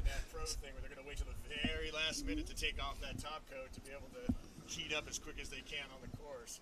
Something tells me they want this racing to get underway as quick as they can. But I learned a rule a couple years ago that you can start a bike race a little late, but boy, you don't want to start one early. That's just the rules, and so we're gonna follow those, and I know that they can suffer through. So, all right, well, let's go ahead and get these call-ups underway. We'll go ahead and start with our open category racers and our women. Can we see racing for Tribe Devo Race Team, Caitlin Cook? And also in the women's 40-plus, Ashley Weimar. Also in the 40-plus, Ashley Weimar. All right, racing in our junior girls 15-16 category race. Racing for Max Terra Racing, Elena Kostanov. Racing for Mayberb, Ainsley Haas. For Hatch Toyota Racing, it's Nora Cruz. For the Bear National Team, Ava Silva. For Team Booger, it's Ellen Sproul. About Racing's Elizabeth Lindsay. For Fun Devo, Amy Boyle. Tribe, Willa Cromwell. Racing for Delta Development, Harley Graff. Also with Delta Development, Addison Green. For Reno Devo, Danielle Walker. Team Boogers, Scout Harrington. For Tribe, it's Grace Watkins. Also for Tribe, Haley Filler. Racing for the Wild Rockies, it's Casey Haynes. Bear National Teams, Leah Morozovich. Racing for Delta Development, Aubrey Barney. Racing for Mayberg, Pepper Smith. For Edison Cycle Company Syndicate, Amelia Conkle. Racing for Wild Rockies Racing, Raya Staperson. For Live Southwest Racing Team, it's Jane English. Vesper Klausner. For Reno Devo, Aubrey Pedersen. For Team Booger, Julie Paradin. Accel Cycling athlete, Olive Hawks. Charge Racing's Brooke Bates. And Ruler Devo racer, Charlie Price. We'll turn it over to the race officials for pre-race announcements. Welcome, ladies. We're looking for a race time of approximately 20 minutes.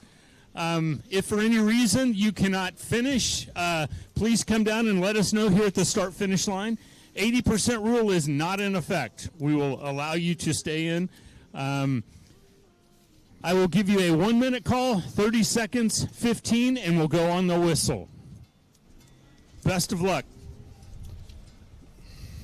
All right, we're about 2:20 away from the start of our next race here today at the Orange Seal Pro Cup, presented by Vail City Bike Park.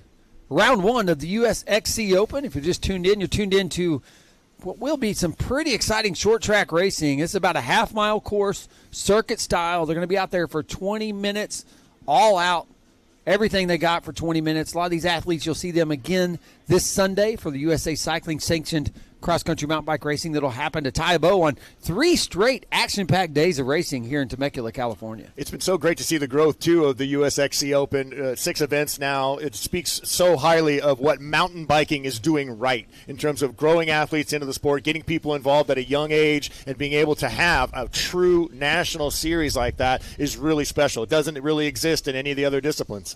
No, it doesn't. Shout out to Ty Katie and team, the race director, the man behind pulling this series together this season. So Ty's been in this business a lot of years. Tom Spiegel, longtime partner of his, off and on that Show Air cycling group, been around for years and years. So the production team out here, well, they've been at it for a lot of years and sometimes single-handedly holding down the amateur professional mountain bike scene here in the States. All right, let's turn it over to the race officials for the countdown. 1 minute to go. Come on, Temecula, let's warm these girls up. Let's go. Well done, ladies. Come on. We need our announcers warmed up, too. Thank you, guys, for the great job you're doing.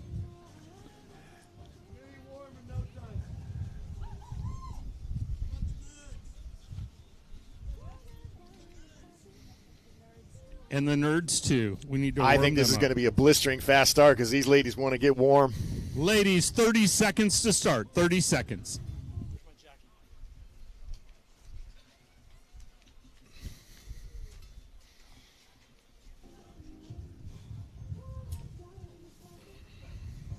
Any time within the next 15 seconds.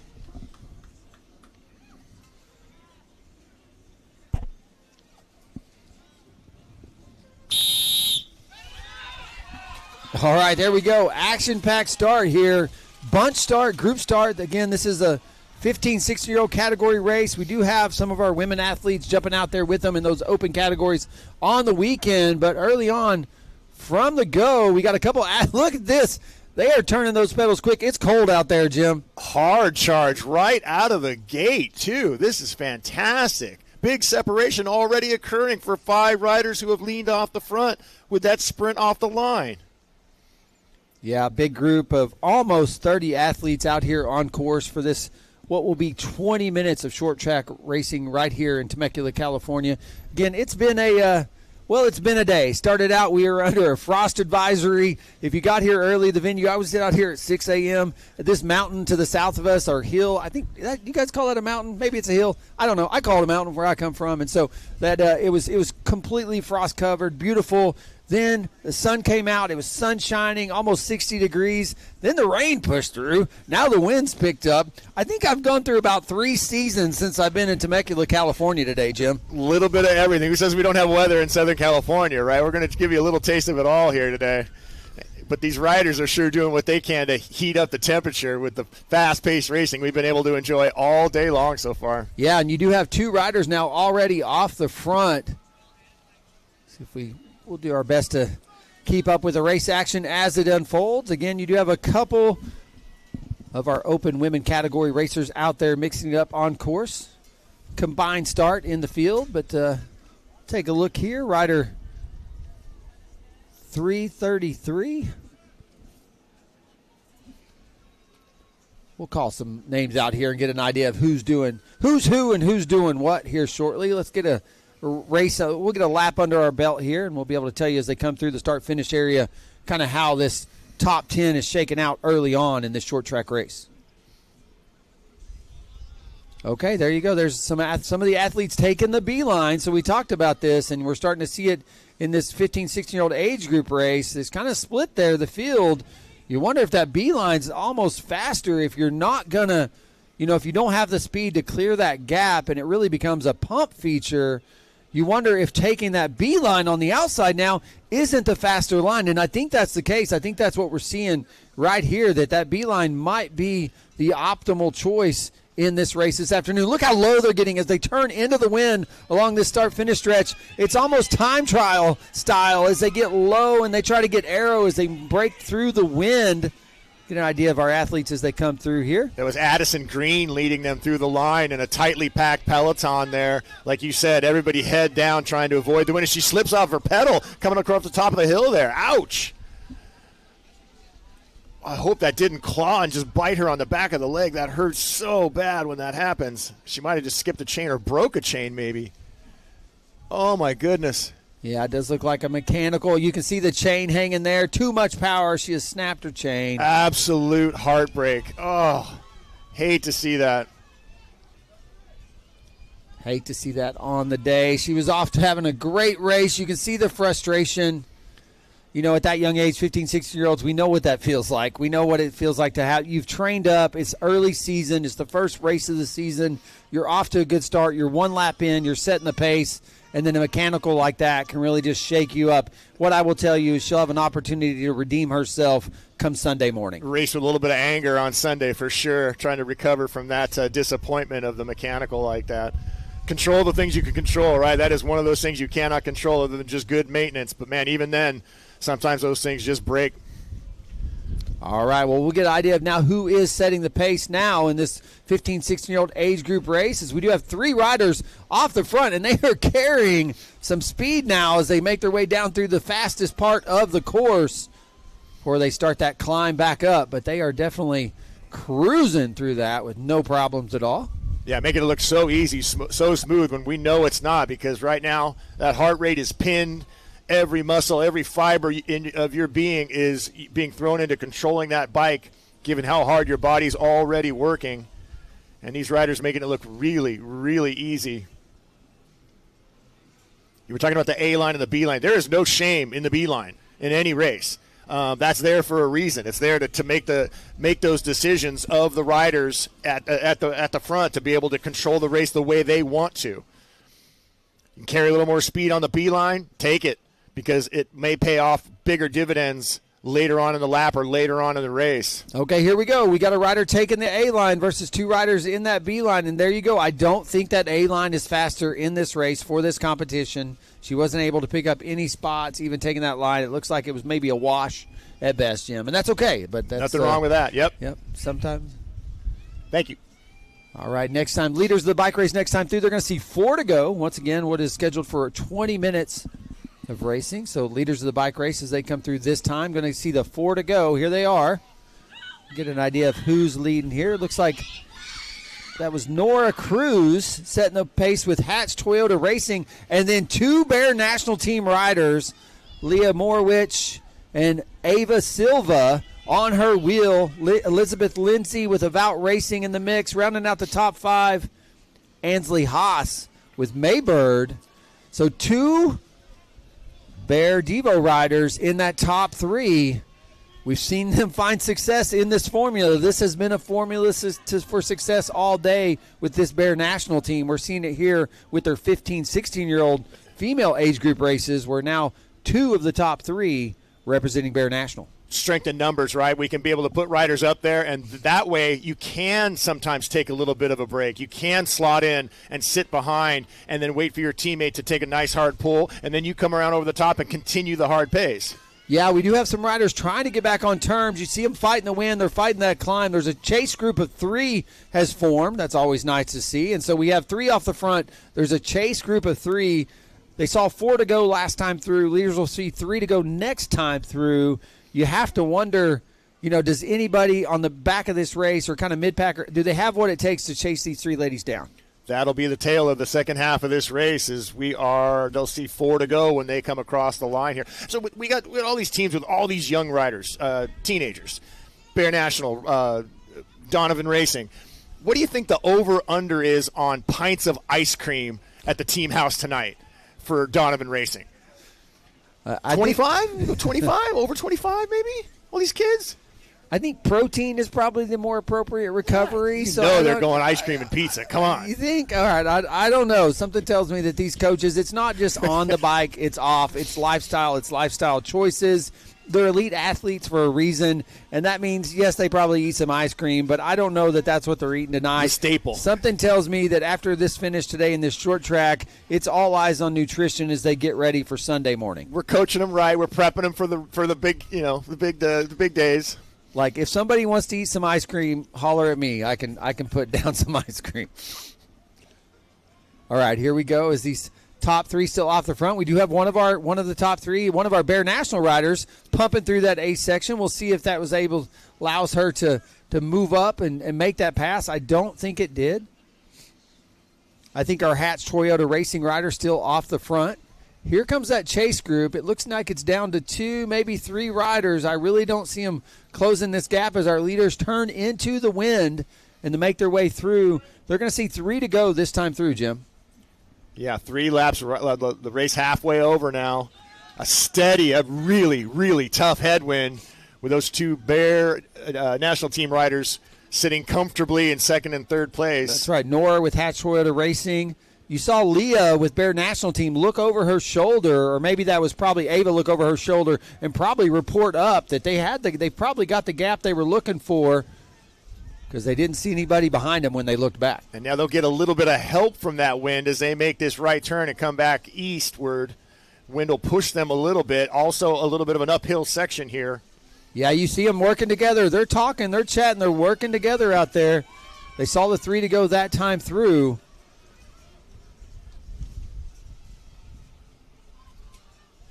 Really is impressive the talent that a race like this is able to draw out, not just locally and regionally, but all across the country. 7 different nations represented in our field here today at round 1 of the Orange Seal Pro Cup. This is a really, really great treat to watch these athletes show off their skills on this purpose-built course here in Temecula. Well, 28 states. Donovan, we were talking about Donovan coming from Colorado and that development team, but we've got athletes from 28 states, over half the country, have joined us this weekend in Southern California. Yeah, Bear National now dispatched their racing counterpart. Just a 2-woman race out front now. Yeah, you saw that discussion happening, and they were chatting about it. Who wants to go? It looks like one of these athletes says, "Pick me, I'll do it." Yep. But yeah, now that there has been a lead change, as that Hatch Toyota racer Nora seems to be now off the back, and the pace is definitely picking up. Racer's going to see 2 to go next time through. Rider 366 now really picking up the pace.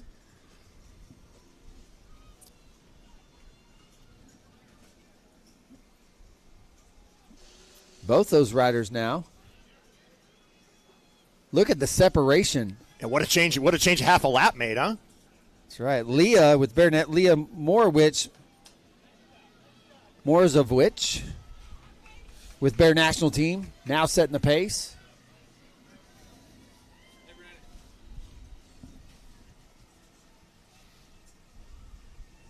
See if we can tighten this up a little bit and get an idea of where everyone's at. But I think it's so spread out at this point that our camera crew's doing the best they can to show where as many riders as they can are. But this, I would say at this point, race has properly been blown up a little bit. It sure feels like it. I got riders spread out all over the course here.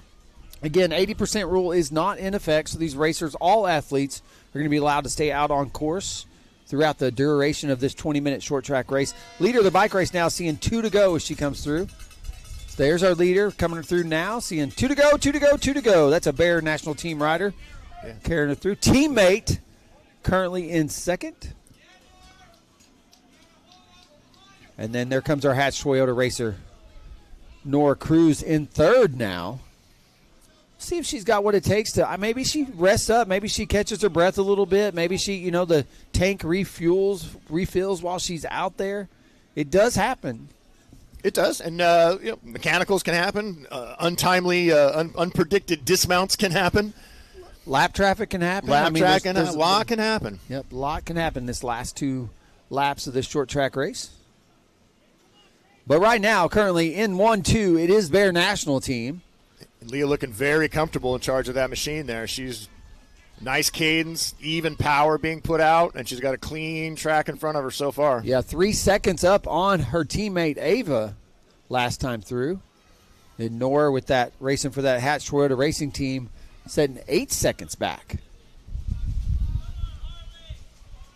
And wind still whipping around out here. Starting to pick up a little bit at the venue. And so I'd say some of this gust is about the strongest we've seen. Sun is shining, but you can see the race tape there blowing. It is definitely whipping around out here. It feels like under 50 degrees at this point this afternoon, even though the sun is shining. As Leah makes her way down what is the fastest part of this short track course, where she turns and starts probably, I'd say, the longest climb out on course as well. Yeah, definitely on this, just like I said, just a little over a half a mile, 0.7. And it's up and down all day. There's really no flat parts. The only real flat part is as you come down the start-finish chute, but that is, well, into the wind. So it acts as an uphill because it's a super challenging section of the course. Earlier in the day, not so much. It was a place where riders were going really fast and picking up some time and able to reattach to leaders. But right now, wind being a very decisive factor on a key section of the course. Well, it doesn't seem to be a decisive factor for Leah Morozowicz, who is off the front, has a really at least 3-second lead on her teammate Ava Silva, both racing for that Bear National team. See if either of these athletes are able to. There is a small chase group. Next time through, leader of the bike races, we're going to hear the bell. They're going to get the 1 to go next time through.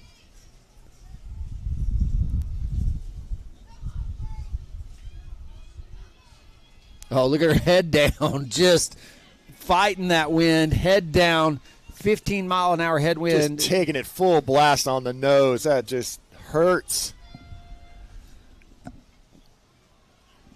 Are we due to go? I don't know. I think they got the...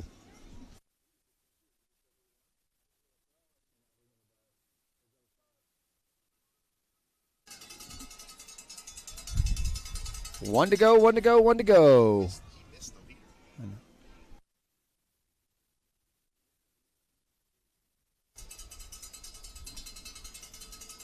We're now inside Bell lap. Yep, leader came through now 14 seconds up on teammate Ava. So Leah now extending that lead on that last lap, 18 seconds over third place. And then there's a 12-second gap back to fourth and fifth. Podiums this afternoon going to be 3 deep. So racing top 3 will be recognized for their efforts this afternoon. And so if everything holds up on this last lap, I think we are looking at a Bear National 1-2. Although, don't rule out Nora sneaking up in there. She's 4 seconds back behind Ava and that Bear National, Ava Silva and that Bear National team rider. I just saw Amelia Conkle roll across the line. Amelia is one of the young ladies I've seen growing up through the racing scene here in San Diego. She's raced with us at Quick and Dirty for a number of years, always done really well. I'm always calling her name to the top step of the podium. She's got her hands full here in this race today. Started a little farther back in the grid and trying to make up some time to get a little higher placing right now. All right, but it is Leah Morozowicz's race to lose. She just, with about 3 to go, they were chatting it out, and she said, I got it, and she was gone. Yep, she made turned on the power within a half a lap. Ooh. Oh, there's a pedal slip on that climb. She's back up and out of the saddle trying to rebuild speed. She did have a 14-second lead on Ava. I don't know that one little mistake is going to make that much of a difference in the race other than her pride, but I think she'll get over that when she crosses the finish line. Just a little dab there. Won't hurt a thing. A little bit of lap traffic here. Some of these athletes make their way through the backside of the course for the final time on the day.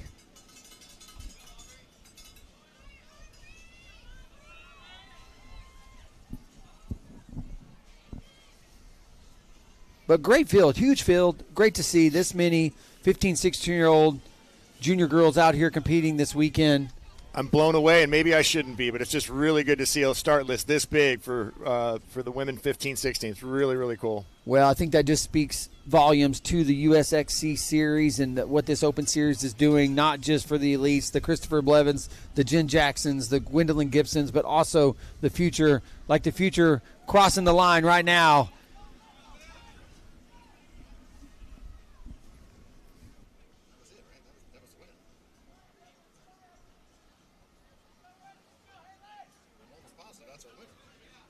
More racers coming across the line. I think that's going to do it for the race.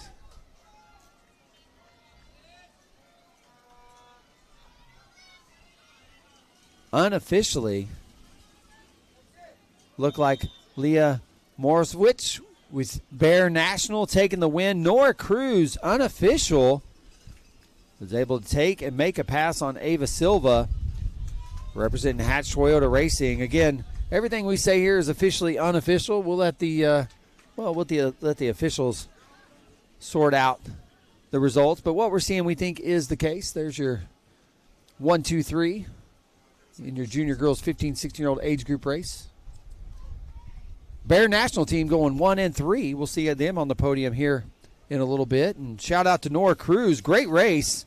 Kind of got dropped back. Was able to reel back in second place. Made a pass out there on course and brought it across the line for second for that Hatch Toyota Racing team. Bear National team's been the talk of the day so far. We had a podium sweep earlier on, and they've placed in every race that they've been in. So hats off to them. They're doing a great job and representing themselves really, really well today.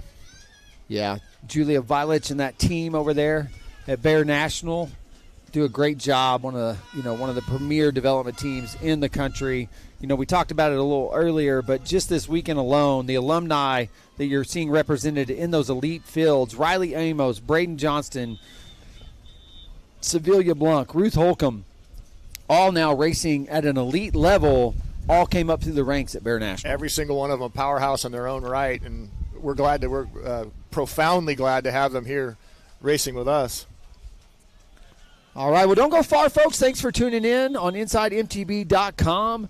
Up next, we've been saying that this is truly the future of the sport, Jim. This is our junior boys 11 to 14-year-old age group race. It's looking for about a 15-minute race. One of my favorite categories by far. I mean, it's going to be a lot of fun. We're going to go ahead and do our call to staging for our junior boys 11 to 14. You start making your way to that staging area. You got about 10 minutes till your race time. We'll let the end of this junior 15, 16-year-old age group race wrap up. But we'll go ahead and do our call to staging for our junior boys 11 to 14-year-old age group race here at the Orange Seal Pro Cup Short Track Day all day. Here today, Temecula, California.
Deep in the Ozarks, in the state of Arkansas, something is happening. Something bold, magical, and transformative.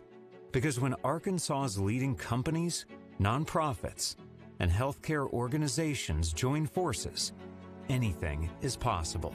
Ozark Foundation and its partners Welcome the world to the rugged beauty of the Ozarks and the state of Arkansas.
Ozarks in the state of Arkansas, something is happening. Something bold, magical, and transformative. Because when Arkansas's leading companies, nonprofits, and healthcare organizations join forces, anything is possible. Ozark Foundation and its partners welcome the world to the rugged beauty of the Ozarks and the state of Arkansas.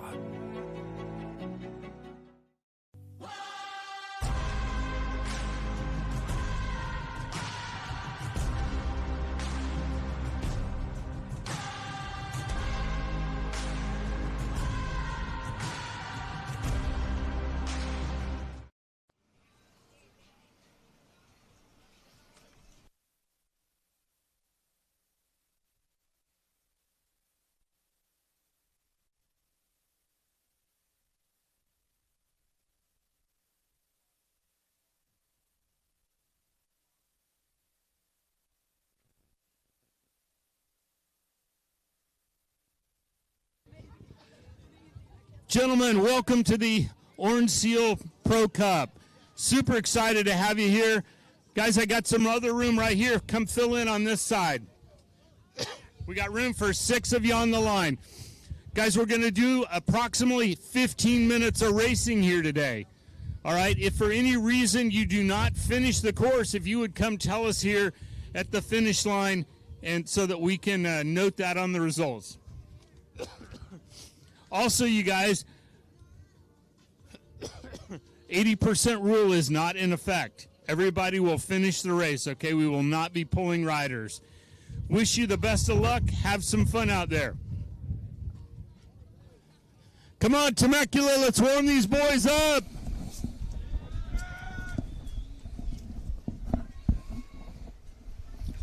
Hey, we got a solid field here. Guys, I'm going to give you a 1-minute call, 30 seconds, 15, and we're going to go on the whistle.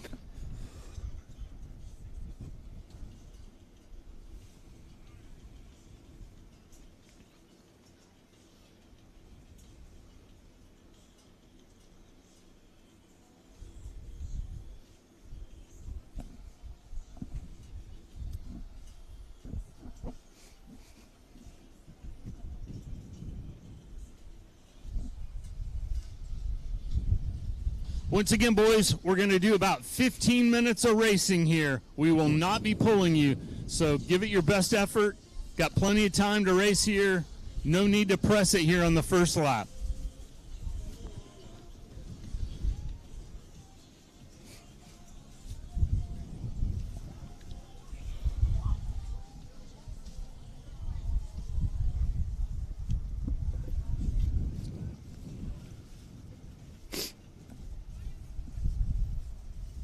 One minute to start, guys. 1 minute.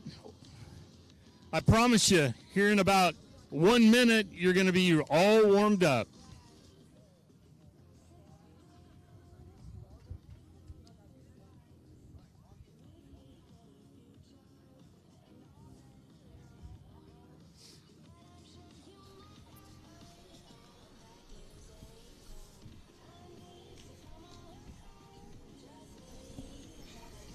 Anytime within the next 15 seconds.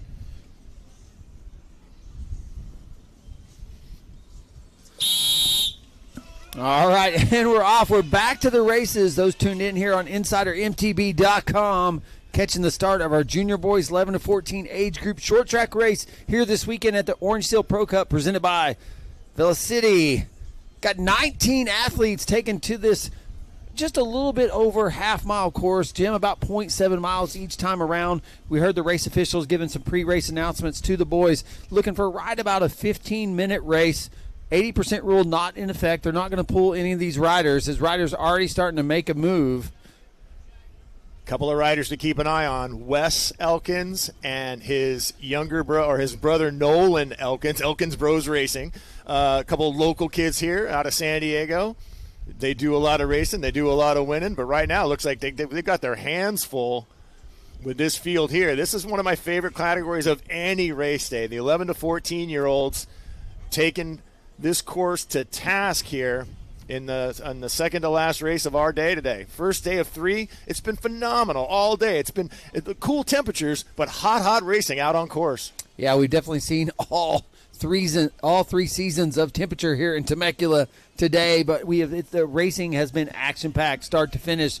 We started things off with our junior men 17, 18-year-old age group race. We had to do 2 heats, so many 7 to 18-year-old racers that we had to do heat racing. They moved on to 17, 18-year-old women, then into our elite racing. Then this afternoon we kicked things back up with our 15, 16-year-olds. Now here we are with our 11 to 14-year-old age group race.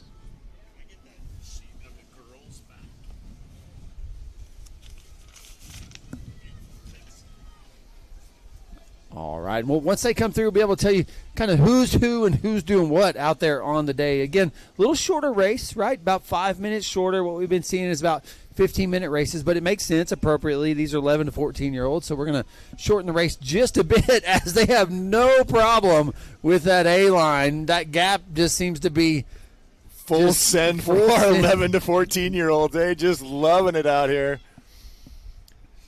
They're just playing around at this point early in the race. Now they are turning into that headwind down here, the start finish. Okay, there's been a move. There you go. Yeah, someone's like, all right, I'm done playing around. Let's go racing, boys. Braden was happy to kind of slot back and let Isaac take over at the front there.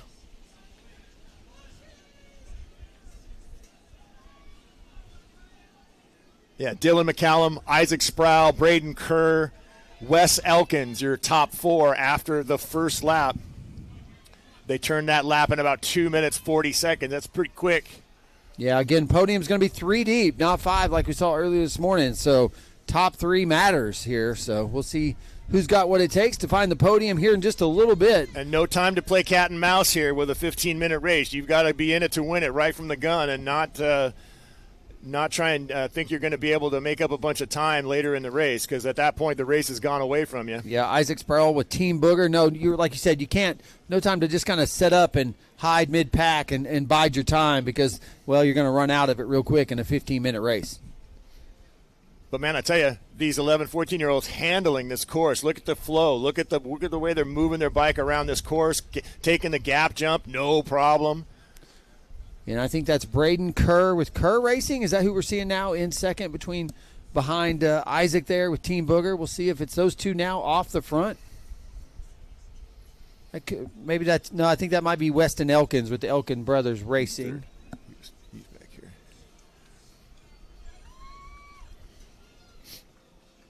But, yeah, 2 riders now really starting to create that separation early on. We're just about a lap and a half in, but look at that, up and out of the saddle, twisting the bars. They're happy to create that separation and cut this down to a race between 2. Big power being put out. I don't care what age you are. That's a tremendous amount of power being pushed out for these riders. Yeah, what do you think the watts they're turning out there are, Jim? Oh, I'd love to see it. I would just love to see the post-race data, you know. What's that average power they're holding for that 15, 20 minutes? Okay, not sure what's going on here on course, but someone's about to get DQ'd from Sunday, it looked like.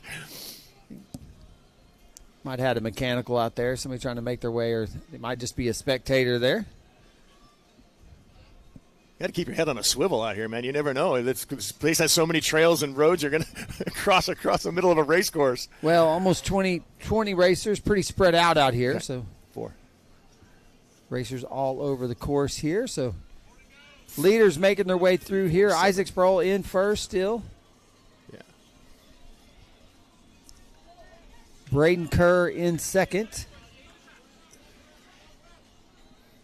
There's Jake Hooser, Weston Elkins, and Eddie Sylvia the 4th. Rounding out your top 5. Again, pretty short race format, just 15 minutes of action-packed racing. They are out there getting it done and getting it done quickly. Wind still looking to play a factor. Still pretty windy course conditions. Chill in the air for sure. Sun's gone behind the clouds. I think we might have to check some IDs. I just saw some kids run through the line here that they did not even look 11 years old. Are we checking IDs for the under 11 crew? My goodness. I love it. I think you can race up a category. Not even teenagers. I don't think you can race down. Love it. Well, some of these kids are just, as families, that's a good opportunity to talk about, just the sport of mountain biking and mountain biking in general is just a healthy, active lifestyle choice. It's whole families are adopting mountain biking as a means to, share time together and experience the great outdoors. And kids are starting as well with the development of balance bikes as early as 2 years old now, getting introduced to mountain bikes. And then, with NICA now nationally, they were testing this market last year, but now as early as 5th grade, students are being engaged with the opportunity to really compete in the sport of mountain biking in junior high and a high school level, scholastically too. I mean, you're getting introduced to it just like you would traditional stick and ball sports. I mean, that's incredible. So shout out to NICA and all the development that's happening across the country. We're just seeing the leagues explode. In Arkansas, I can only speak for Arkansas, but that league has exploded. We got almost 1,000 student athletes participating. It got so big, we had to split the league. Yeah. It's like that here in Southern California, too. We got upper part of SoCal, lower part of SoCal. NoCal has the same thing where they've had to split the fields like that. They're getting 2,000 and 3,000 racers at an event over the weekend, which is just phenomenal. And tell you what, I'd rather be doing this than taking ground balls or, shooting hoops somewhere. This is just too much fun. Agreed. All right, riders making their way through. A little bit of lap traffic, it looks like, out there. Seeing some of our riders there take that A-line. It's become more of a pump feature for some of these 11, 14-year-olds. Not the leaders of the race. No problem clearing that gap. All right, do we have a break here? It does look like Sproul with his team booger now starting to create some separation between curves. So there is a few bike links have been able to open up a little bit of a gap here. And look, now he's up and out of the saddle, twisting those bars. So something tells me you might see this separation continue. This fight for third place is really interesting. You got Jake Huzar, Eddie Silva, and Wes Elkins all duking it out in a group of 3 that are chasing in for third place on the road right now. Yeah, look at that. All that is the battle is for third currently out on course. Those 3 athletes, about 2 seconds separates first and second, and then a large gap, 15 seconds, back to that group of 3 competing for third place. So that will be interesting. Again, Podium Award's going to go 3 deep for 11 to 14-year-old age group racers. And so, that last spot that you're seeing these 3 athletes race for, well, that's pretty critical. That's the race right now out on course. It is, and you can tell, too, that a lot of these athletes have been coached up so well. Just look at that smooth pedaling cadence that all these riders are using, carrying the speed into the uphill turn, being able to do that without having to worry about clicking gears and missing a pedal. Getting a lot of good coaching and training at such a young age. That's only going to benefit them down the road as they move up in categories. Yeah, making quick work of this little bit over half-mile course each and every time around. Again, about 15 minutes. We're going to see what the lap count they're seeing this time through. They saw 3. Leader's going to see 2 to go next time through. Ooh. Wes went a little off course there, having to adjust for the line for the rider in front of him that carried the nice tail whip. My bet is he'll pick that spot back up here on the next little uphill section coming around this corner. Yeah, it looks like he's going to take the inside line there, see if he can carry that speed. They are battling it out. Here's the battle for third. This is the race. Tell you what, learning racing technique at this age is so important. Because, man, it only gets harder from here on out. And if you can learn how to handle your bike in traffic like that, if you can learn to be unafraid going in bar to bar into a technical section with another rider, that is only going to pay you dividends down the road. 2 to go as they come across the line. Well, you got 1 off the front. Isaac Sproul with Team Booger. Going to see the 1 to go.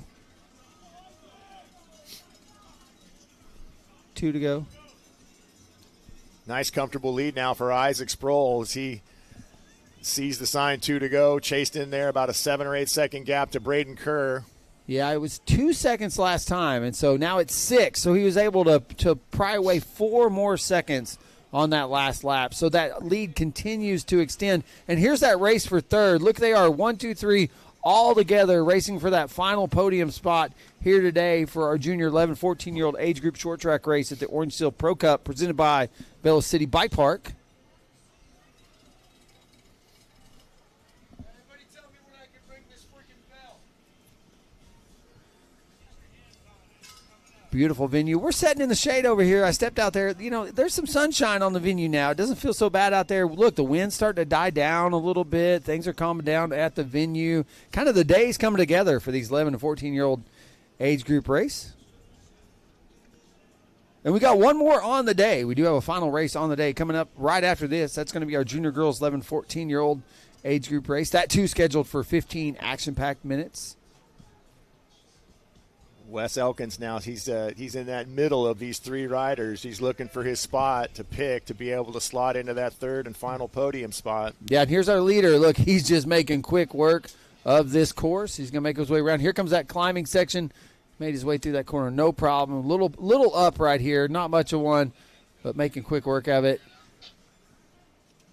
Looks like he's still that 6-ish second, still holding strong there. His Kerr's trying to close that gap. I don't know. Is that kind of look when you drop your head like that, you know, your kind of shoulders, this kind of tells you probably don't have what it takes to chase that rider down on the day. He still gets another chance at it on Sunday for that USA Cycling age group 15, that age group racing that's going to happen here on Sunday morning. Yeah, that's that deep look inside to ask yourself, what else do I have? What else can I pull out of my body to make my bike go faster? All right, here's our race for third, and it is still 3 athletes still together. This one's going to be exciting. This could be a sprint finish for the final podium spot on the race. That's pretty exciting when you consider this is 11 to 14-year-old age group racing out here, and we've seen sprint finish after sprint finish here today at the short track race. All right, leader of the bike race, going to see 1 to go this time through. This should be the bell. Yep, 1 to go for the leader of the bike race. I've had to guess everybody's going to finish on that lead lap, but 1 to go, 1 to go, 1 to go.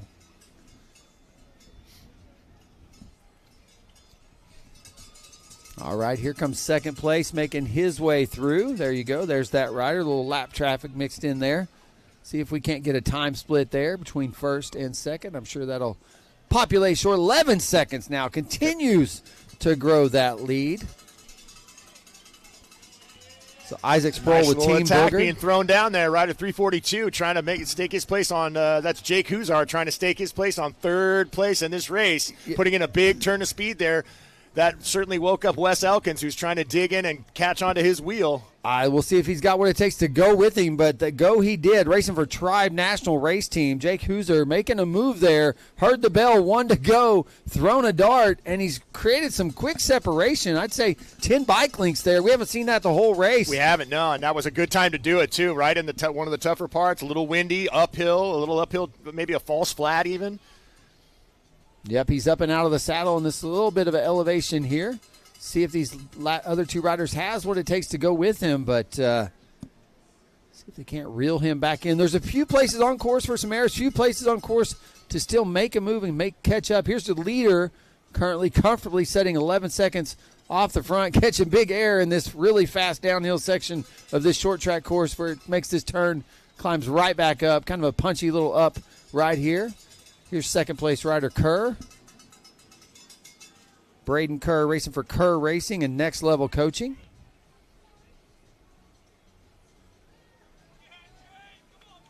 And here's the race for third. Okay, there's getting a little squirrely there on that final jump, but the race for third is still on. We'll see if these 2 have what it takes to reel in Hooser.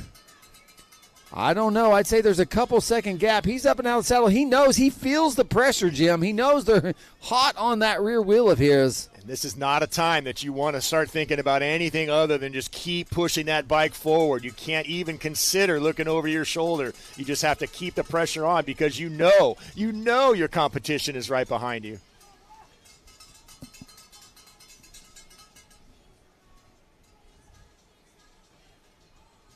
All right, and there you're seeing the leader of the bike race. This is going to be, he's going to come through, going to call this one the win for him. Hats off to Team Booger taking the win, the 11, 14-year-old age group race. Demanding performance there by Sproul throughout the race. Nice job, Isaac. A great race for you, sir. That's a hand up, post him up. Braden Kerr in second place, and now the fight for third coming down to the line.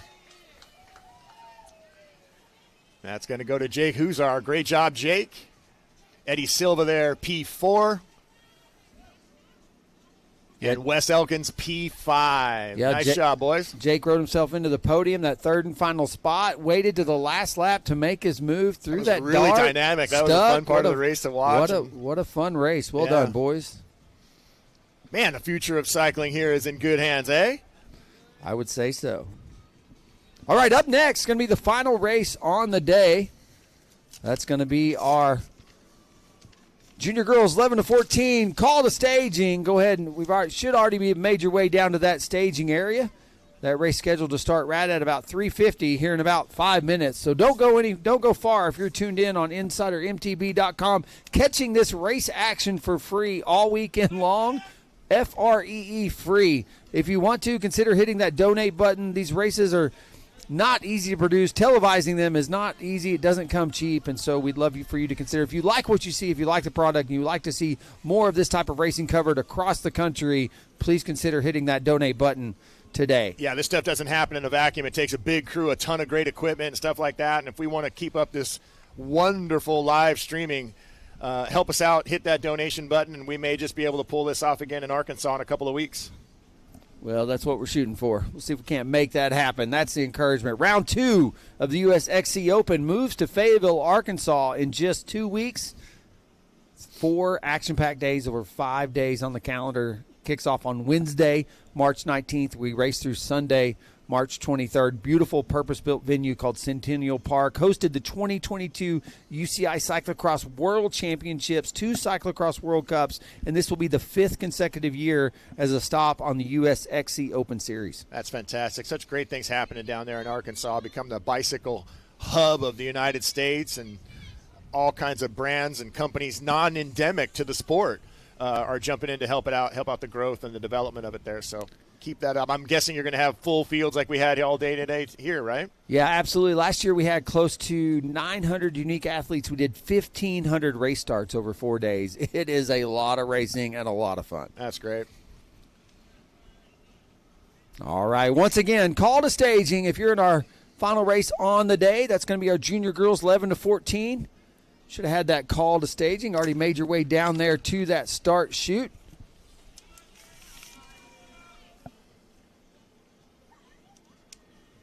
Looks like we got about 13 junior girls in this next age group race.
Deep in the Ozarks, in the state of Arkansas, something is happening. Something bold, magical, and transformative.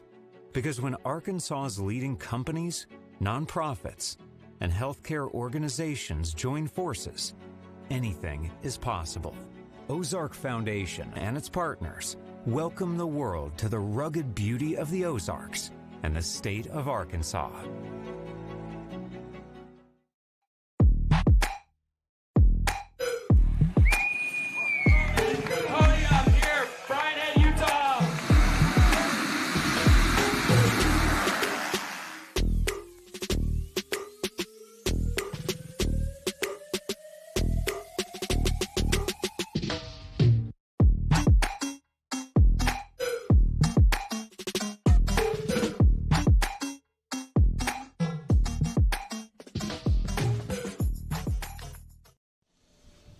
One final rider from the boys race just rolling across the line there. Nice job, young man, as we're just about ready to roll our junior girls 11 to 14 to the line.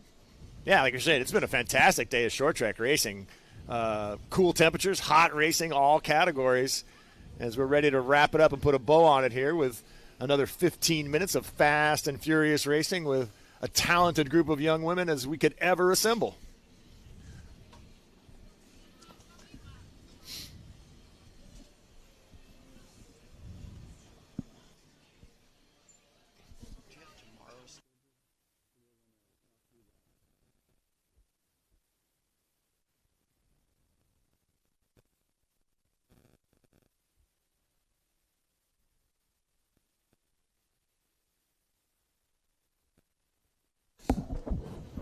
All right, our officials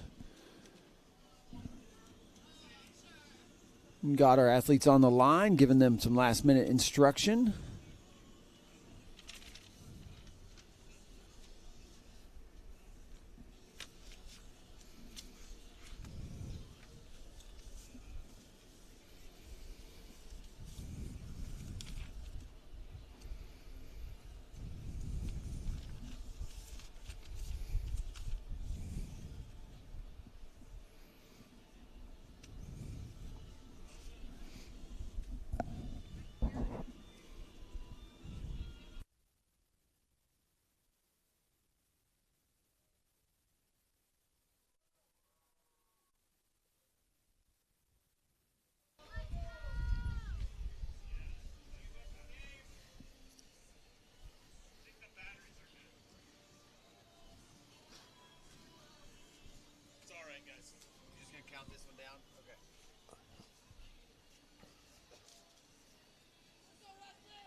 All right, 1 minute to go.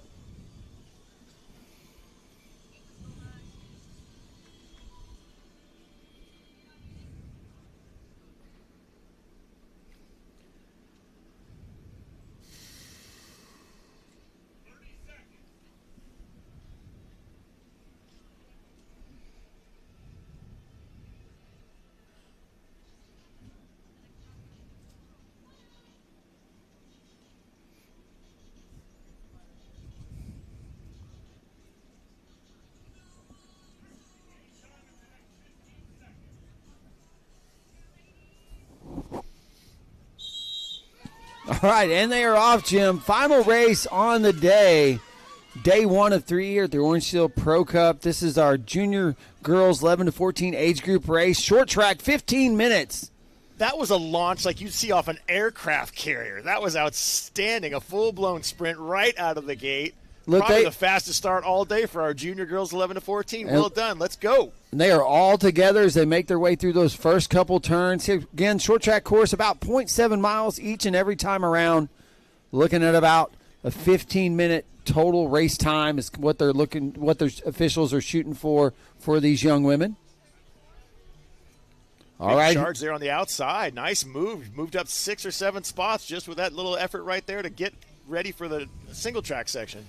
Yeah, that whole shot so critical, and these athletes are being coached up early to understand what it means to head in to the short track.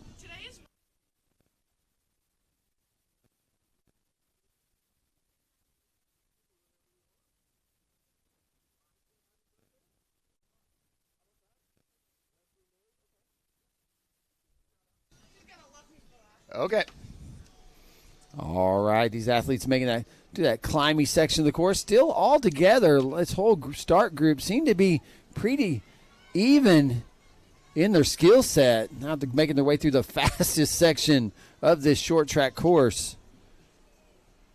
Now comes the climb. We do have one rider off the front. A little too early to call that separation as the chase group is right there behind her. But you can just tell they're coached so well as they handle these technical sections with such ease. That is a very tricky section. Coming off some speed, turning a hard 180 turn, uphill off camber, and none of them are missing the gear. Everyone's picking the right gear at the right time and being able to smoothly navigate that tough corner. Really, really well done. Yeah, pretty smooth course conditions as well. I mean, there is just a few technical sections. Be interesting to see what they do with this A-B line choice. As they go through there, they're riding around that feature there, and then they're going to drop down. Most of these athletes looks like they're taking that B line up. There's one of the riders taking the A line. I think she's going to pay for that, though. She has to pump through that section. See how much that slowed her down. B line, definitely the optimal choice here in this 11 to 14-year-old girls race this afternoon. Just faster. Just a little faster, and I will say, too, throughout the course of the day, I've seen the coaches out on course with the athletes, looking at the course, figuring out those lines. That's part of the coaching element, is teaching them how to look at a race course and to pick the spots that you know you're going to be the safest and the fastest on. Yeah, Durango Devo rider. Looks like one of our riders coming through, Layla. Nope, there she is. Yep, Anna Morzowicz, one of our Durango Devo riders setting the pace. Maggie Daly in second. Wesley Nave in third. Somebody just came up and said it may be Wesley's birthday. We have it on good authority, yeah. Good authority. She's out there racing on her birthday, currently setting in third early in this short track race. Do you think they're going to give her anything on course for that birthday, or are they going to make it even tougher for her just because it's her birthday? I don't think you're giving an inch out here today. No, even on your birthday. I don't think so. The fact you're getting to ride your bike on your birthday on a Friday, well, that's birthday enough. But happy birthday, Wesley. All right, here we go. Group of 5 all together. Okay, there's some more power, making a move. She said, I want to be in front here going into this tech section. Again, this is right before. It's about triple track right there. Lots of room to pass in that section. You saw them come through, but then they dive into this single track. And so once again, that whole shot so critical every lap before they dive into the single track section. And you see it pay off. There it is right there. She's already able to be first into the single track section and create that separation. Yeah, picked up 10 bike lengths really easy just with a nice little power attack move on the tougher part of the climb. Little technical section here. We saw this be a really key factor in some of those elite races earlier on in the day. Here's the fast section of the course. Current leader. This is the same course the elite men, the elite women raced on earlier today, and now we've got our women 11 to 14 racers on it now. So they're having to tackle the same technical, fun, fast, flowy course that some of the best riders in North America were racing on just a couple hours ago. Yeah, young Anna with Durango Devo making it look easy out there at that young age. Got a bright future in this sport. But only a second separates her between first and third, and only 3 seconds between first and fifth. So it's still a lot of racing out there left to be done.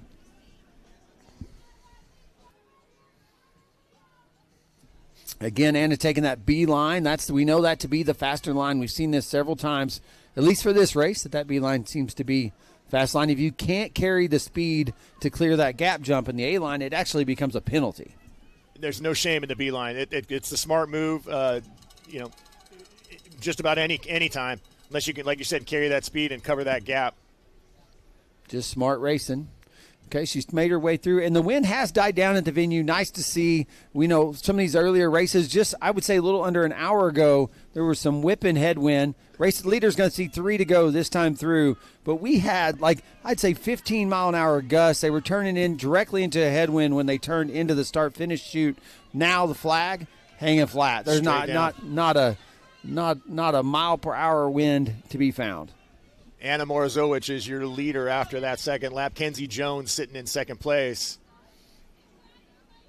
Riders spread out all over this course right now. Our final race of the day, and what a great racing day it has been.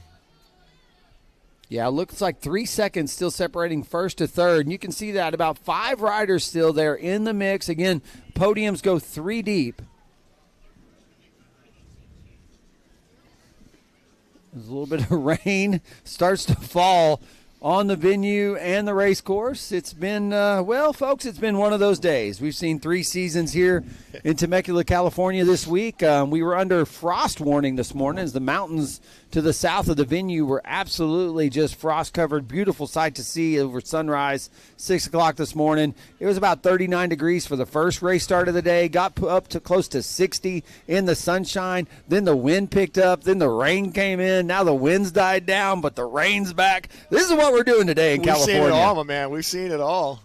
I left my rain gear at home, too. I hope this subsides. All right, Anna with Durango Devo still carrying that speed. Again, don't really see this rain playing a factor of the course conditions. We've seen a lot of rain this week here in Temecula. This course has held up great. It really, this sandy and kind of clay composition of the soil here at the venue, I mean, the rain really doesn't seem to impact it too much as far as the ability to, hook those tires up, keep things tacky, and really carry speed. Yeah, that speed is being carried quite well by this field of talented young women here. Tackling the same course that the elites did just a couple hours ago. Last time around, Kenzie Jones was setting in second with Edison Cycling Co-Syndicate.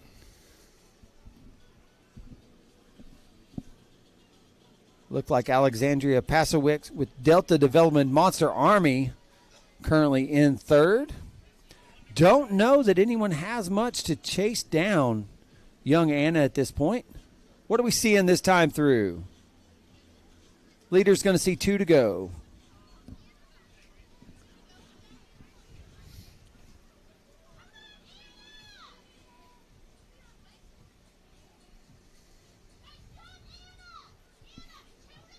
All right, Anna's coming, her making her way through with 2 to go, 2 to go, 2 to go for the leader of the bike race. Again, Anna with that Durango Devo. See if we can get some Jones, another local San Diego rider, holding in third place, looking really strong doing it. Top 3 got a comfortable lead on the rest of the field. Yeah, but there's that separation. Anna's really been able to establish that. We saw that be only a second or 2 for the beginning, kind of call it the first half of the race, but quickly now 7 seconds over second, 10 seconds over third. So at this point, it is her race to lose as she continues to extend that lead here today at the Orange Seal Pro Cup. Impressive power being put out. Nice, smooth approach up the climb. Anna looking very comfortable leading this race pretty much from the start. Just gliding her way through some of the flowier sections of this little over half a mile course. All right. So many ways they can construct courses out here at Vailocity. We got endurance if you wanted to go super long. You got 10-mile loops that the riders can race. On Sunday they'll be doing a 6-mile lap. So just over 30 miles of different trails that they can construct in all different forms and fashions here to make up some of the best racing you can find anywhere in the States. Yeah, over the last 3 years, this Velocity team has really, built this system out to 30-plus miles. And like you said, the ability to configure these races for local, regional, national, and international competition like we're seeing here this weekend. Yep, it's a real treat. All right, Anna still off the front there. Again, last time through, 2 to go, had a pretty commanding lead over second and third. 10 seconds separates first to third. Makes her way on the backside of the course now. Leader going to see 1 to go next time through. Again, 80% rule not in effect. They're letting all the athletes stay out on course and get that, really critical course time at an early age. Love to see that. Well, it's learning, right? Every race for these kids and for every athlete for that matter is a learning experience. Right now they're learning how to pace themselves through a short course race like this, what it takes to have that feel, that burning lung sensation, that taste of blood in the back of your mouth as your body's just pushing itself to its highest possible level. Well, speaking of next level is the birthday girl here. Just saw her on screen. That was Wesley Nave with Tribe National out there on course on her birthday. Here comes leader of the bike race, getting 1 to go that time through. 1 to go, 1 to go, 1 to go. Anna comfortably in control, looking very smooth, applying the power as she comes up and over the over-under there. We'll get some time splits here as our second and third place athletes come through. Getting a little lap traffic also out there. Okay, second place. Now 10 seconds separate first to second. So Anna outside, barring a mechanical out there on course, which we have seen, but barring a mechanical either body or bike, I think Anna's got what it takes to call today to take this win home. Day 1 of 3. Race 1 of 2 for her. Something tells me she'll be back out on course come Sunday. A win like this can do a lot for an athlete early in the season, right? Like gives you a lot of confidence, lets you know that all that training over the winter really paid off, and now you come in here and pop a win on the first race of the season. That's always a good feeling. Yeah, great start to the season for that whole Durango Devo team.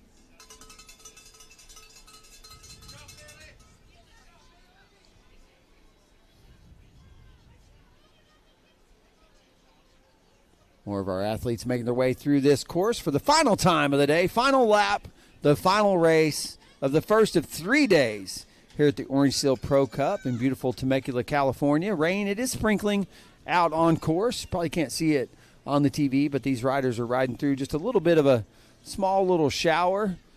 No real wind with it impacting that. It's not impacting the race course conditions whatsoever. A little chilly, about 49 degrees currently here. A little bit of a valley that this course sets in. We're down in this little valley. Seems to be holding a little of the coolness, but there's your race leader right there. Speaking of cool, she looks comfortable, easy, in control, and in charge of this race from the gun. Represented really, really well all day long. Well done. Yeah, shout out to Durango Devo. The work they're putting in to develop these riders obviously paying off. We're seeing that right now with young Anna. Another one of those powerful Devo teams, right, that just show up to every big race, bring big numbers, do really, really well, and are run by some really talented and giving people. It's awesome. Yep, she's making her way through the final few sections of the course. Going to make that final turn for the final time on the day. We'll see her enter that finish line chute, and there she is, ladies and gentlemen. They're going to be the winner of your junior girls 11 to 14-year-old age group race this afternoon. Final race, day number 1, Orange Seal Pro Cup. How about that? Some proud parents there on the sidelines, too, taking the photo as she comes across the line, arms above her head as a champion should celebrate. Well done. Yeah, we'll let the rest of this field filter out and see, again, top 3, podiums 3 deep. So we'll see who's going to round out this podium if we see any more race action for the podium. See where they shake out here. Going to take P3. There you go. Well, 1, 2, 3. That's going to be your podium. Final podium awards on the day coming up shortly. We want to thank everybody for tuning in here today and joining us for what has been an amazing day of racing in Southern California in the 2025 Orange Seal Pro Cup presented by Vail City. Race 1 of 6 in the USXC Open, really the season opener. And what an opportunity to be able to broadcast that live to the fans and family, friends, frenemies, family.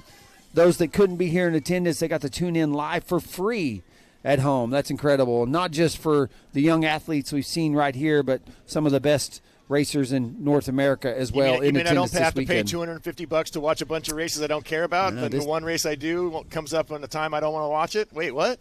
We can do this for free? Let's keep it up. We're going to keep it up. And you know who tuned in today? 15,000 unique viewers tuned in to watch today's broadcast on a Friday. I'm excited about what the rest of the weekend has to fold. Let's run through what the rest of the weekend looks like. Obviously today, a full day of short track racing. Tomorrow, truly the show. We have a full day of UCI C1 level Olympic style cross country racing right here at this venue. First race kicks off tomorrow morning at 8:30 a.m. We're going to kick things off with the UCI Junior Women's Race, followed at 10:15 by our UCI Junior Men's Race. Then at 12 o'clock, the elite women take to this course here. We'll talk a little bit about that course tomorrow morning. You're going to have to tune in to find out all the details on tomorrow's action. 2 p.m. is going to be our UCI Elite Men. And then at 4 o'clock, our UCI U23 men are going to take to the course to tie out another action-packed day of Olympic-style cross-country racing at this incredible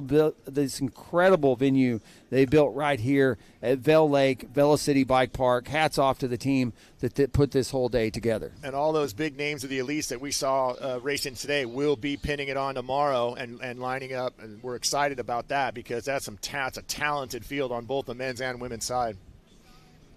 We got one more podium awards going up. We're going to cut to commercial break for just a minute. Stick around if you want to tune in, catch those podium awards. We encourage you to do so. We're going to get those going pretty quickly. So we'll cut to commercial. We'll be back. We'll tie a bow on day number 1, and we'll see y'all soon.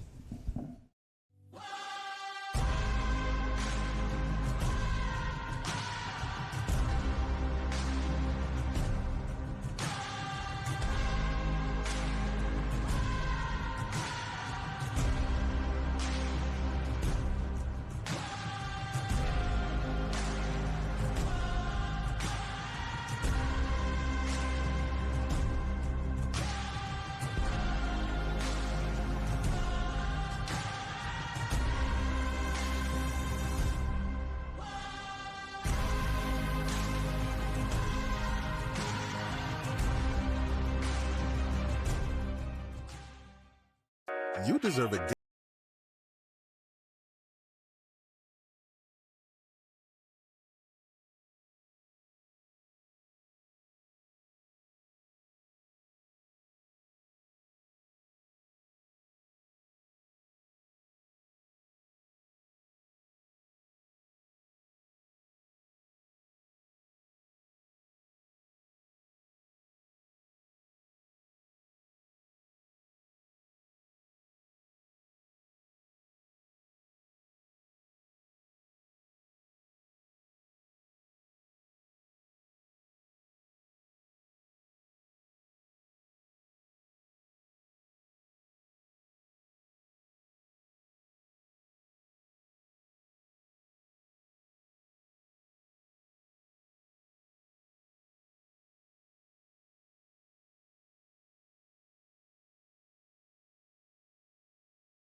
Albertville.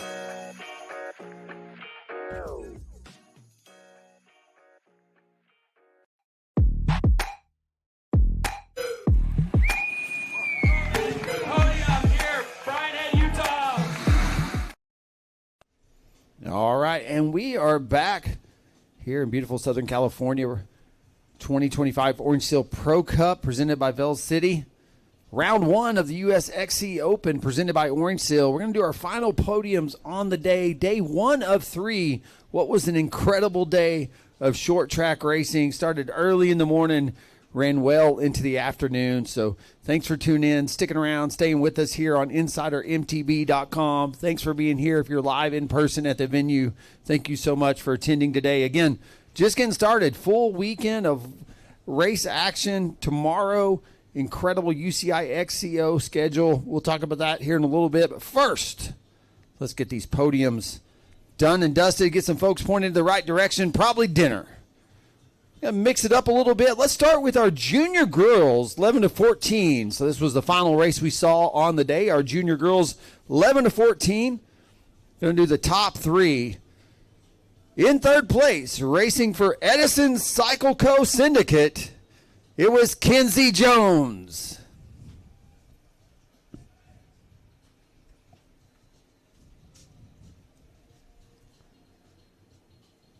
In second place, racing for Delta Development Monster Army, Alexandria Pasowick.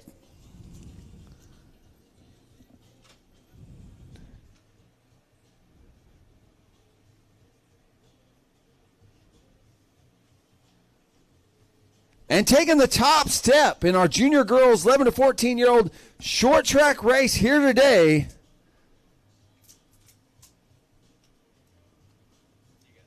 racing for Durango Devo. Put your hands together for Anna Morzowicz.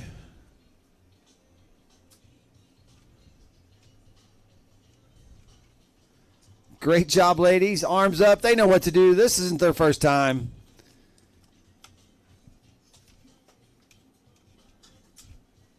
Speaking of Durango Devo, though, real quick.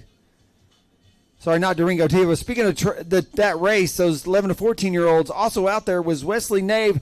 Didn't make the podium, but it is her birthday, ladies and gentlemen. So happy birthday, Wesley. We know you're out there. Great race. Appreciate you being with us on your birthday. Okay, moving on. Junior boys, 11 to 14.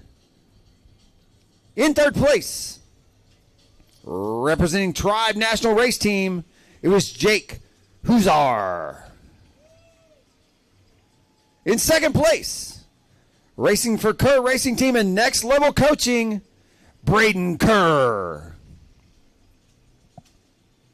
And taking the top step in your junior boys 11 to 14-year-old age group short track race here today at the Orange Seal Pro Cup, representing Team Booger, Isaac Sproul.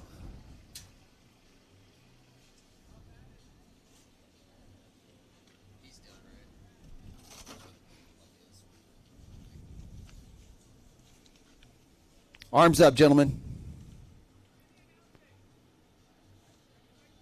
He is.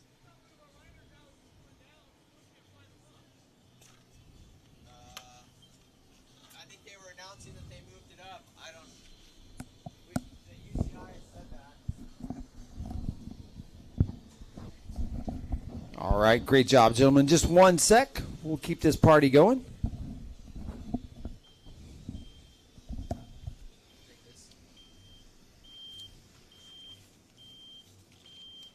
All right. Do a junior girls 15, 16-year-old short track race. Happened just a little while ago. In third place, representing Bear National Team, Ava Silva.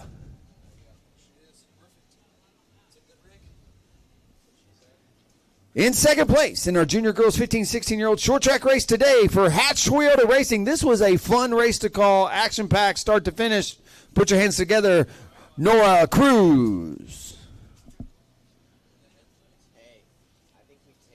And taking the top step in your junior girls 15 to 16-year-old race at the Orange Seal Pro Cup Short Track Day, representing Bear National Team, Leah Morazowicz.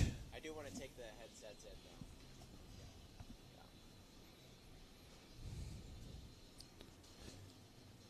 though. Great job, ladies. From the announcer booth, that was a great race to call. Great racing out there on course today.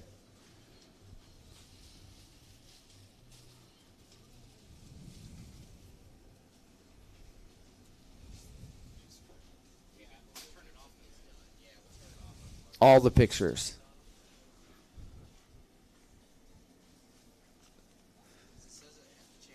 Couple more athletes in our women's division. On the Women Open 40 plus, Ashley Weimer.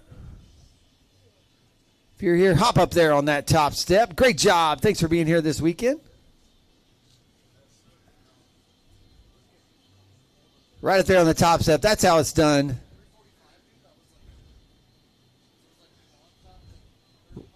Rep your sponsor. Yeah, there you go. Arms up.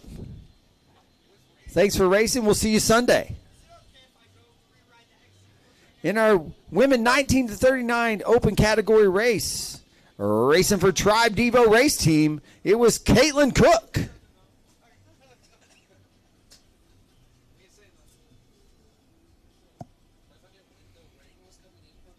Great job, Caitlin. Something tells me we'll see her on Sunday as well. All right, this next two categories was a lot of fun. This was our Cat Men Open 19 to 39 and our Men Open 40 plus. The winners of both of these categories kept it spicy out there regardless of age all throughout the race. It really was exciting. We'll start with our Men Open 40 plus. In third place, racing for We Development, it was Justin Thomas. In second place, in your Men Open 40 plus category race, representing Team Booger, it was Brendan Connolly.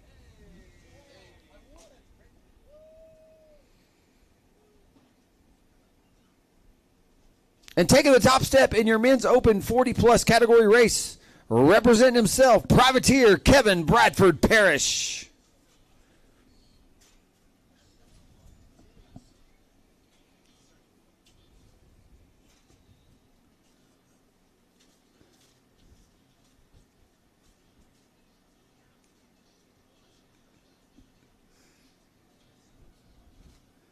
Ashley going back for that photo. Well done, Ashley. All right, Catmen in our 19 to 39 age group race. Moving on. In third place, it was Raymond Olivia. In second place, racing for Giant Southwest Development, it was Aiden Sturgis Melby. And taking the top step in our Cat 1 Men 1939 open race, short track race here at the Orange Seal Pro Cup, Nathan Fednu.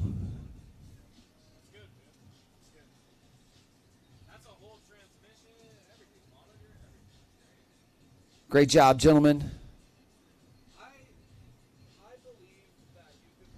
Nathan, that was a great race. You and Kevin out there were mixing it up throughout the race. That was a lot of fun. Great job, gentlemen. All right, final podium on the day, day one here at the Orange Seal Pro Cup. It's going to be our junior boys, 15, 16-year-old, big field, great race, a lot of race action happening out there. But at the end of the day, it came down to these three. Third place, representing Donovan Racing, Will Greger.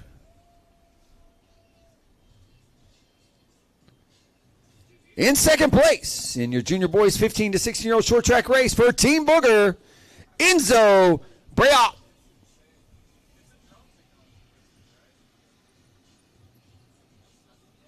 And taking the top step for roller, Tommy Rowley.